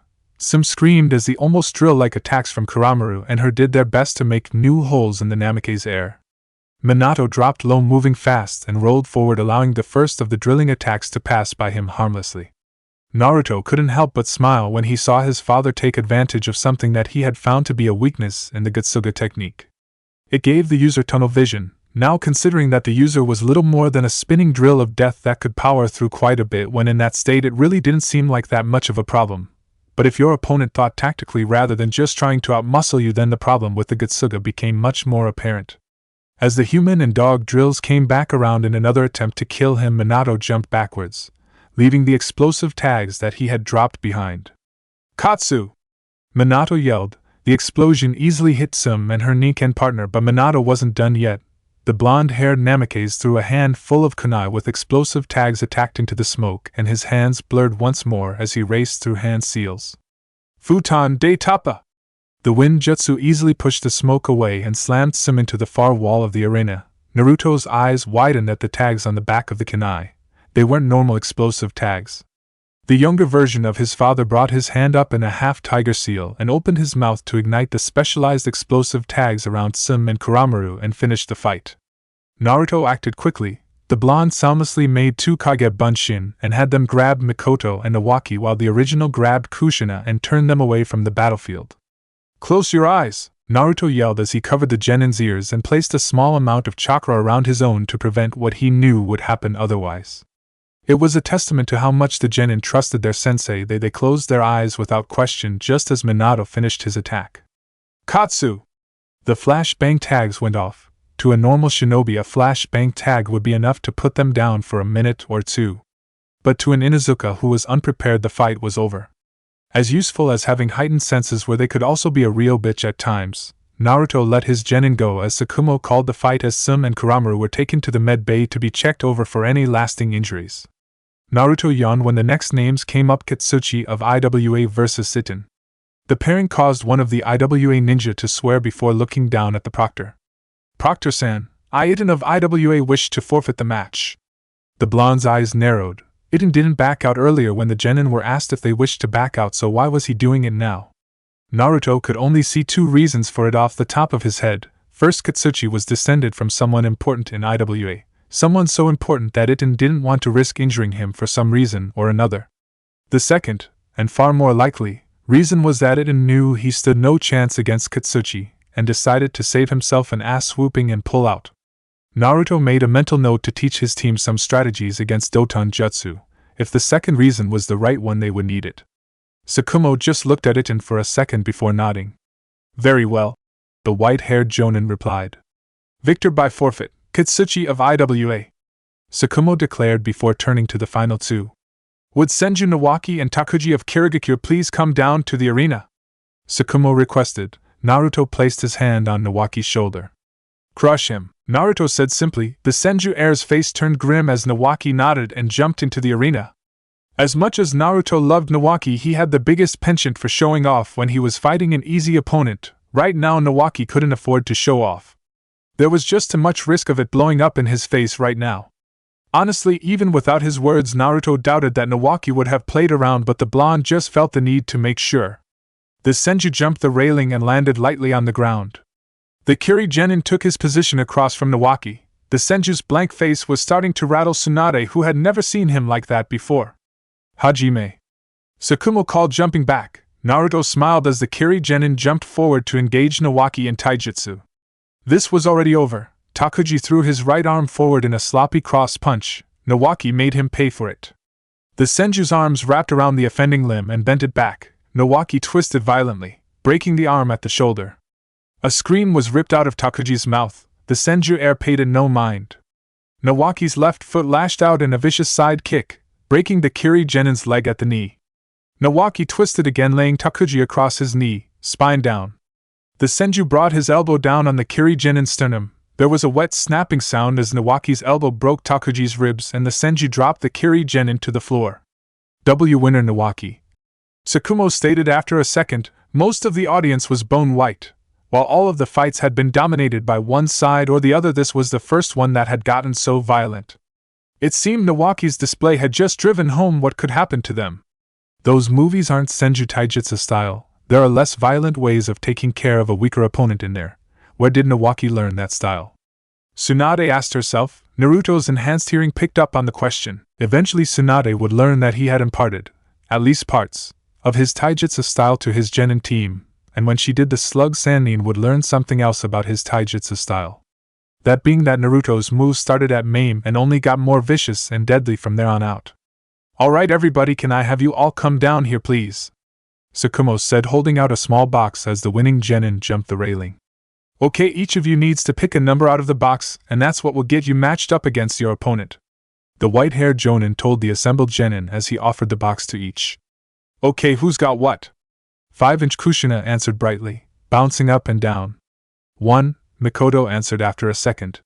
3, Nawaki replied, wondering who he would be fighting. 4, Kisame told the room before smiling viciously at Nawaki only to be met by a flat glare from the Senju. 2, Katsuchi answered disinterestedly. 6, Minato answered looking at Kushina with an unreadable expression on his face. 7, came the dull voice of Darui. Sakumo nodded at the genin before smiling. Alright, in that case the matchups will be as follows. First match will be Uchiha Mikoto vs Katsuchi of IWA. The white-haired Jonin informed the room. The second will be Senju Nawaki vs Hoshigaki Kisame, followed by Uzumaki Kushina vs Namikaze Minato. Darui of Kumo will be given a bye into the semi-finals due to the odd numbers of the participants. Alrighty then, the final exams start in a month, so get all the training in that you can, Sakumo advised before looking around the room one more time. Any questions? He asked after seeing the genin shake their heads. The white-haired exam proctor nodded. Alright, I'll see you all in a month then. Please follow your senseis as they know the way out. Naruto waved his genin team over and walked out of the room before they could be stopped. He honestly didn't feel like having a Q&A session right then. The second they were out of sight of the other teams, Naruto placed his hands over Nawaki's and Mikoto's shoulders as Kushina hugged him around the waist before the three disappeared in a shunshin. Naruto discreetly added seals in the middle of his genin's backs where they were unlikely to see them. The seals did two things. First, they told him what kind of condition the holder was in. Second, it would tell him where they were. Considering that Hoshigaki Kisame and Darui were here, Naruto was feeling a tad paranoid. The blonde Jonin yawned to himself as he stumbled into his apparent. It had been a long day after getting back from the forest, and seeing his genin off to their homes. Naruto had to report to the old monkey about root. Hiruzen was understandably concerned when he learned of the amount of root agents in the forest, but the old man was crafty if nothing else and assured Naruto that he had already started some plans to keep Danzo at bay. The Uzumaki was upset that he couldn't simply run the man through with his blade, but it was better than nothing. Naruto stretched, his arms going towards the sky. Oh dear sweet Kami, was he tired. That meeting had really taken it out of him, first a shower and then bed. He sent a pulse through the master seal that was on his left bicep. Nawaki was a little sore for some reason, but other than that he was fine, no emotional problems. It seemed that his cute little genin was in the Senju compound, no doubt being grilled by Tsunade about where he learned his new taijutsu style. Naruto resigned himself to having the blonde medic come over and chew him out. Oh well, a clone could always handle that. As for Mikoto, it seemed that she was unhurt and having a good time. Her emotions were positive, at least. As for where she was, the golden leaf restaurant, her family had probably taken her out to celebrate her getting into the finals of the Chunin exams. Good for her. Naruto's blood ran cold. Kushina wasn't in the village. She was already outside of it, and getting further and further away. Her emotions were a jumble, but fear was the most prominent. Naruto twisted and raced to his front door, not even bothering to open it. The angered Uzumaki slammed a Rasengan into the door and smashed it off its hinges before racing towards the village gates at full speed. The blonde didn't stop for anything as he continued his reckless run to the village gates. Anything that got between him and Kushina right then would be put down hard. As the Chunin at the gate found out when they attempted to stop him, the first one was clotheslined while the second caught a hard kick to their chest, breaking more than a few ribs. Naruto didn't even slow his stride as he raced out of the village and hit the forest surrounding Konoha. The blonde took to the trees and continued following the trail that his seal had left for him.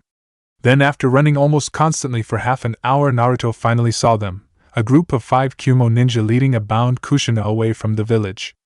The blonde saw red and leapt into the group, completely ignoring strategy in favor of getting to his red-haired student as fast as humanly possible. When Naruto landed in the center of the Kumo ninja, they barely had time to register he was there before Naruto sent them flying. The one holding Kushina's lead got his arms severed at the elbows by a futon chakra-coated kunai before being kicked into a nearby tree. As for the three behind him, Naruto spun his hands, blurring through hand seals as he did. The blonde inhaled deeply. "Futon de Tapa!" Naruto yelled, pushing the air out of his lungs and blowing 3 of them off their feet and sending them flying back.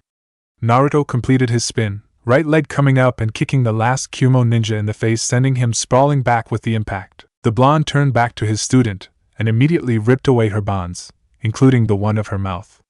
The redhead didn't say anything, instead opting to hug him around the middle, a slight tremble in her frame. Naruto hugged his miniature mother back and turned his eyes to the 4 recovering Kumo ninja as he scooped Kushina up into a bridal carry. "Alright, shall we get started?" Naruto asked rhetorically before charging the Kumogakure ninja. The blonde slid under the first attack. A kunai aimed at his throat and responded by kicking said attacker in the throat, crushing his windpipe and dooming the Kumo ninja to death by suffocation. All the while Naruto held Kushina close to his body, his left arm supporting most of the redhead's weight, while his right rubbed her back in slow circles that were meant to be comforting. Naruto jumped to avoid a right unjutsu that had been aimed at his back and flipped himself over so that he hit a tree feet first. The blonde kicked off, evading another right unjutsu before landing next to another Kumo ninja and ducking low, allowing the man's kunai to go harmlessly over his head, while the blonde swept his opponent's legs out from under him, and then kicked the unfortunate Kumo ninja into another oncoming right unjutsu. At the same time, Naruto pulled Kushina just a little closer into his chest as he felt the redhead grip him slightly tighter. The blonde jumped into the air as kunai from both remaining Kumo ninjas attempted to impale him. The Jonin couldn't help but smile as he saw the corpse of the one he had disarmed. It seemed he bled out. Good. The blonde hit the ground running and seemingly disappeared before reappearing in front of one of the 2 remaining Kumo ninja. The blonde's left leg lashed out in a bone-crushing kick. Blood fountained out of the opposing ninja's mouth as Naruto's kick broke the man's ribs and pushed them into his lungs. Naruto turned and started to walk back towards Konoha, leaving the last Kumo ninja to wonder what the hell had just happened before throwing a barrage of kunai at the back of the blonde, who simply swayed from side to side to avoid them. "You know I was planning on letting you live and delivering a message back to your Raikage, so he knew not to try this again, but if you keep trying, and failing miserably I might add, to kill me, I may have to rethink my generosity," Naruto stated, still looking forward and walking slowly back towards Konoha. As such, he missed the look of pure rage on the Kumo ninja's face. The man's hands blurred through seals. "Right-un, John!" the man yelled, lightning flying towards Naruto, who, literally, skipped to the left, allowing it to pass by him harmlessly. The blonde didn't even once look back at the still fuming Kumogakure ninja. "God fucking damn it!" the man screamed at the retreating back of the blonde shinobi. "Look at me while I'm trying to kill you, you motherfucker!"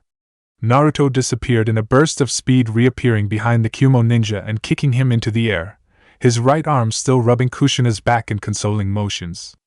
The blonde's foot hooked one of the kunai off of the ground and sent it flying towards the airborne Kumo ninja, piercing him through the throat. Naruto walked past the downed Kumo ninja. "For the record, I was lying when I said I'd let you leave here alive," the blonde informed the dead man before turning his attention to the red head in his arms. "You okay, Kushina?" Naruto asked, looking down at the red head still being held in a bridal-style carry in his arms. The Uzumaki heiress nodded before looking down at the ground. "I'm fine, Sensei. They didn't actually do anything to me. But I couldn't do anything to them," Kushina yelled after a second. Her tone seemed to be a mix between anger and shame. "We trained so hard and for so long, and I couldn't do a goddamn thing against them," the redhead raged. Naruto's right hand just continued to rub her back in a calming manner.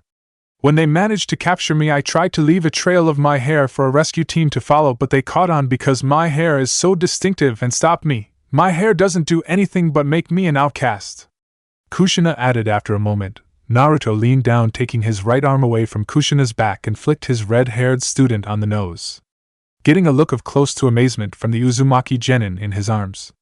"And what exactly did you expect to be able to do against them?" Naruto asked after a second. "You are a genin, Kushina. Granted, you are a genin who clearly has the skills of an upper-level chunin if you went all out, but against 5 Jonin-level ninja, what did you expect?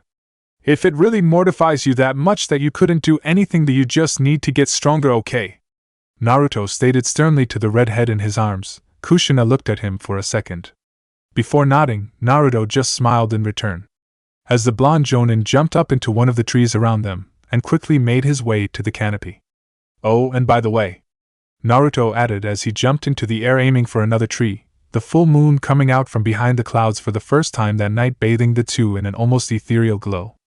"I think that your hair is beautiful," Naruto told the genin, smiling down at the red head in his arms. It may have been his imagination, but after saying that, Naruto could swear that Kushina pulled herself a little closer to him.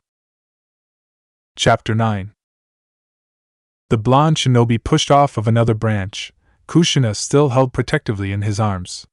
Naruto was going far slower on his way back to Konoha than he was when had gone out of the hidden village to find Kushina. Part of that was because Naruto knew as fact that he was going to be dragged in front of Sarutobi at the very least, and forced to explain his actions, and honestly the blonde hated boring meetings like that, and was trying to put it off as long as possible. The other reason that Naruto was taking so long to get back was that what he had just done had suddenly sunk into his head and the blonde shinobi was freaking the fuck out. Oh shit! Oh shit! Oh shit! Oh shit! Oh you motherfucker! Were the words currently making their way through the mind of the sensei of Team 5, which should tell you enough about his current state of mind. Oh fuck me, Dad saved Kushina last time. Oh shit, did I just screw the timeline/dimension more than I already have? Oh fuck. Have I created a world where I don't exist? Oh fuck, oh fuck, oh hfuck. Naruto's train of thought was constantly recurring around the same possibility. Had he just screwed up the timeline so much that he prevented himself from being born in another dimension? Did he just screw this world's chance at having a child of prophecy? Oh fuck, this was bad. What was he going to do? What was he going to dash? Naruto's head snapped to the right, causing Kushina to look up at her sensei in worry. Naruto fought back a groan as his nerves just felt like someone had slapped him. Would you quit that, you moron? Akane's voice came through their mental link. Oh boy, that wasn't good. She never used the demonic voice with him unless he really pissed her off, and Naruto did his best to avoid doing that. The demoness could lay a beat down on him that others would be hard-pressed to match. Then something else registered in Naruto's mind. Akane was talking to him. That must meant that, yes, you absolute moron, the job is done. Did you expect any less from me? The redhead asked, an edge to her tone. Naruto quickly leapt to reassure the demoness living inside him that he didn't expect any less from her. He really didn't feel like getting another beat down. Of course not, Akane-chan. I know you always do good work. Naruto told the demoness in reply, getting a snort of disbelief in return. Still, since the redhead didn't press the matter, it meant that Naruto was off the hook, at least for now. Dodged a bullet there, Naruto thought to himself, keeping his thoughts carefully concealed from the demoness. At any rate, quit being such a little bitch, Naruto. Akane told her partner, the redhead's voice coming off as a strange mix of exasperated and fond. You have nothing to worry about, Akane asserted. What the hell do you mean that I have nothing to worry about? Naruto shouted back mentally. I may have just completely screwed my own existence. What happens if I cease to exist, Akane? If a younger me doesn't exist here, does that mean I will fade away because I won't be born, or what? Oh fuck, oh fuck, oh fuck. Naruto's face snapped to the left this time, causing Kushina to look up again, worry clear on the redhead's face. Didn't I just tell you to quit that, you fucking moron? The demoness demanded, a chill running up Naruto's spine at her words. As I said, you will be fine. Akane told him again, each word being stressed to the blonde shinobi, and to be honest, hearing the demoness tell him that in such a sure tone actually made Naruto start believing it. Listen up, brat, because I'm only saying this once, Akane said over their mental bond. We're in a different dimension, not a different timeline. There is a difference. The demoness stated before predicting the blonde's next question and answering it before he could ask. Because we're dealing with a different reality rather than a different timeline, you won't. And I will say this again. You won't cease to exist even if you're not born in this dimension, as may be the case if we were talking about us being in a home dimension. You, Uzumaki Naruto, are already an anomaly in this dimension. If you were going to be wiped out of existence for being here, it would already have happened.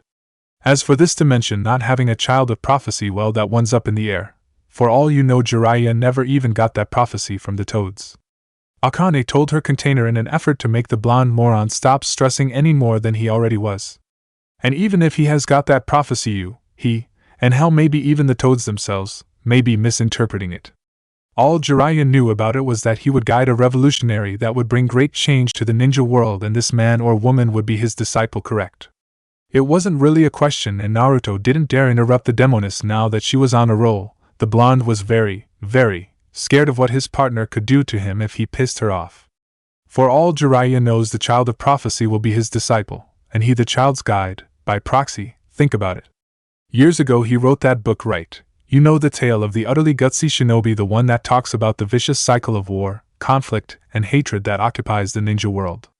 What if Jiraiya is meant to be the guide of the child of prophecy of this world, if there even is one, by passing down his ideals inside that book, thus becoming the child's guide, while the child themselves becomes the disciple of Jiraiya's ideas and ideals, thus fulfilling those parts of the prophecy, and then goes on to change the ninja world because they have been guided by those ideals their entire life. No one ever thought of that, did they? Akane asked rhetorically before continuing before Naruto had a chance to answer. Of course they didn't. Why? Because no one ever thinks that a prophecy could be fulfilled in any way bar the most obvious. The demoness told her blonde-haired partner, the redhead's voice slowing, losing its more demonic quality. This is why I hate dealing with prophecies. Too many damn ways to interpret the thing and no way to know which one is right or what events have to happen in order to make it come true. Akane finished sighing, her voice fully returning to her human tone.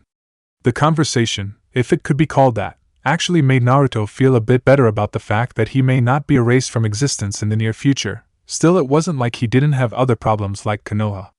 Oh, Naruto was sure he would get away with what he had done, though he admitted that he was probably going to get fined. The blonde doubted that he would be removed as a Jonin sensei though. Saving the Uzumaki heiress from a hostile ninja force that had kidnapped her only days, if that, before her father arrived, more or less ensured that he wouldn't lose his position as a Jonin sensei. And that wasn't even mentioning the fact that the incident had proven that they had traitors inside their shinobi ranks. The Kumo ninjas should not have been able to enter Konoha without being detected. More importantly, even if they had entered the legal way, they would have had to know the ANBU patrol routes to get back out again with Kushina with them. They had a rat, and Naruto just hoped that Sarutobi could find who it was quickly. By the way, Akane added, honest curiosity in her voice. Did you make any headway on the Hiraishin or Kemei? The demoness asked. Naruto grimaced at the question. Both were exceptionally powerful techniques, but learning to utilize them was difficult. A little, Naruto replied after a moment. I changed a little of the Jutsushiki I had been using for the Hiraishin, and it did help improve it a little. Unlike before, I can teleport 3 times before the strain of the jutsu begins to tear my body apart. It's an improvement, but not by much. Still, it feels like a step in the right direction. As for the Kamui, yes, I finally got it to work. But it took me 5 minutes to activate the damn thing and another 7 on top of that to actually teleport with it, and even then I only made it 1.5 meters, so at the moment there's no way in hell either of them can be used in battle. Naruto reported to the redhead sealed inside his body. The vixen didn't answer immediately. Did you try combining them? Akane questioned. Naruto grunted a yes out. Careful to keep his voice low, as it seemed that Kushina had fallen asleep. Yeah, that was a success actually, Naruto admitted after a second. By combining the 2 jutsu together I can get away from the damage that the Hiraishin does to my body, but it takes 15 minutes to mix the 2 together before I can teleport with it. So the current usability in battle is still a big fat 0, still like I said earlier, it's a step in the right direction. Naruto could feel Akane nod inside of him. I see, Rinnegan? The vixen asked. Naruto shook his head in a negative. No, haven't had any time to pull that off recently. I can't afford to try out Shinra Tensei near the village, the same for Banzo 10, and if I lose control then, well, I don't even really want to think about that. As for the other paths, Ninjendo I haven't really had a chance to use. Same goes for Shirato, Jigakudo, Gakidon Gedo. I can't use Chikashodo anywhere a Konoha shinobi might see. The last thing I need is for someone to report me summoning an animal with weird eyes, describe it to Gigi, and have Jiraiya figure out that I have the Rinnegan. That would be a whole can of worms on its own. The Uchiha are going to be hard enough to deal with when I finally have to use the Sharingan in battle. Naruto replied, gaining an understanding sigh from Akane. Hell, they couldn't even use too many Kage Bunshin just in case someone managed to figure out who was making all of them and work out that Naruto had the chakra reserves of a Jinchuriki. Which was something neither one wanted until they were ready to reveal it. That plan was coming along, Akane having just finished part of it. Still more needed to be done yet. I see your point, the demoness replied, mulling over the problem.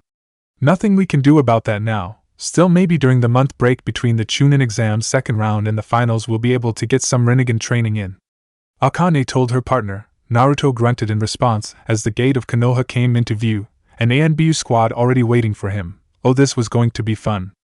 Hopefully, Naruto replied, his eyes still fixed on the ANBU he was approaching. Clans always train their own children before the finals, it's traditional. Hell, I know as a fact that date will be here in the next few days to tell Kushina about what almost happened to Yuzu, and he'll probably continuing her training in the Uzumaki clan arts. That leaves me free for a month to do my own thing. I'll see if I can't get a mission out of Konoha during that time so that I can get some training done. Naruto replied, already making plans. He would make a Kage Bunshin before he went to bed tonight to copy some jutsu scrolls for his genin so they could at least have a few jutsu under their belts that were their opponent's direct elemental weakness. Well, that's one reason to be out of the village at any rate. Akane replied, sounding thoughtful and mischievous at the same time, a combination that made Naruto's blood run cold. What do you mean? The blonde shinobi asked, his wariness creeping into his tone, making the nine-tailed vixen chuckle. You remember what my former container's nickname was, do you not, Naruto? Akane questioned, laughter coming into her tone. Naruto stopped short at the odd question. Sure I do. Uzumaki Kushina was also known as the Akai Chishio no Habanero. Naruto answered after a second, still confused at the demoness's line of questioning. Very good, Naruto. Akane praised him in a cheery voice, making Naruto feel like he was missing something terribly obvious. Now next question, Naru. How did my former container get that nickname? Naruto thought about it for a second before answering. Kids made fun of her hair, and so she pummeled them into the ground. The blonde answered, wary of what the demoness was getting at but also very confused at her current line of questioning. Okay then, final question, Naru. Akane told him after a second, making Naruto growl at the nickname the nine-tailed vixen had picked out for him. He was not for, damn it.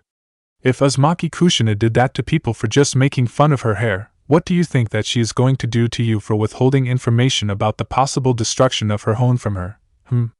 The vixen inquired, and Naruto's face went bone white. Oh dear sweet Kami, he was getting a mission outside of the village the second that date turned up. Give his miniature mother some time to cool off before she tried to kill him. Naruto was lucky his face had regained color as he landed in front of the assembled ANBU. None of which pulled out weapons, but they did tense. Narukami Naruto, one of the masked figures said in a blank tone. You are to come with us to the Hokage regarding your actions of injuring 2 Chunin-level shinobi of Konohagakure. After this meeting your punishment will be decided upon by the Hokage. However, I must ask before we leave, what are you doing with the Uzumaki heiress, and why was she outside of the village? The ANBU inquired. An incredulous look made its way to Naruto's face. They still didn't know Kushina was missing. Heads were going to roll for this. Naruto knew as a fact that the barrier team checked every hour to make sure no intruders had come into the village and that no high-priority members of the village had left it without permission. And as the Jinchuriki of the Kyuubi and the heiress of the Uzumaki clan, Kushina was definitely high priority. That meant they had a traitor in the barrier team. Naruto could only hope that the bastard was still there, because a smart man would have reported that no one had left, and then gone home, picked up their stuff, and left the village before the next sweep was made and someone figured out they had been lying. I am with Uzumaki Kushina as she was kidnapped earlier tonight by 5 Jonin-level shinobi of Kumogakure. I left the village to get her back. As for harming the Chunin-level ninja, that was done in my haste to catch up to the Kumo ninja, and I will accept my punishment for my actions. Could you please lead me to the Hokage Tower now? Naruto finished, gaining a nod from the masked figure who seemed to accept his words, at least for now. Very well. The boar-masked ANB replied before gesturing to one of his men. Please hand Uzumaki Kushina to my subordinate Bird. He will take her to the hospital for a checkup. Boar told him. Naruto closed his eyes for a second and spread his awareness out. Boar was telling the truth. Kushina would be taken to the hospital by Bird. None of the ANBU around him were with Danzo from what he could tell. That being said, it didn't change that there were traitors around. Sorry, Boar, but I can't comply with that order, Naruto stated, his stance relaxed and peaceful, indicating that while he had no desire to fight the ANBU, he wasn't going to comply. Boar tilted his head to the side and signaled the ANBU that had started to go for their weapons to stand down. May I ask why not, Narukami-san? Boar asked. So far the blonde had been cooperative. Why the change? My reason is that there has to be a traitor in the barrier team for no one to know that Uzumaki Kushina had left the village. If that is the case, then I don't know where other traitors could be placed. Naruto held up his hand to the ANBU and bowed slightly.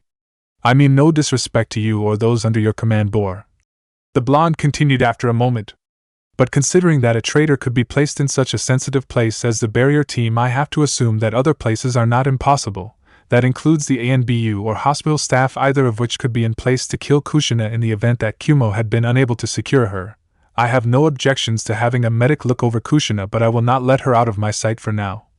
I would still be more than happy to accompany you to the Hokage Tower, but Uzumaki Kushina will be going with me, and I would be very grateful if you could have Bird over there have a medic of his choosing come and look over Kushina in the Hokage's office.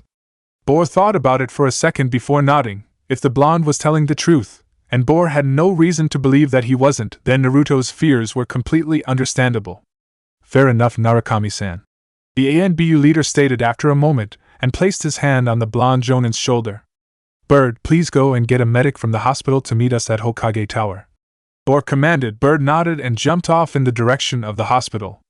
While the ANBU leader, the blonde and the red-haired Jonin disappeared in a puff of smoke heading towards the tower. When they arrived inside, however, the Sandaime Hokage, Sarutobi Hiruzen, was not alone. Standing next to him was a man very familiar to Naruto, a man with red hair and violet-blue eyes that were cold and calculating. Armor reminiscent of the Shodaime and Nidaime Hokages covered his body while his mouth was locked into a frown. Yes, standing next to Hiruzen was Uzumaki Date, current leader of Uzushiogakure no Sato and, perhaps even more importantly at that point in time, father of Uzumaki Kushina. Hiruzen looked at Bor for a second before dismissing him with a wave of his hand. Naruto placed Kushina down on one of the couches inside the Hokage's office. Narukami Naruto. Hiruzen stated, his voice carefully blank, though Naruto had no doubt that the man was angry with him for harming Konoha ninja even if he had a good reason. Earlier tonight you harmed a pair of Chunin-level shinobi of Konohagakure, one of which has several broken ribs and the other a concussion. What are your reasons for these actions? The Sandaime Hokage asked. Date stayed silent, his eyes still on his daughter's unconscious form. That his Gigi didn't have his pipe on him only reminded Naruto of just how serious this conversation really was. While the fact that his rank hadn't been said when the elderly Sarutobi had started talking meant that if his reasoning wasn't good enough, Naruto was looking at a demotion, at the very least.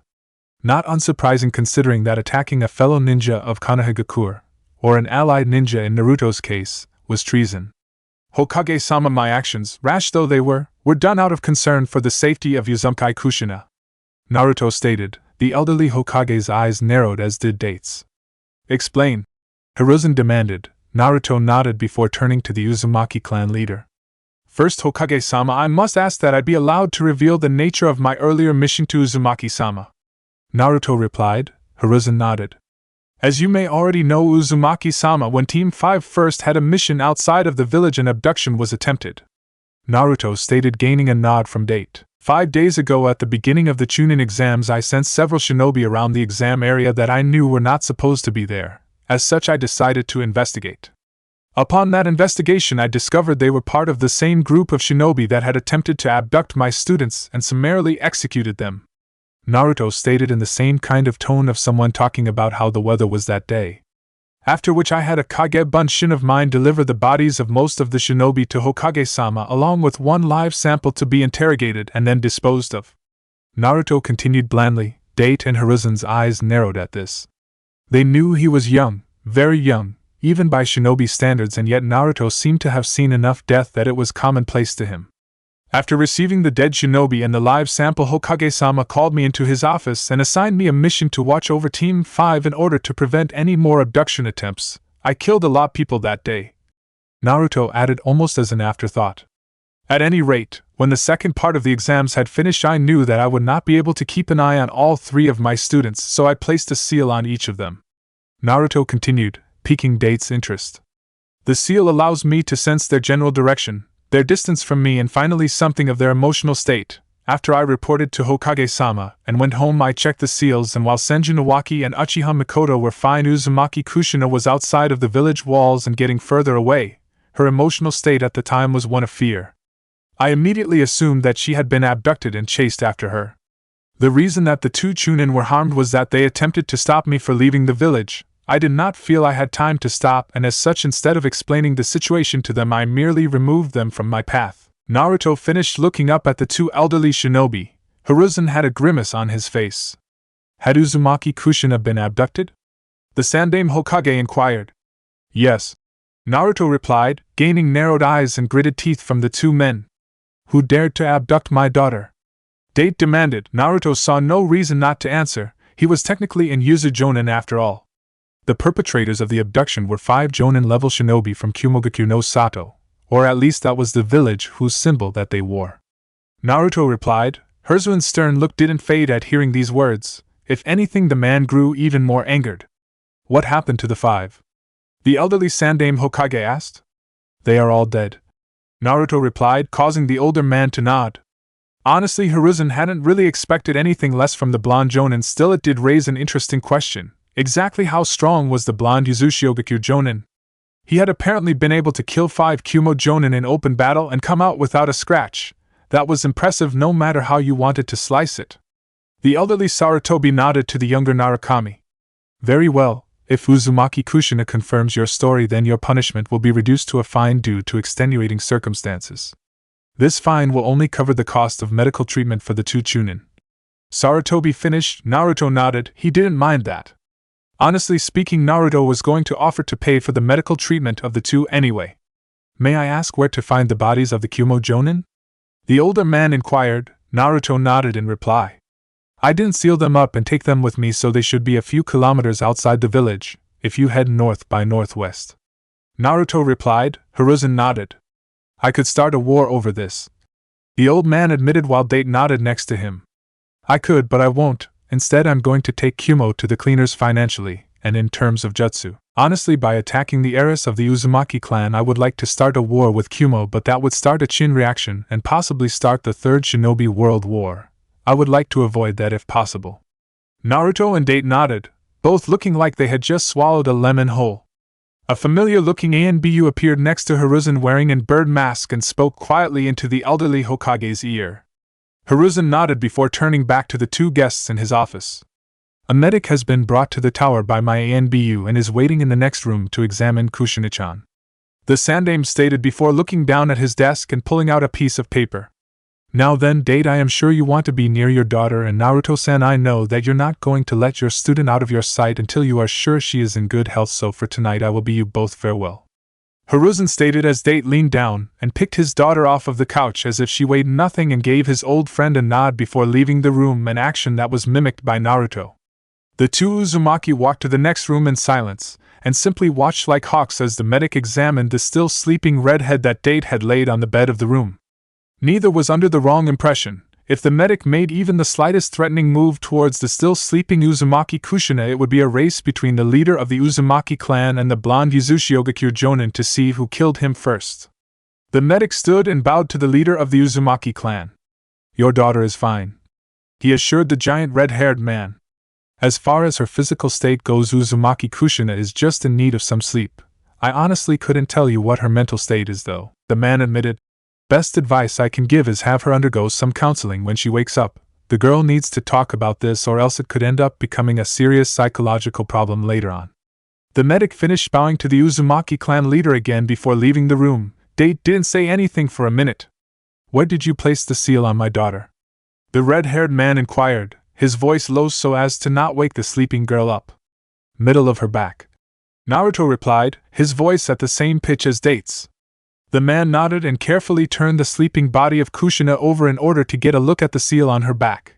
The man looked at it for a second before nodding to himself and smiling. A very well-made seal. Date complimented, and Naruto felt a quick surge of pride at being complimented by his grandfather, even if the man didn't know of their relation. It makes me wonder why you continue to hide your name from others when you clearly have nothing to be ashamed of.